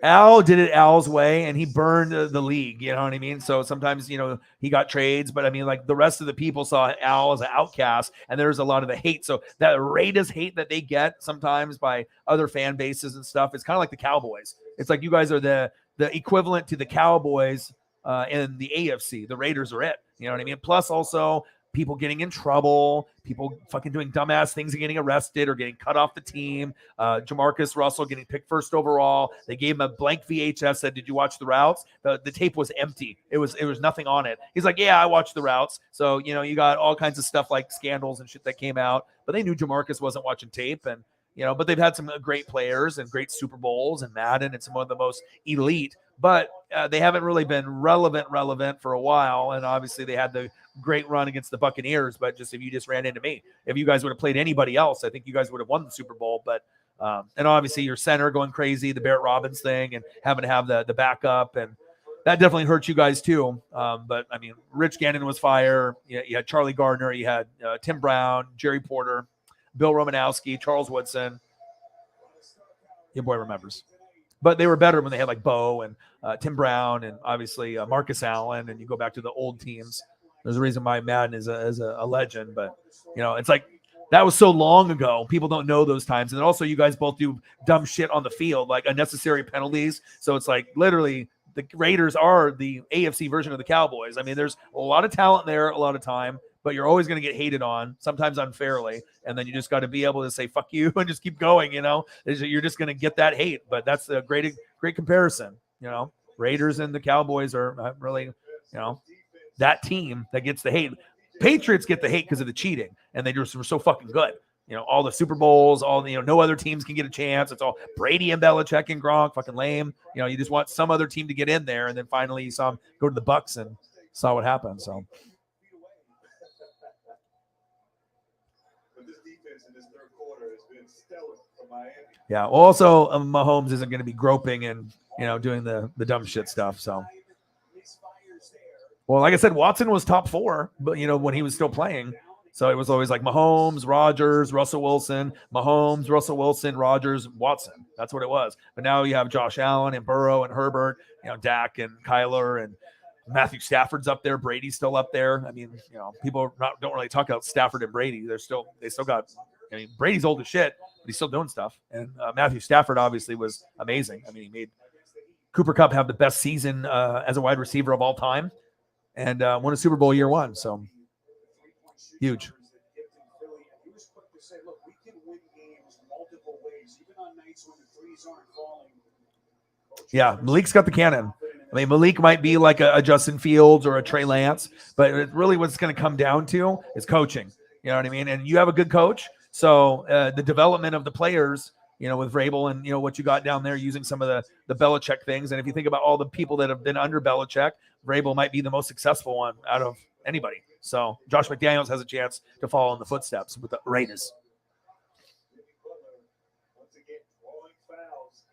Yeah.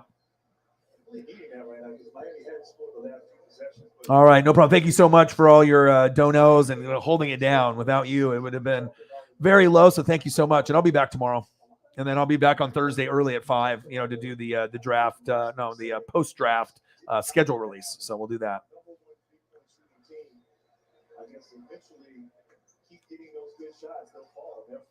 Right, and also too, if the call was a fumble.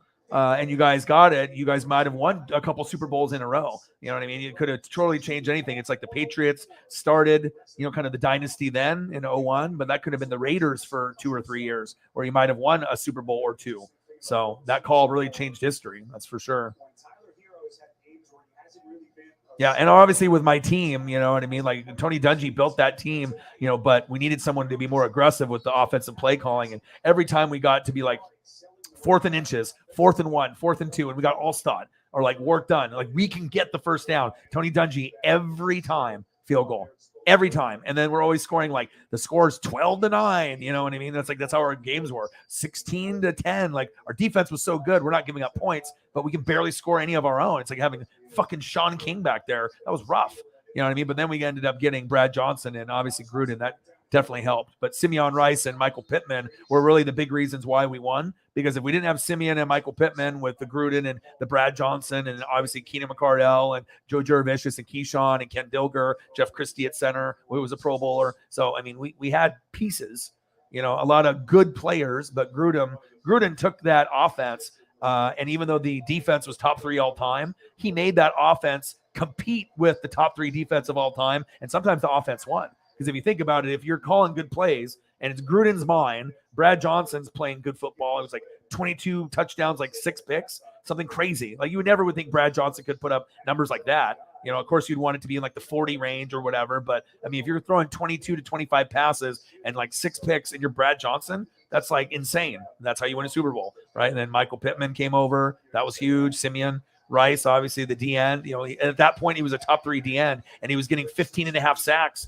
pretty much almost every year for a few years. Like 3-4 years, he was getting like 12 to 16, but it was really closer to like 15 to 16 sacks. That's like Hall of Fame. If we didn't have Simeon Rice getting pressure, there is no Super Bowl. Then you have Sapp and Brooks and Lynch and other random guys like Shelton Quarles, who was a Pro Bowler, and Booger McFarland didn't play in the Super Bowl, but you had Dwight Smith and Dexter Jackson and all these other random guys in Lynch and Rondé Barber.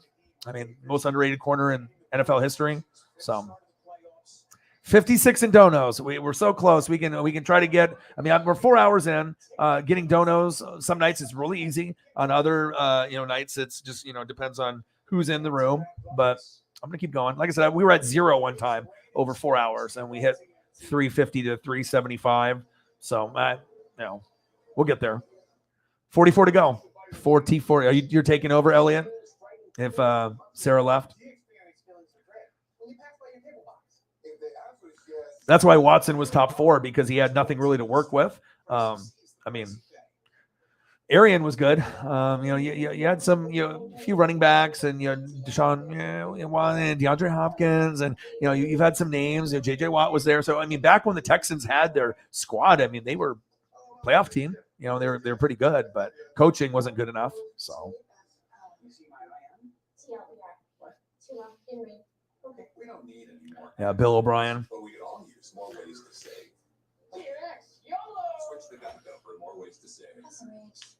Let's say you win the first game of your parlay.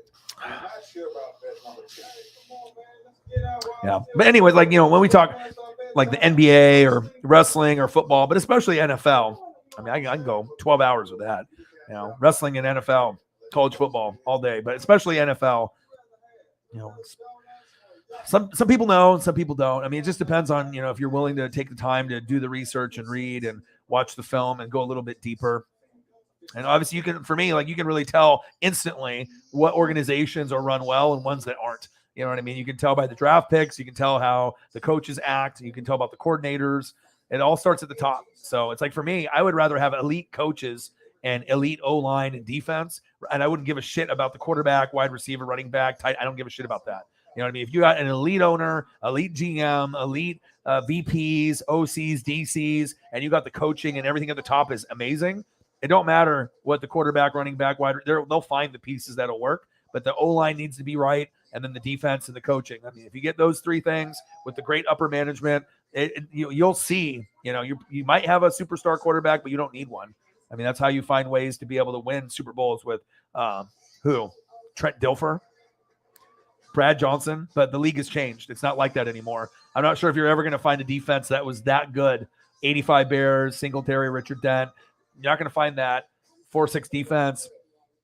You're not going to find that, right? The Buddy Ryan, and then obviously with 2000 Ravens with Ray Lewis, and then 2002 Bucks, Derek Brooks, Warren Sapp, Lynch, all that, Simeon Rice, Ronnie Barber. I'm not sure if you're ever going to see another defense as good as those three. I mean, we had Legion of Boom. You've had No Fly Zone. You've had some other defenses that have been pretty good, but I don't think anything compared to those top three. And it might take us some time before we get another defense like that ever again. So, but we'll see. I mean, my Bucks defense against the Chiefs that year was pretty fucking good, but it was nowhere near, in my opinion, what the defense was for me back in 2002, 95 to 2002, 2003. I mean, we had a nice run for about 7-8 years. So, I mean, thank God. 2 NFC championship games, 1 loss, 1 win, and then ended up going to Super Bowl and finding a way. So,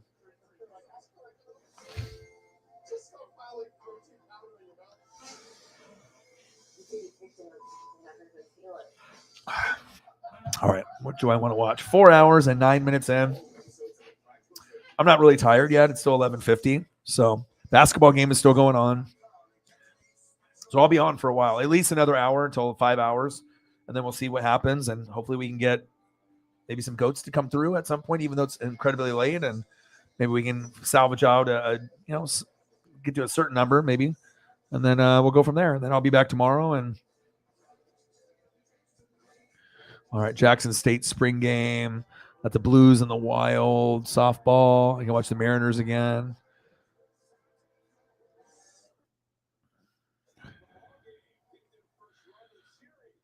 All right, 1-0. I'm going to go back to the Mariners and watch a little bit of this, the beginning.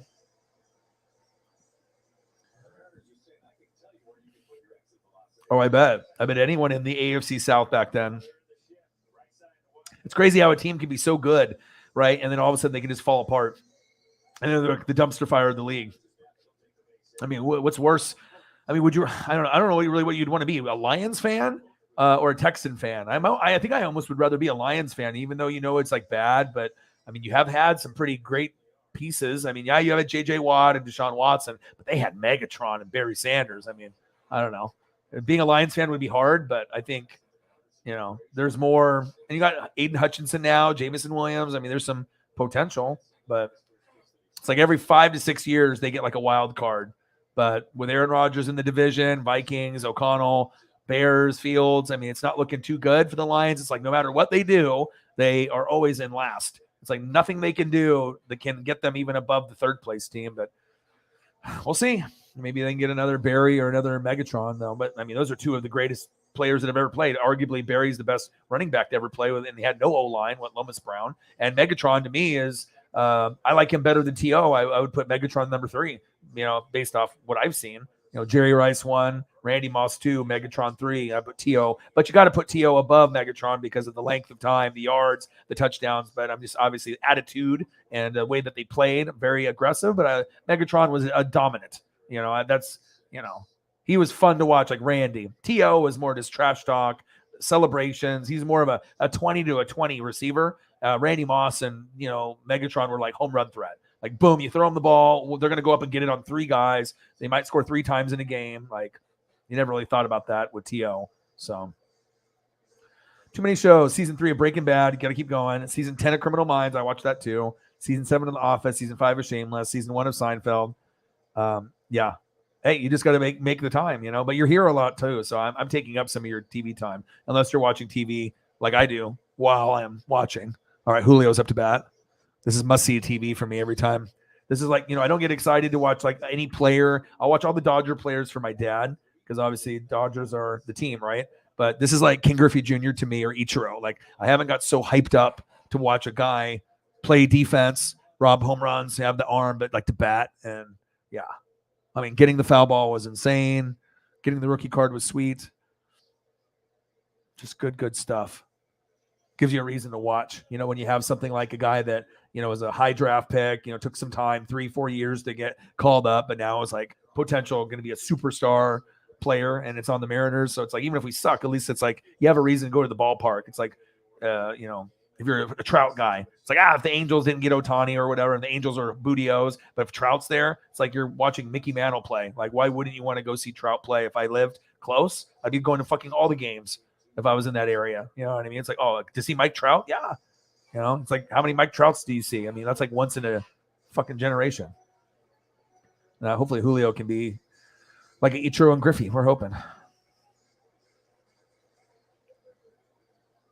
Yeah, you don't know what it's like to be the Aints and have to go through the bad shit. I mean, there's times where Tampa Bay was only winning a couple games a season, bro. Like, you know, it's like if you're a young fan or whatever, or you're in the Breeze era, I mean, you don't have to fucking know what it's like to be in pain and win fucking like 2 games a season or 4 or less.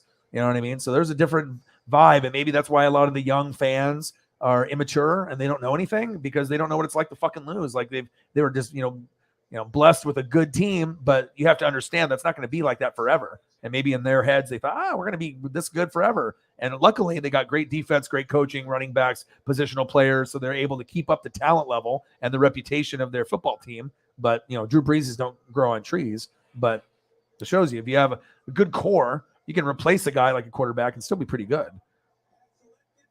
There we go, Mariners, 2-0.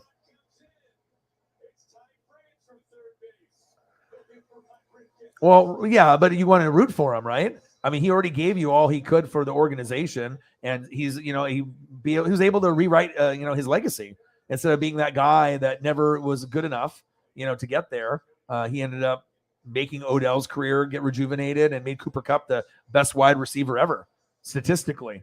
Yards, receptions, touchdowns. Even Jerry Rice didn't accomplish the triple threat like Cooper Kupp did, and that was Matthew Stafford. So I don't know. For me, you know, I know Lions fans were rooting because he wasn't going to do shit for them.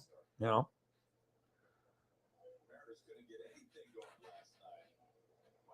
multiple baby mamas, all the babies, all the seeds, like Sean Kemp, 16 kids, 15 baby mamas, all the mamas. Oh, I imagine everyone in Detroit celebrated because that's probably the closest thing that they're going to get to someone that was loyal to them that actually did. I mean, they already got their heart ripped out with Barry Sanders and the heart ripped out by Megatron. I mean, the next one is Stafford, so you might as well root for him, and he did it, you know. We won line last year and it felt like one, right? See, like I told you guys, we were going to go 8-9, 9-8, and you had like Nola and all the other people arguing with me, and it's like, you know, it's like I'm not the regular Bucks guy that you talk to on Twitter or Instagram where you guys are just beefing and talking shit, and you're not going to give credit to each other's teams. Like I actually, you know, I'm going to give it to you real, you know, for no matter what fan base you are, and you know, some people they've never heard that type of take or whatever, so people are in that negative field too much. Negative energy is contagious. Eric Fisher, yeah, that was bad. Eventually he came back, but never panned out. I mean, if Eric Fisher was like a, you know, elite one, like Orlando Pace, then you're like, ooh, yeah, Orlando Pace, you know, or you know, something top end, you know. But yeah, it didn't work out that way. Sometimes that happens. Stafford will be Stafford, right? Well, just because he couldn't do it there, but also the big difference, right? It was not only the defense, but it was Sean McVay. And I've already said that Sean McVay is a top 2 young coach with Shanahan, and he's going to get it. And, you know, just needed that piece to be able to use his play calling. And, you know, there's nobody better at calling plays right now than Shanahan and McVay. So, and I think Kevin O'Connell has a chance to be a top 6 play caller right out the gates. So it'll be interesting to see what he does with the Vikings too. Yeah, the rookies, Kellenek. I mean, it's kind of cool, dude. Like we got a couple guys, and even Kyle Lewis is injured, and he was like a good rookie of the year kind of guy. So you got Kyle Lewis coming, you know what I mean? And then you got Julio now as a superstar. Kellenek is trying to get there. You know what I mean? Now we're getting pitching with Brash, and obviously we had George Kirby do big things. He might be a guy that's on the rotation. You got Ray. You're spending money. You know, it's no longer the Nelson Cruz era and that type of shit. Like it looks like this is. We're building for the future, and we're getting closer and closer to 90 wins every year. But, we're nowhere near, World Series level or anything like that. But just to be like, we've gone through the longest streak without making the playoffs since 01 Ichiro's rookie year. So to not go to the playoffs for 21 years, it's pretty bad. So us in the Northwest, like, we're like Griffey, Randy Johnson, Edgar, Ichiro. So we have a lot of pride, but like, what do we have to show for it? Like, so those are 4 of the best players to ever play, but we don't have anything really to show, So kind of sucks on that part. Blazers, Clyde at least got his ring with Houston, and we were happy for him that he got it there, but would have been much sweeter if it was with us. But we ran into the bad boys and ran into Jordan. And instead of 2 wins, we had 2 losses. So shit happens. And I gotta get a natty with the Ducks, before I'm dead. 1. I don't care who the fucking coach is, Dan Lanning. I don't give a fuck who it is, but I need to get 1. I don't have to have a lot, just 1. Just one natty, one championship. That would be great. Kemp's got a shitload. Look it up. Yeah. At one point, because he was in Seattle, right? And then he got fat and he went to Cleveland, but he was still pretty like bouncy. He was kind of bouncy and wiry on the Cleveland Cavs. They had the Mark Price and the Craig Elo, Brad Doherty, and Larry Nance, all those old school guys, right? Back with Cleveland. And then the Mark Price era. But then past that, you had, there's like, what was it, Sura?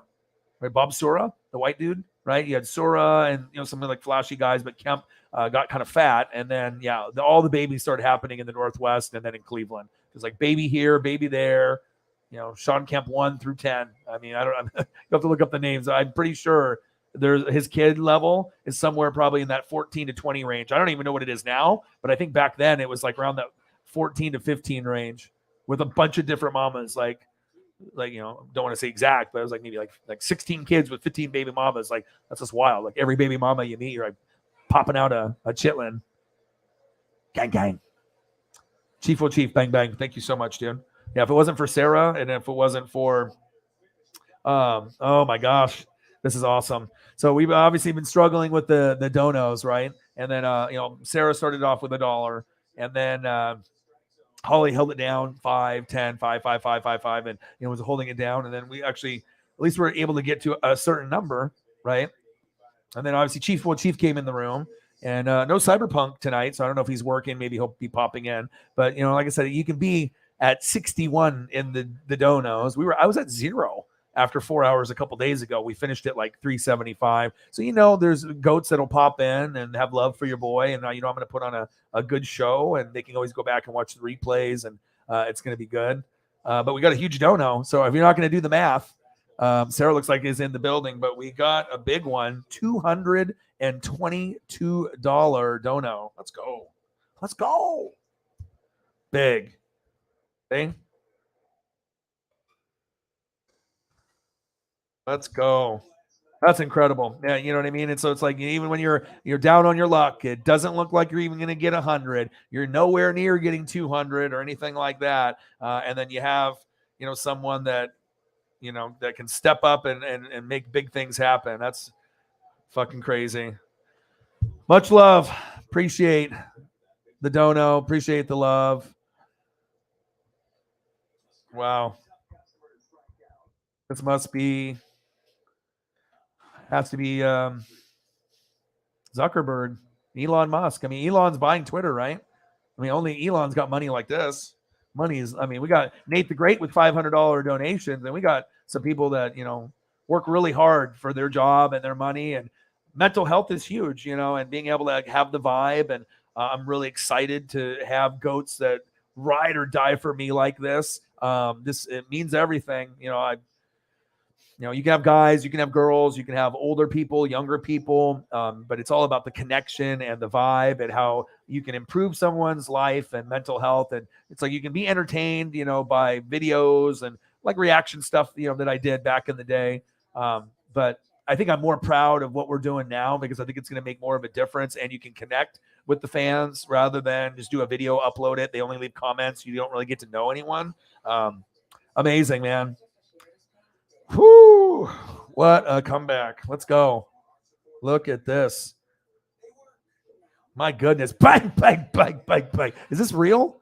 You know what I mean? This is just like, when you get people that do, 20, 50, 100, that's just a blessing in itself. And then you get someone that does 150 or 200 or over 2 or 3 or 4 or 5. I mean, these people are maybe some are well off, but maybe some are not necessarily rich. They work really hard for what they do. And to use, your hard-earned money, whether it was given to you or you earned it, to be able to support me and support the channel, support the family, rent, bills, Paisley, just to be able to, make it so I can survive and not have to do some shitty second job. Incredible. You know what I mean? And it's like, I started off with 1 goat and we're fucking at like 15 goats now. At any given point, you never know who's coming in, what's going on. And I would assume that 99% of the people that hopped in the room probably, that motherfucker's not going to get to, 100 even. And we always find a way. So shout out to Sarah, shout out to Holly, shout out to Anonymous, shout out to, Chief will Chief, everyone that always comes through. Luca Jokel, fuck, my goodness. Yeah, both weren't very good though. Yeah. A big brain. He said sack lunch. Him or her, most likely him. Yum, yum, yum, yum, yum. Yeah. Sack lunch. Yum, yum, yum, yum. Yes, sir. The big dono. So what are we sitting at? So we were at 56. So 56 plus what? 222? So I don't know. Someone's math is wrong here. Elliot's like 283. Is your math correct?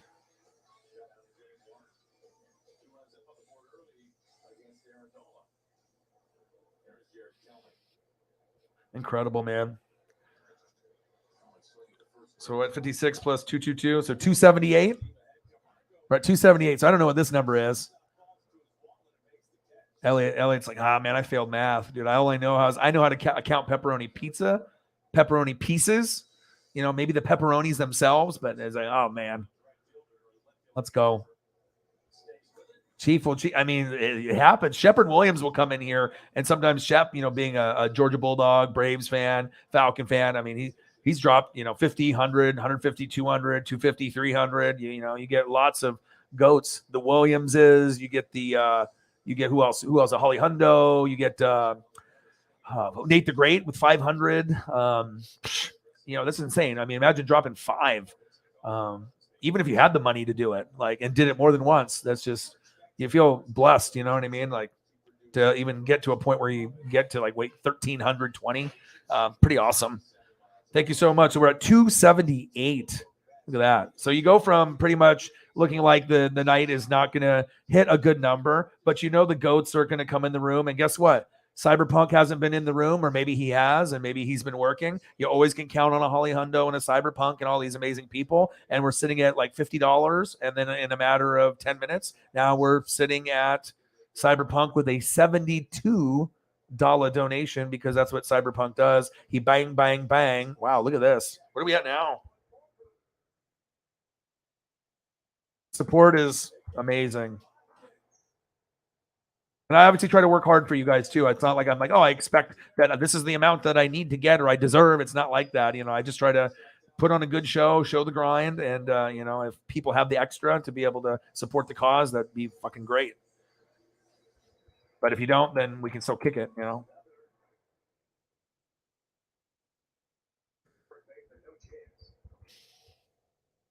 Cyber. And it's like, it really helps when you get the big ones too. I mean, you'll take the 1s and the 2s and the 5s, but once it starts going 10, 20, 50, 100, 200, 300, $72, 222. Like, what does that put us at now? My goodness. Bang, bang, bang, bang, bang. In a matter of 10 minutes, you went from $50 to 400. Like, literally. I mean, we're talking about the GOAT status here, just like this guy. My goodness. My goodness. RKO. But that's what it is. Bang, bang, bang, bang, bang. Cactus Jack. Cyberpunk. 72. My goodness. Anonymo. 222. Incredible. And I understand like how hard it is to earn money nowadays. So it's not like, I'm not grateful at all. Like I'm probably the most grateful fucking person on planet Earth. Like that's a lot of times where I have to say it. I have to acknowledge it.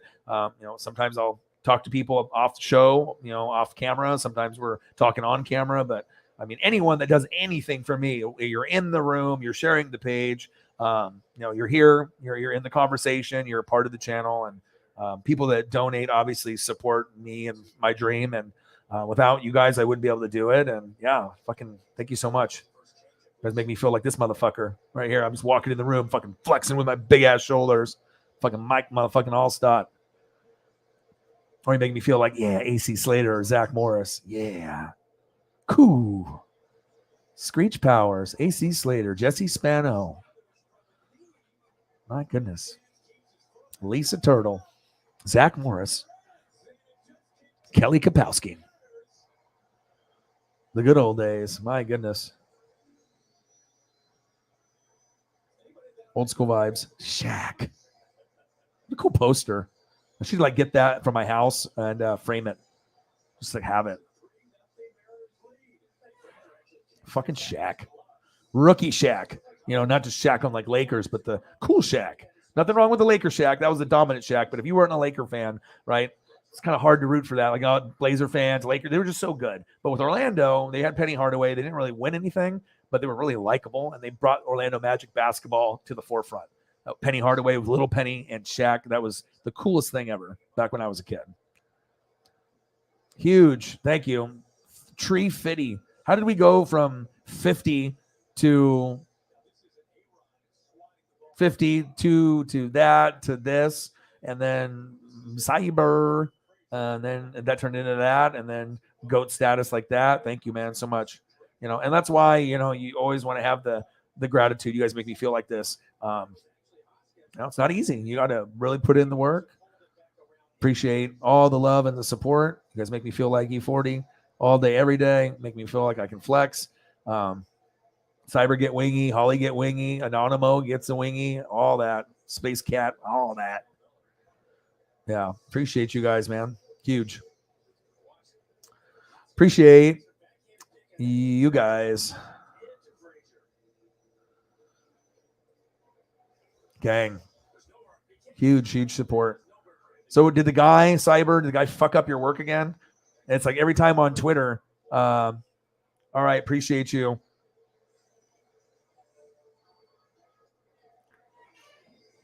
Elliot, if you're dipping out, Jameson can take over if you're dipping or whatever. It's like he fucked up again. Is there another photo? It's funny. There's a guy on Twitter. Every time you post the photo to me, he's like, what happened this time? I don't know who the guy is, if he's your friend or my friend, but he always comments underneath the photo because I just like it. Then it pops up because you tag me in it or whatever. But man, this guy is ruining all the product in your warehouse. Like Cyber's like, fuck, man, I would have been here at 7 p.m., 8 p.m., but this motherfucker just keeps ruining everything. Right? He's like, this fucking dick bite's ruining everything in my life. It's spilling everything. I mean, it looks like I know he's a newbie, so he probably won't get fired yet, but I mean, it seems like if anyone is willing to get fired, this guy is fucking up. Oh, it's your friend. Okay. Well, that makes sense. Well, if it's your friend, you got to help him out then. I thought it was just some random like dude. I didn't know it was your friend. Oh. The way you were talking about him, I didn't think it was your friend. You were just like, this fucking guy. Do you think that you can save his job, or is he fucked? I guess it depends on your role in the company too, I guess. Or if you get like referral bonus, or if you're cool with the manager, or if you are the manager, you know what I mean? Or whatever status you have in the company. I mean, we got some goats in here. It's like you got business owners, you got doctors, you got paramedics. I mean, you got all kinds of jobs. Artist. Said all the artwork. Cyberpunk does all the artwork. Are we? Are you positive? You went back and looked? I'll take your word for it then, if that's what we're at. You have to just go back and look at, I guess, the donos. No referral. Yeah. You go to your bosses. You go to your bosses like, you know what? I got this guy. I'm ready for my my $500 referral bonus. And they're like, dude, have you seen this guy? Your friend? All right, this guy's fucked up and has ruined our product almost every day. And you want us to give you money? You're like, yeah, I do. I like he kept the job. You didn't fire him. He made it 3 months. So I don't know what the probation thing is for your for job or whatever, but that's that's wild, dude. Oh my gosh. That's crazy. So how much longer does he have? He's got like, I guess a couple more fuck ups, or I mean, I guess it depends if no one's there, if they see it, you know, or if it's like you guys are cleaning it up. Everyone's left. You're like, oh, fuck it. That's what you want to do to your friend. You're like, dude, I just got you the fucking job and you're fucking ruining it for me, bro. Bang. Fucking boom. RKO off the top. That's him off the forklift. Boom. All the paint, all the materials. Oh, goodness. I love RKOs, as you can tell. I can stare at that all day. Good shit. Oh, man. That's crazy. Oh, man. Crazy, dude. Shout out to you, man. Appreciate you. I figured you'd be in here. You usually make it at some point or another. I think sometimes it's just like, you know, sometimes there's slow days and sometimes you never know. I mean, like for me, it's like, I'm just going to grind. And then, you know, if you get there, you get there. If you don't, but all you can do is just put in maximum effort, you know, have a good vibe and, you know, count your blessings and sports gods. And, you know, sometimes, you know, the amazing people that are NWSF, you know, they come through and they do fucking amazing things, just like Ken Griffey Jr. did. Shout out to my dad, dude. What a gift. This is one of the coolest gifts I've ever gotten ever, besides maybe my Nintendo when I was a kid. But this is like PSA, DNA. This is a little bit out of my dad's price range to buy something like this. And obviously it's Griffey, and he's got a bunch of Dodger ones. But yeah, so I'm going to probably start collecting autograph photos now and framing them. So I'll probably go with like Randy Johnson next, and then Ichiro and Edgar Martinez, and then I'll go Julio, and then we'll, you know, maybe get some other Dodger ones my dad's got. So heck yeah. Or I could do it with like wrestlers too. That would be kind of cool. But I know like the Macho Man stuff is expensive. But I think he's my favorite. I mean, I got like The Rock, and I like Stone Cold, I like Hogan, I like NWO. But I think if I had to choose one, like on the mic, I mean, Stone Cold on the mic and in the ring, Rock on the mic and in the ring, and Macho Man on the mic and in the ring. I mean, they're just all elite at the top. This is my favorite right now, Omega. But yeah, I think I might. Maybe I'm a Macho Man. I think he's my favorite. I think. I like the style, the swagger. He was just, doesn't matter if he was all blowed up on Yo-Yo doing his cocaine promos. But hey, fuck, that shit was good. Best promos ever. The Macho Man.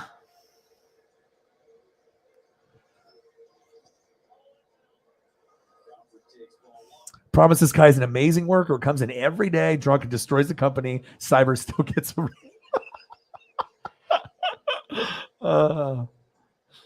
oh shit. Yeah, I figured.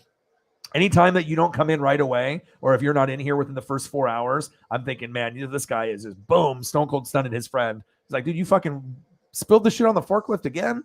But I figured, yeah, you were super busy. And because normally you're in within the first 4 hours, at least to say hello. But if you're really busy or you're monitoring, then yeah. All right, brother. Have a good night, dude. Have a great one. And I'll see you tomorrow. Come through. Come hang out with your boy. Yeah, shout out to the goats, man. Way to make me feel like this. That's what you guys make me feel like. You guys are awesome. Oh, Chief will Chief. Boom, with a $5.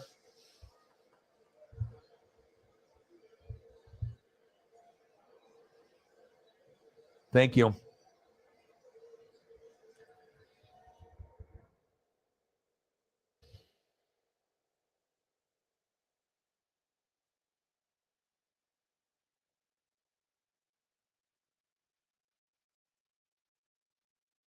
Bang, bang. Let's go. Another $5. Chief will Chief. You guys are awesome. You guys make me feel like this. Hi, my name's James Winston.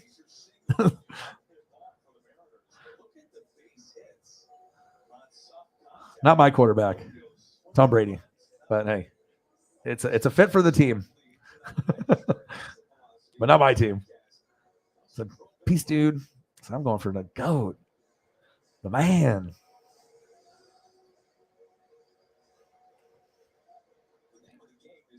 Thank you, Chief will Chief. Bang, bang. Bang, bang.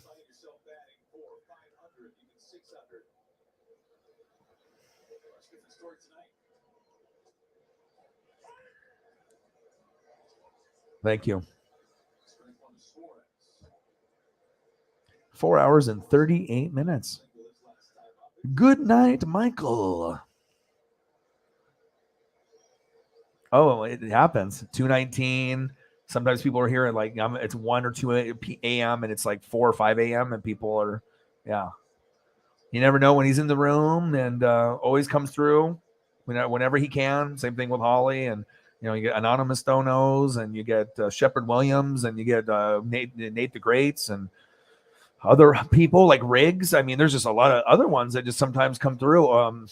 Jake Paul gave me crabs. I mean, there's just like so many, and sometimes they'll just come in and just drop the hammer, and it's awesome, man. You know what I mean? Because you hope that there's consistency with goats. You know what I mean? Because you need that. But then also to have the people that randomly come in that surprise you too is great. But I mean, this channel is nothing without Holly Hundo and Cyber and Williams Bros, Shep, and it's like the ones that Chief will Chief. You've been a big contributor, like after post football got over. You know what I mean? You always have been kind of contributing and stuff, but obviously the dono side has been very heavy, for last few months now, and it's definitely helped. So appreciate you too, man. And even people like Elliot, it's like, hey, I don't need your money or donations. Just having you in the room is awesome. And sometimes it's just you and me at the very end, and we can just hang out, and it's cool, man. All right, man. Appreciate you. I'm going to go for another 21 minutes, and then, I'll either keep going or we'll end it. I don't know. I'm not really tired yet, though. So I got 21 minutes, and then maybe go a little bit longer. I mean, I went 6 hours yesterday, so this depends on who's in the room. And I mean, we've already exceeded donos. I mean, if we don't get any more donos the rest of the night, Jesus. Jake Paul gave me crabs. Yeah. Oh, seriously, right? Right. It is a kind of a troll name, right? But yeah, amazing. Yeah, you can definitely tell who supports. Yeah. Maybe I get some of these at some point. But shout out, man. Appreciate you guys. Ooh. Beers. The donos.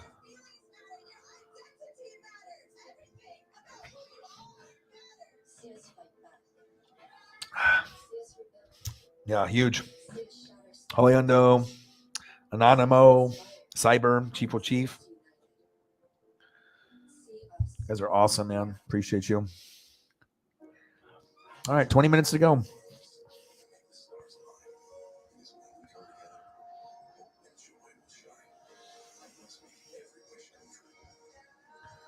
$360. Wow, incredible.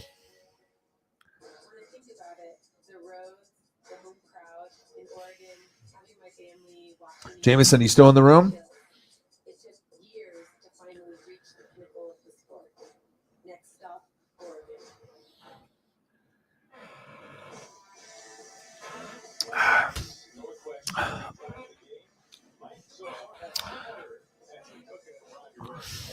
All right, let's take a look here.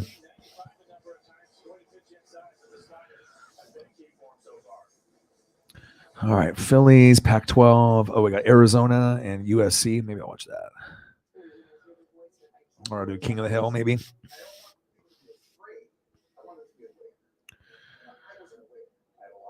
All right, I'm going to watch some Pac-12 football.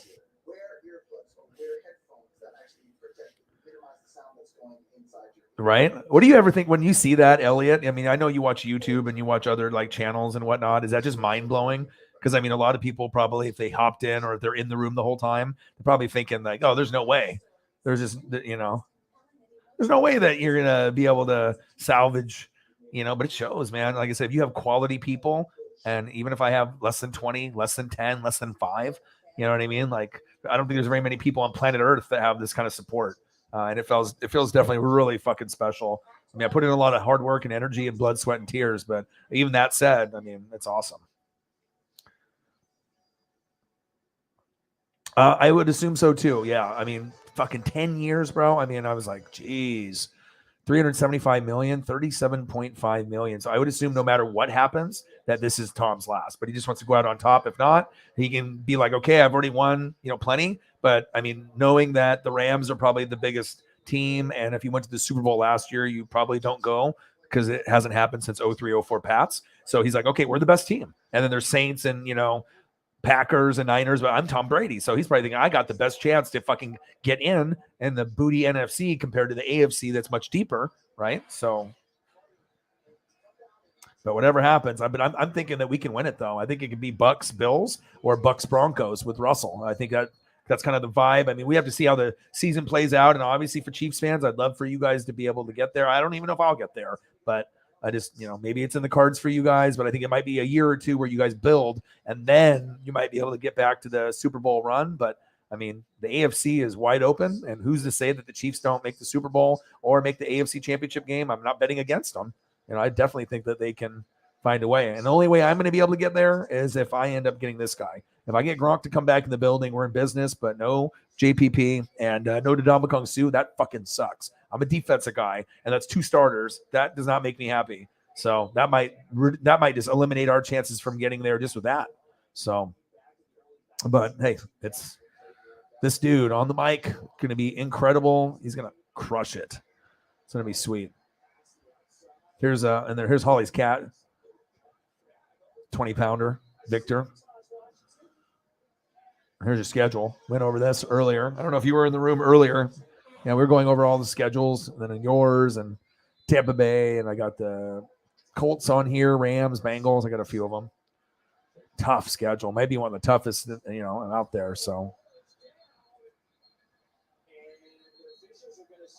streamers on YouTube, even with like 100K or 200K subs, aren't getting 200 plus donos that consistent. Right? Isn't that crazy? Sometimes people are having hard times getting streams, with people involved, and there's 38 million channels and the people creating channels all the time, people going on Twitch. There's a lot of competition, but with that being said, I mean, sometimes you're getting views, sometimes you're not, but it's pretty amazing, dude. Like I said, I don't think other people, like even Grossi, Clickbait, like Sports Fury, all the other YouTube channels, I don't think they realize what I'm doing right now. They just see me under 20K and I'm that low guy that's got talent, but I don't have the big number yet, right? But if they only knew that, maybe sometimes I'm even beating them out in donos with less than 20, less than 10, less than 5 when they got thousands in the room. That's definitely says something. It's huge, man.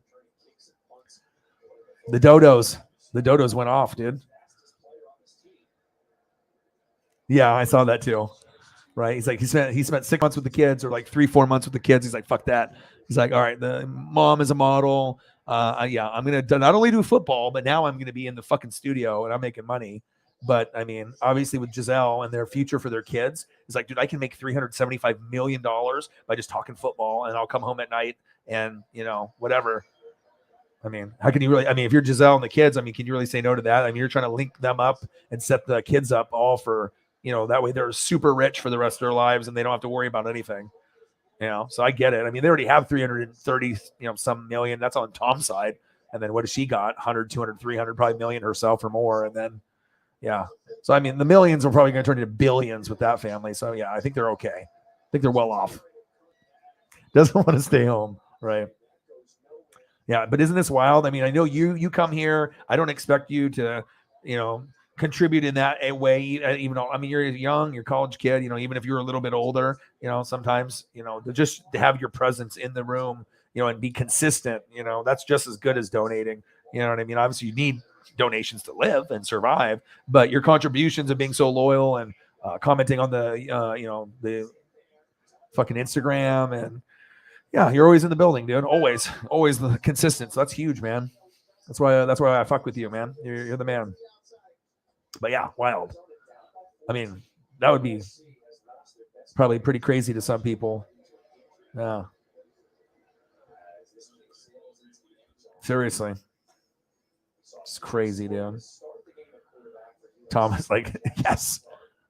And he's got his brand, the Brady brand. I mean, he's got TB12. I mean, the guy's got the best brand recognition. I mean, besides who else is going to be on a bigger level than Brady, like brand wise, for basketball, baseball, football? I think he's the top. It's crazy. He's like, where's the money? Show me the money. He's like, there's a fucking treasure chest. And then he's doing like the NFT shit and then the metaverse. I mean, guy's got money everywhere. Crypto. I imagine they got so much money in so many places. Maybe they do the artwork thing and invest in like an island or whatever, like Jay-Z and Beyonce. I mean, imagine having that much money. You know what I mean? I don't need that much. So I appreciate that. And a lot of people don't know, you know, they just see, oh, there's nobody in the room, or, oh, he's only getting 300 or less people watching each show or whatever. And yeah, but I figure like as far as like content and vibe and pictures and gifts and just overall, it's really turned into just not just sports and wrestling. It's turned into anything. So that's really what takes it to, I think, to a whole nother level. So you should be able to reach out to as many people. And then obviously me being a toy collector and cards but it's cool with movies, TV, you know, but obviously if I wasn't as well versed and I didn't read as much, I wouldn't be as knowledgeable in all those categories and whatnot. So definitely has a part to do with it. But yeah, dude, it's crazy. And I know a lot of you guys are YouTubers and you watch a lot of other YouTube people, but I was trying to tell people like how rare this is. Like, you know, like this is not normal. Like normally if you have this amount of people in the room or, you know, you're getting this many views, you're not being able to make this a living full time. It's just, I've never seen it before. You know what I mean? But, you know, or you'll see it 1 out of 1,000,000 people type thing. So that real recognizes real though, man. See that? Elliot, you know, it's like, he's like, wow. But also too, you know, it's all about showing a gratitude and giving back. And obviously giving back to the GOATs is super important to me. And I'm going to continue to do it for the rest of my life. You know, if you're going to support me, I'm going to get you back. I'll get you back, sucker. Okay. You're going to give me a shitload of money. Guess what? You're going to get some Mitchell and Ness fucking jersey or some fucking starter jacket in your mailbox. You know, it's going to happen. That's an obligation. I appreciate that very much, man.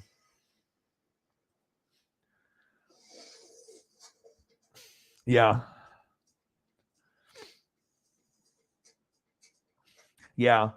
But with him, I mean, Jesus, he's got Patreon and he's got all other methods that he's getting money. So, I mean, I don't think he really even needs it, you know. So even if he, you know, is getting 35% taken out even on YouTube stuff, the amount of money that he gets with that, I mean, especially during football season, I mean, you know, because I'm doing pretty good, right? But he's doing much more subs, views, you know, obviously, you know, other endorsements and other things, affiliation with clickbait and, you know, Perna and all that. So, I mean, they're, you know, Packer linkage, you know, with Kurt Bankert and all that. So, I mean, he's in a great spot, right? Him and Clickbait are in, they're the top click. They're like the NWO. You know, I'm just trying to join. You know, I'm trying to be like the sixth man. You know, I'm just trying to be that dude and just, you know, show my skill set. So, because I feel that this could be one of the biggest. Once I'm done, you know, or, you know, we're very, very far along. I think this will be one of the biggest that's out there. I mean, because we can cover so many things and real recognizes real. And, you know, you got to be interesting. You got to have energy. You got to have a good vibe, good voice. You got to be knowledgeable. You got to be able to vibe with the fans. You got to be able to call a game. You got to be able to know what you're talking about. You got to be able to, you know, eliminate people like fatality style on the microphone, you know, drop the mic and fucking verbal assassinate someone with the mic drop. Not that Will Smith shit, you know, no slapping. Yeah, Grossy's the man. But yeah, it's just, you know, if I didn't have GOATs, and I think, like I said, it's like quality over quantity. But even that being said, I mean, just there's, you know, like I said, if it wasn't for a few of these people, there is no way that I could do this. And I'm really grateful that I can work hard and develop, you know, just the routine of, you know, grinding it out, you know, because obviously when you do physical labor, you can't do this YouTube thing every day. It's just like some days you're just way too tired. But if you're able to focus it on full time, you're able to see like how the, you know, growth can be made. Yeah, we're just waiting for our name to be called. So a lot can change very quickly. It's got to be, you know, a grinder, be persistent, and you have great people that believe in you. And yeah, I feel blessed. Put 10 years into this fucking bitch. You know what I mean? I've been a lot of fucking time, a lot of fucking energy. 10 years, dude. There's most people don't dedicate 10 years to anything. This is my 6th year, you know, on YouTube, but 10 fucking years, dude. I don't even know how many hours, 50,000 hours, 100,000 hours. I mean, lots of fucking hours, dude. Yeah, but all worth it. Even the Jordan rookie, you know, tough, but.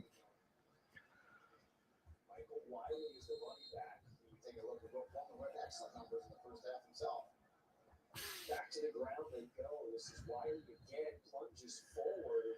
Mental health. Big, big, big.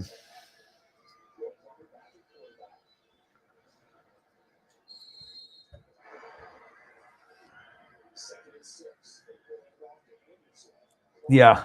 Seriously. Well, you can tell if someone's going to come in and talk shit or if they're a kid. You know, it's like, you know, this is like, you know, we already know what kind of like click we have. You know what I mean? So as you come in here, start running your mouth like, oh, that's not gonna probably work.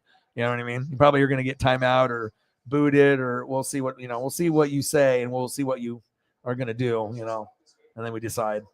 But yeah, you can definitely tell. Well, I can already tell. He already subbed to the channel years ago when I did reaction videos. He just never did a live stream before, and then. I mean, especially if you're going to come in and you're going to vibe and you're going to have good questions, good topics, you're going to even donate. You know what I mean? Obviously, you're going to click along with a lot of the people. So even if he didn't donate, just the overall vibe, you can tell it's just like virtual high five, just cool. Just Vikings, dude. You know, a lot of common with a lot of stuff. You know what I mean? If you can vibe with the stuff that you have in common, it's very easy. But yeah, you can definitely. I think everyone can notice, not only you, but like everyone. You know, if it's going to be a good fit or not. So. I mean, maybe if the channel was in early birth stages, you can, have more love for the trolls and, you just accept everybody. But I just don't want that toxic shit. And I've been doing this too long. Like if I was just starting the channel, it's one thing. But, if you've already gone down that path with the trolls and all that, it's like, you don't really have a lot of tolerance for that. Just want to turn into Jon Snow on their ass, That's facts. That's what you like. Olave. 2 Ohio State receivers. Just make sure he doesn't get fucking hurt. Is that what you're going to get? You're going to get this. And Jameis goes back. He's looking for Chris Olave. He's looking. Oh, there he is. Where is Olave? He throws it deep. Touchdown. Chris Olave. See that? Storytelling at its best. Oh, yeah. Vapor. I'll put that love up there for you. Honey Badger.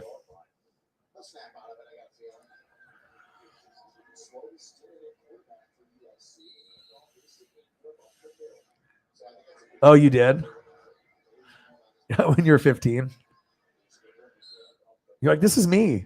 Like, I think, dude, the channel has really evolved. Like, it's crazy. I'm proud of it, man. We only can go up from here.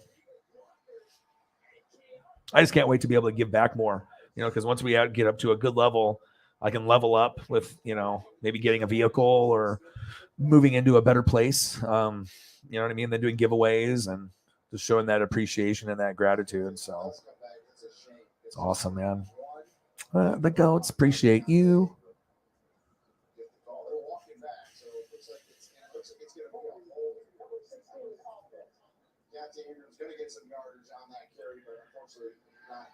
All right, Jay Jetta. That's my dude right there. Allstott. Need that jersey. Yeah, that was probably pretty wild though. Yeah, I started the shit back in 2012, 13, and I knew it was going to take 10 years. It's creepy, dude. Like to the T, like I'm a time traveler or something. Like I said, it's going to take 10 years to maybe get to a point where I could maybe be full time, like around that point. And I knew it wasn't going to be right away. And literally it was like 10 years on the dot.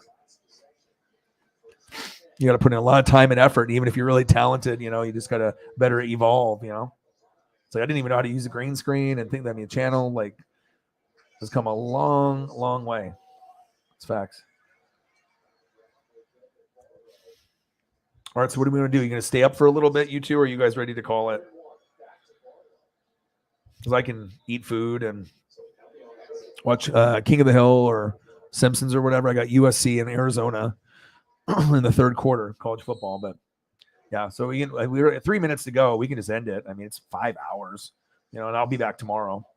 I mean, if we had more people in the room, we could do that. But I mean, unless Cyber and Elliot and Jameson, if you guys want to kick it longer, I mean, shit, I'll go. I mean, I'm just chilling. It's up to you guys.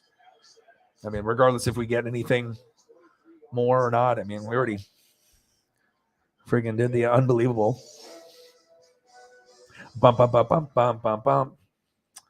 Dreams and goals can be achieved if you are real and you're not a DB. Don't be a DB. And we're not talking about defensive back. Don't be a DB. Be like AC, Slater, or Zach Morris. He was pretty cool too. What a show. Saved by the Bell. Good stuff. Good for my mental health. Just looking at the picture, just wow. Too bad Screech went to porn and turned kind of crazy. But other than that, and he passed away on top of that. So rest in peace, Screech Powers. That sucks, but yeah. But shout out to you guys, man. Wow. What a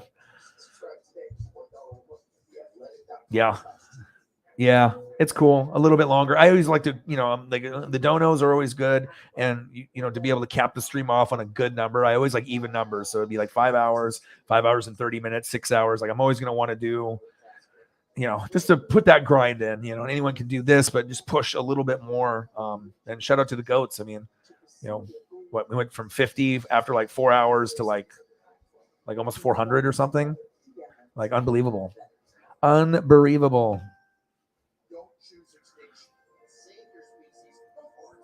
Winter, the winter is coming. I mean, it's cool though, because like anyone that comes in here is going to be very confused.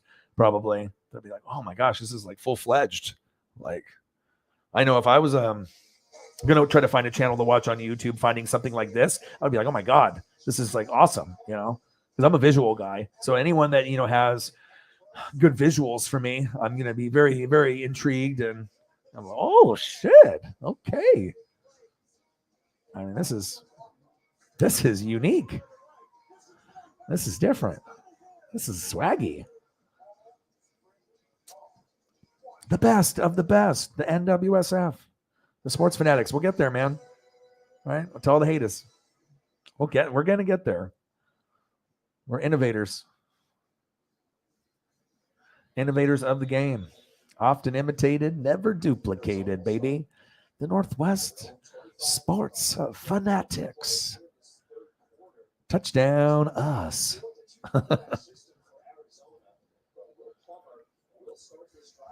All right, 5 hours. We made it. So what are we doing? Do I want to call it for everybody that's in the room, or do you guys want to do another 30? What are we thinking? No, it's either now within the next like 5 minutes, or go to the 30 mark, or it's up to you. I mean, whoever's in the room, I can pull up photos. We can talk about, whatever. Usually when it gets late at like this, I'm just kind of watching TV, and we just talk. And if you want to bring up something cool on the internet, then I can do it.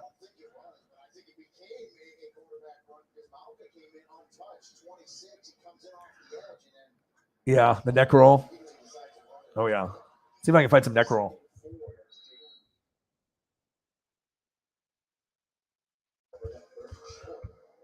Neck roll is crazy. Like was it Christian Okoye? I think Christian Okoye had the neck roll.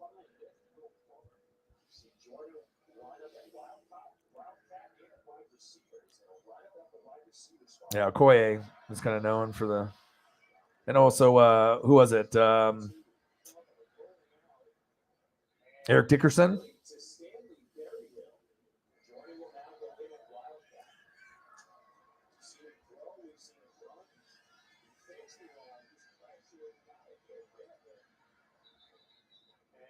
Oh wow, I'm just looking at photos right now.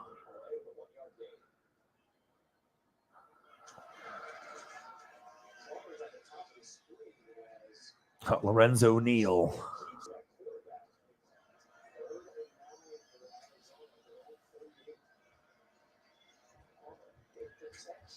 My call's not neck roll is what I put in too. That's funny. Okay, man.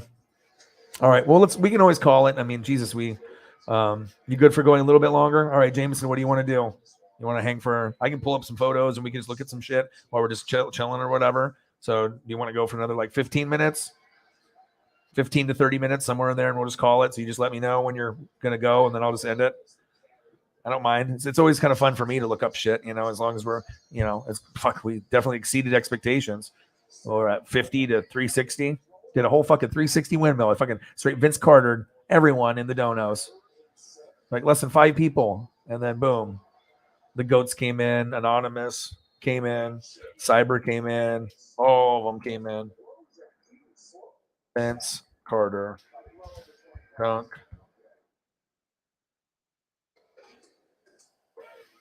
Catch is called for by Cunningham at the 40. Will Plummer has time, finds Barry Hill. Crosses midfield for the first down. This Arizona offense is starting to do some tempo. Oh my God. If I can get this to fit. Yeah. Like that's what she said. All right, let's see here. I need to find. Back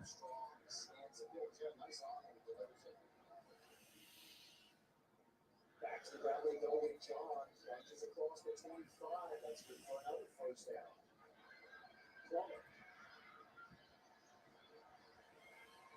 rolls out to the right and will throw that one away. No, excuse me. Completes that pass. That is to his running back, John. Plummer gets the play all the time. I just want the file to work. Come on, Vince Carter. Straight Vince Carter, slam dunk contest, nothing better. This is going to be too big. Yep, I knew it.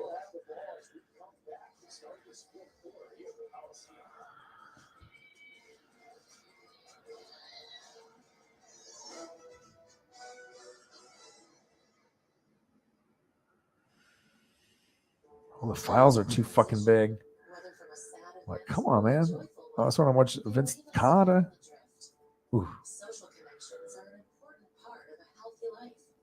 Maybe this one. This one might be maybe Z8Z. Let's see.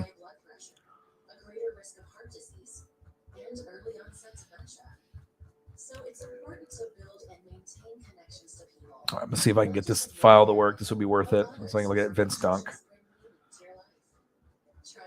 Z8Z. Come on, baby. Upload. Say the file is not too big. Shaq. See you. Oh, it looks like it might work.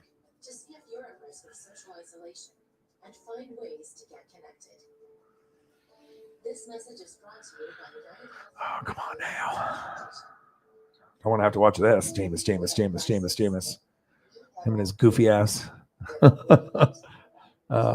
Being able to add the video portion is so cool, man. It's like I might not be able to do like the GIFs. I mean, it's not going to be, game footage or anything like that, but it's cool. Here we go. Oh shit! Showtime. Shit. It's a little grainy, but you know what? It takes up the full screen. I'm keeping it. The best dunk contest ever. Wowee. Vansanity. That has made the night. Right there. Boom. Vince Carter.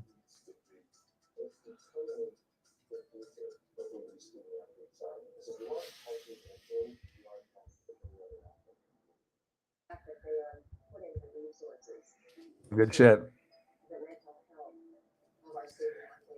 It speaks volumes to the culture and integrity that this conference has.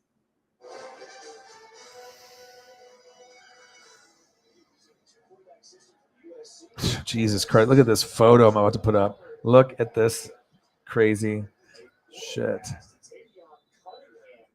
What the fuck? This can't be real. I mean, Vince just had the crazy hops.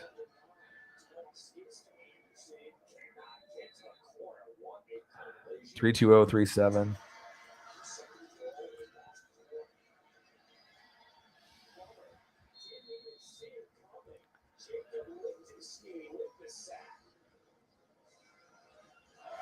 All right, there we go. Look at this photo. I always try to bring the cool shit to the table. Look at this. What the fuck? Look at the pose. That's super dope, dude. My goodness. I love it. I mean, there was a point there at about the 7-8 yard line. You thought, I think he's going to slide. It was kind of like slow motion. But no, I'm just going to veer off to the left and put it in the end zone. So love the effort out of the young quarterback. And listen, we said it all game. This Arizona team does not quit for Jet Fish. They play to the zeros on the clock, and they're not throwing away. Tyler Luke. Tax on. Ridiculous.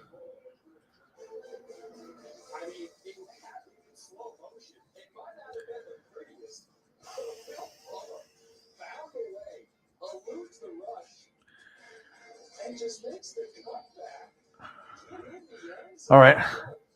Yeah, we'll go for a little bit. I'll go for at least until the 5 hour and 30 mark range or whatever. And then I'll probably just go eat, probably start watching cartoons and stuff. And then do maybe a little research. I'll probably do a little King of the Hill and little Simpsons and stuff. So go for at least a little bit longer. Another 22 minutes. We can do that. 5 hours and 30 minutes. That looks always good, Always want to do like those increments. Yeah, awesome. What do you think about the whole thing? 2001. Who was in the 2001? Is that this one? That's not this one. This one's different. Who's in the 2001? Who's in that one? You put the names in the chat there.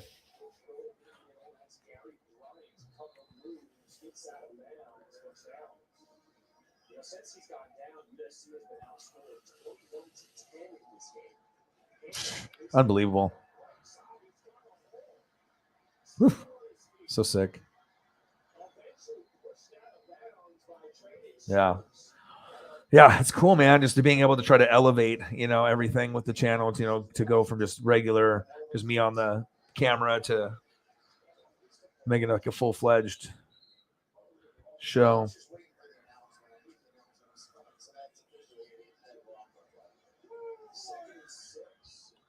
Yeah, look it up. Yeah, this is 2000, I think. Slam Dunk Contest 2000.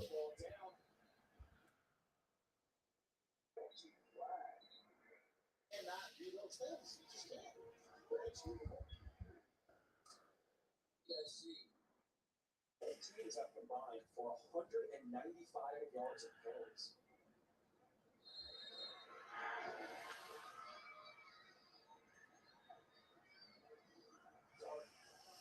Puts an air on it. This one, a jump ball, incomplete. So this will come out to one.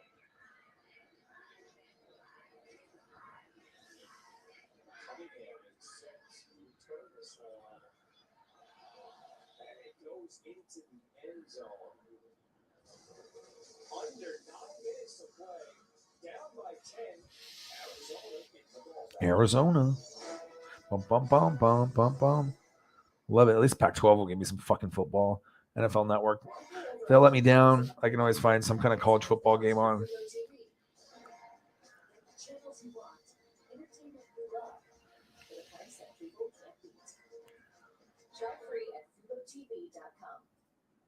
It's a cool photo. A little Kobe, a little AI.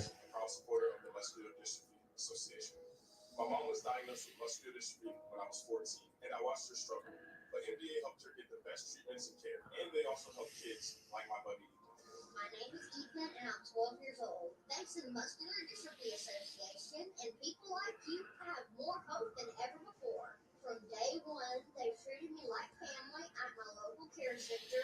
NBA is the only one that funds over 150 care centers across the U.S. to help provide state-of-the-art care for adults. Dude, Jordan was so good. Like when you watch and you look at the photos, like compare him to any player you've ever seen in your life, the swag level and just like the dominance and just the ability to fly. I mean, there's a reason why it was Air Jordan, but like I'm going to show you this photo. This is an example of just I'm better than everyone else on planet Earth, and I always will be like the best. This is just you get chills just looking at it.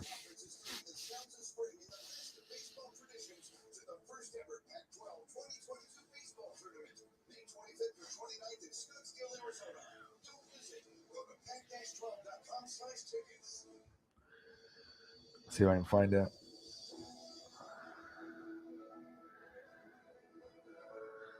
Three seven one FF.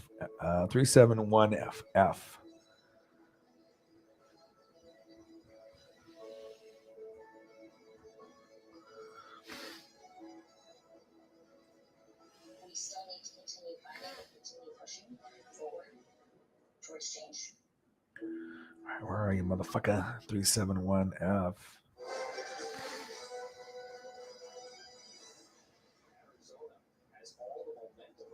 All the momentum.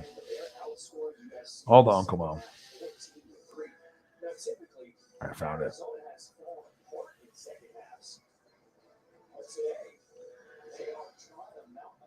Dude, look at dude, just wild.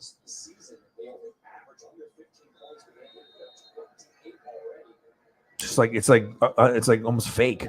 Like it's just like an action figure or something. Like, you know what I mean? It just like looks like there's the crowd and then like the basketball hoop or whatever, and they just like use Photoshop and just put his body like there. Unbelievable.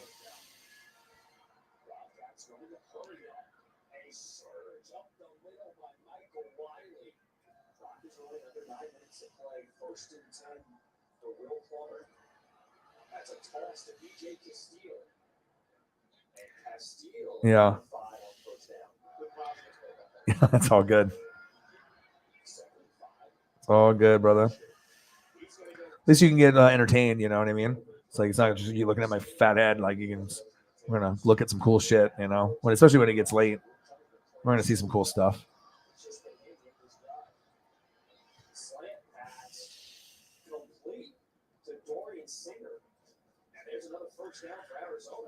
I'm gonna look up some James Worthy. Trying to find some old James Worthy. Always look up Magic and whatnot, but let me see some goggles. I know I can find some really sharp photos like the Jordan dunk.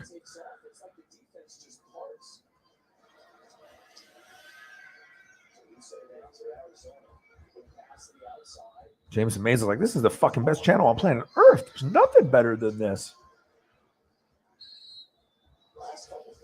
I appreciate that.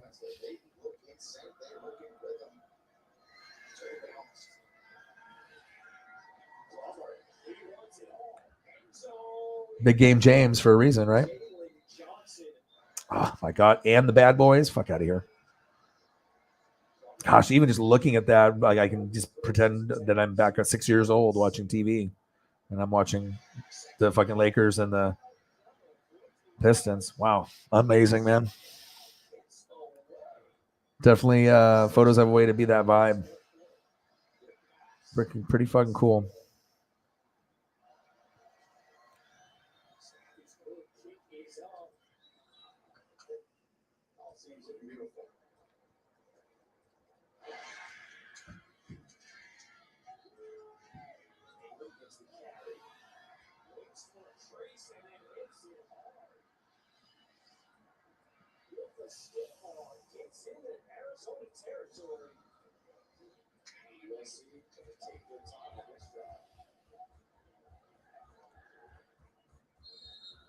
USC try and close this game out. They have a 21-point lead. It's now down to 7. And we're back in there. It's the carry. He was stopped at the 29, and he just pushed the mile.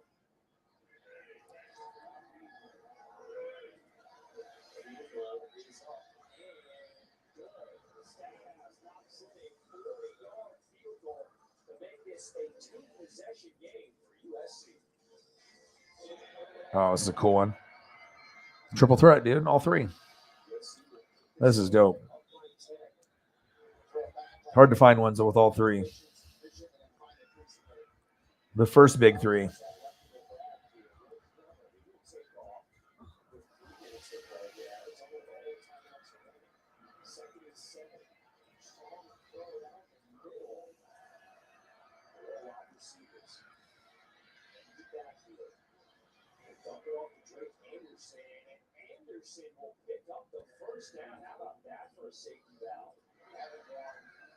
Magic, Kareem, and Worthy. Even with Kareem getting balding, didn't matter. Still fucking dominant until the day he retired. Luke Birch in the building. What do you do? Yeah, I'm just trying to grind it out. Just going over some old school photos and just chilling, watching some college football. How's your day going, man? So looking at some old basketball stuff. Oh, baby. Mm.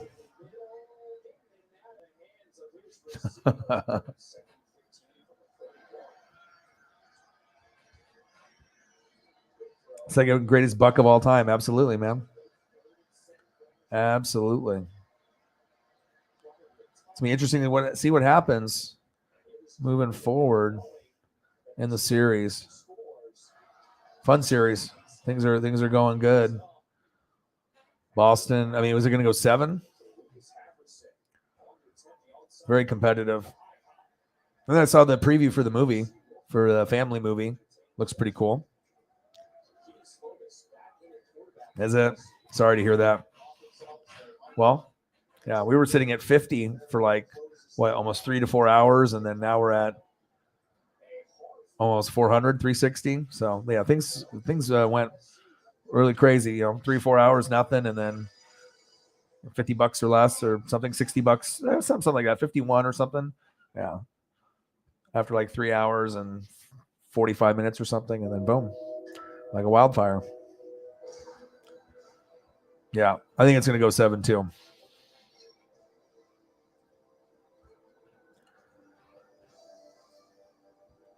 It's going to depend really with the Giannis and Tatum, and obviously role players are huge. Defense is going to be big. Someone's going to have to steal one on the road. And the team that steals that road one might be the team that ends up advancing. But even if Boston or Milwaukee advance, there's no guarantee that they beat the Warriors. I mean, the way the Warriors are playing, it looks that might be a tough task. Not impossible, but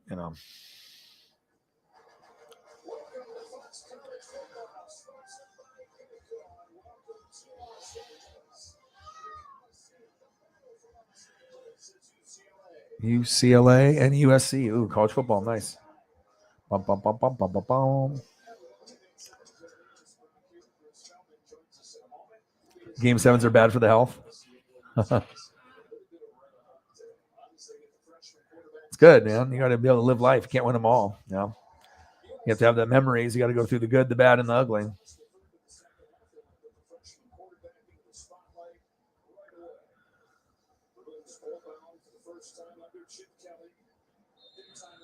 Chip Kelly.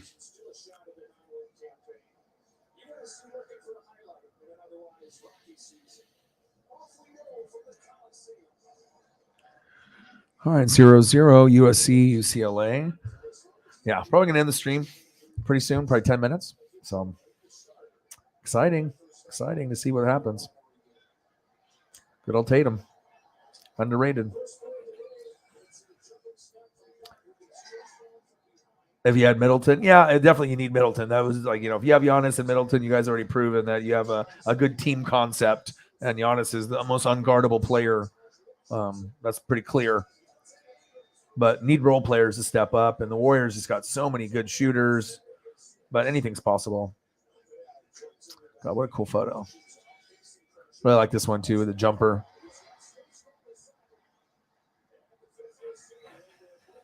Big game, James.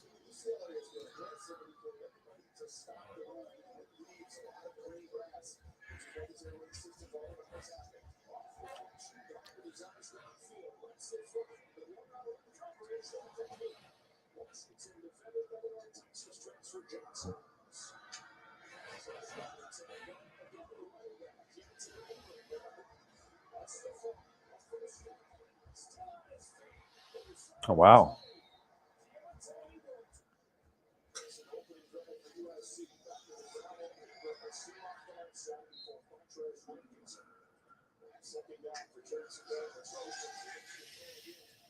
Oh, what a drop.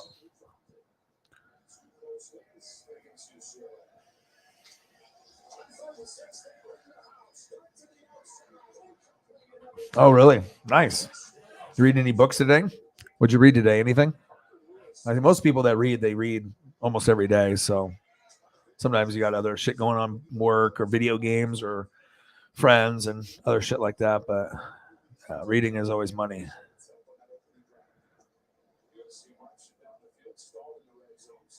Reading and watching film, my two favorite things. Nerd dog.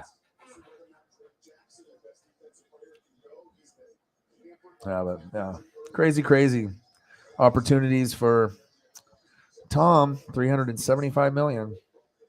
It's wild. I can't even fathom that kind of money. It's crazy. Yeah, I know.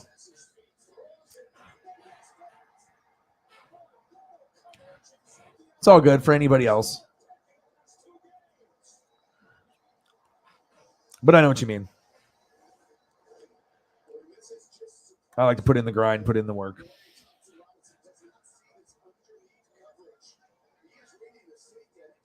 The test. Yeah. It depends if you're a night owl too, or if you have like other stuff that you have to responsibilities, adulting. Yeah, but Jameson Mason, maybe 500, maybe different snapshots throughout the show, maybe more. It's definitely a lot. It's like I'm going from like a Jordan to a Mahomes flexing to a Kenny Omega, with the AEW belt, to maybe a Brady with the number 1 in the air running down the sideline.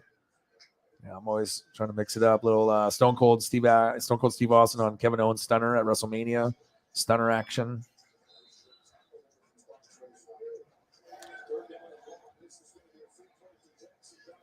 You would dig it. You would dig it. You do dig it. Appreciate you. All right, 5:24. So we got 5 minutes to go. So yeah, just chilling. Ooh, nice throw. Ooh, intercepted. UCLA. Wow. Yeah, so I'll probably watch some King of the Hill. Oh wow. Thank you so much. Didn't even know you were still in the building. Thank you, man. My goodness. You never know with the goats, you know what I mean? You're sitting at $50 after 3 hours and 30 minutes or 4 hours, and you keep grinding it out, and the goats take care of you. Awesome.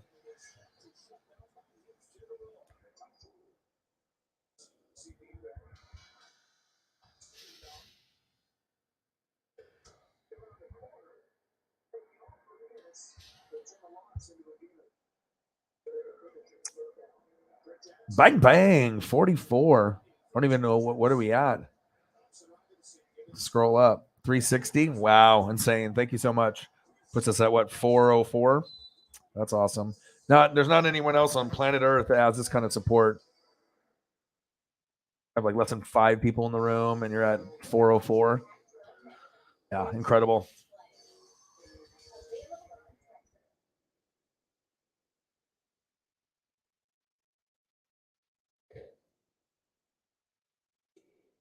$404 in donos tonight. Thank you, fam.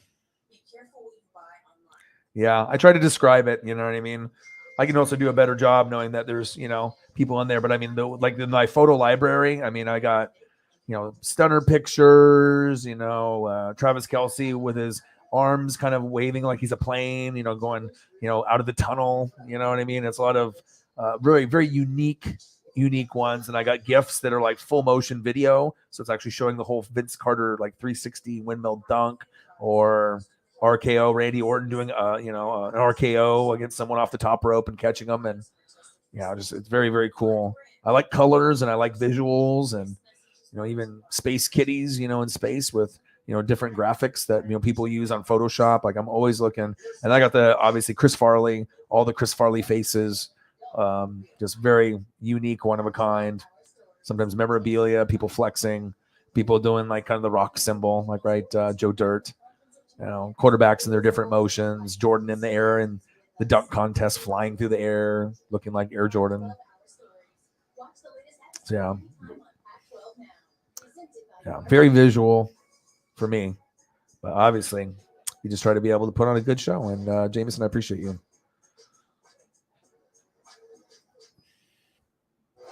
Huge, dude. You know what I mean? Dude, that's crazy. I mean, to be, it just feels good to be loved and supported like that. And like I said, we'll do the mental health thing.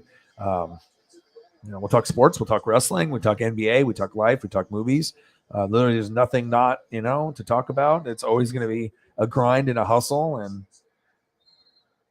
yeah, because nobody else I don't think would be able to. I mean, I've seen plenty of channels out there, and even me in the past. It's like if normally you're sitting at not, a certain amount of, you got to have a certain amount of people in the room. You got to get a certain amount of views. And then you got to get a certain amount of support, financially to be able to do it full time. But yeah, amazing people. You guys are making me feel like Jon Snow from Game of Thrones. Bang, bang. 404 when we were at 50, like an hour and a half ago. Incredible. Support is just unreal. Yeah, but things do cost a lot, man. You know what I mean? Like I can go to the grocery store, buy shit for Paisley. Fucking have to go to buy new tires, 2 tires. You're spending a good fucking amount of money on like SUV tires and rent and bills and cable, internet, and phone, and sometimes going to the dispensary, and but that's usually not that much of a cost. Like one box is $17, so that's not really like a big cost there. But there's a lot of things that have to be done now to get Paisley fixed and whatnot. So that's awesome, just to be able to do my dream. That's all I've ever wanted, is to be able to do the dream and be able to do it full time. 10 years in the making, and probably maybe even a year or two too soon by normal standards based off views, and but it's quality over quantity, and we got the right quality at the right time and the right support, and yeah, freaking awesome. Paisley, the fan base, love you guys, man. Awesome. High five to all the goats, everyone that supports me in the chat, donos or no donos, just straight support. Thank you.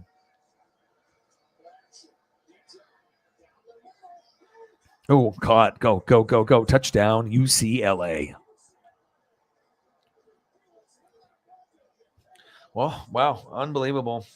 I appreciate you guys. 5 hours and 30 minutes. Shout out to all the amazing people that made the stream insanely awesome. I mean, Holly Hundo was holding it down. I think we had Sarah with $1, Holly Hundo with like 50 over a number of $5 and $10 donations, and then Holly with a 20.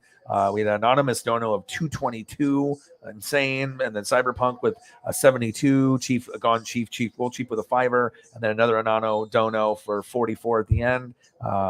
Amazing, man. I appreciate you guys very, very much. Jameson, everyone else that's in the room, that's watching, all the people that donated. You guys are fucking amazing people. Thank you so much. Appreciate you guys. Tom Brady, 10 years, $375 million. Hey, Tom, give me a mil. All right. He's going to crush it. He's going to be just as good as Tony Romo, if not better. I can't wait to hear him in the booth. But before, I want Gronk to come back, and I need a focused Tom Brady, which he is, and I need one more. I need one more ring. I need my hands to go up just like this, and I have one more. And if I don't win another one with the Bucks for the rest of my life, so be it. But if we get one more with Brady, that would be so cool. I mean, I'd love to get there down the road again, but I mean, I want my Oregon Ducks to win one, but Tom Brady would be huge. We'll see.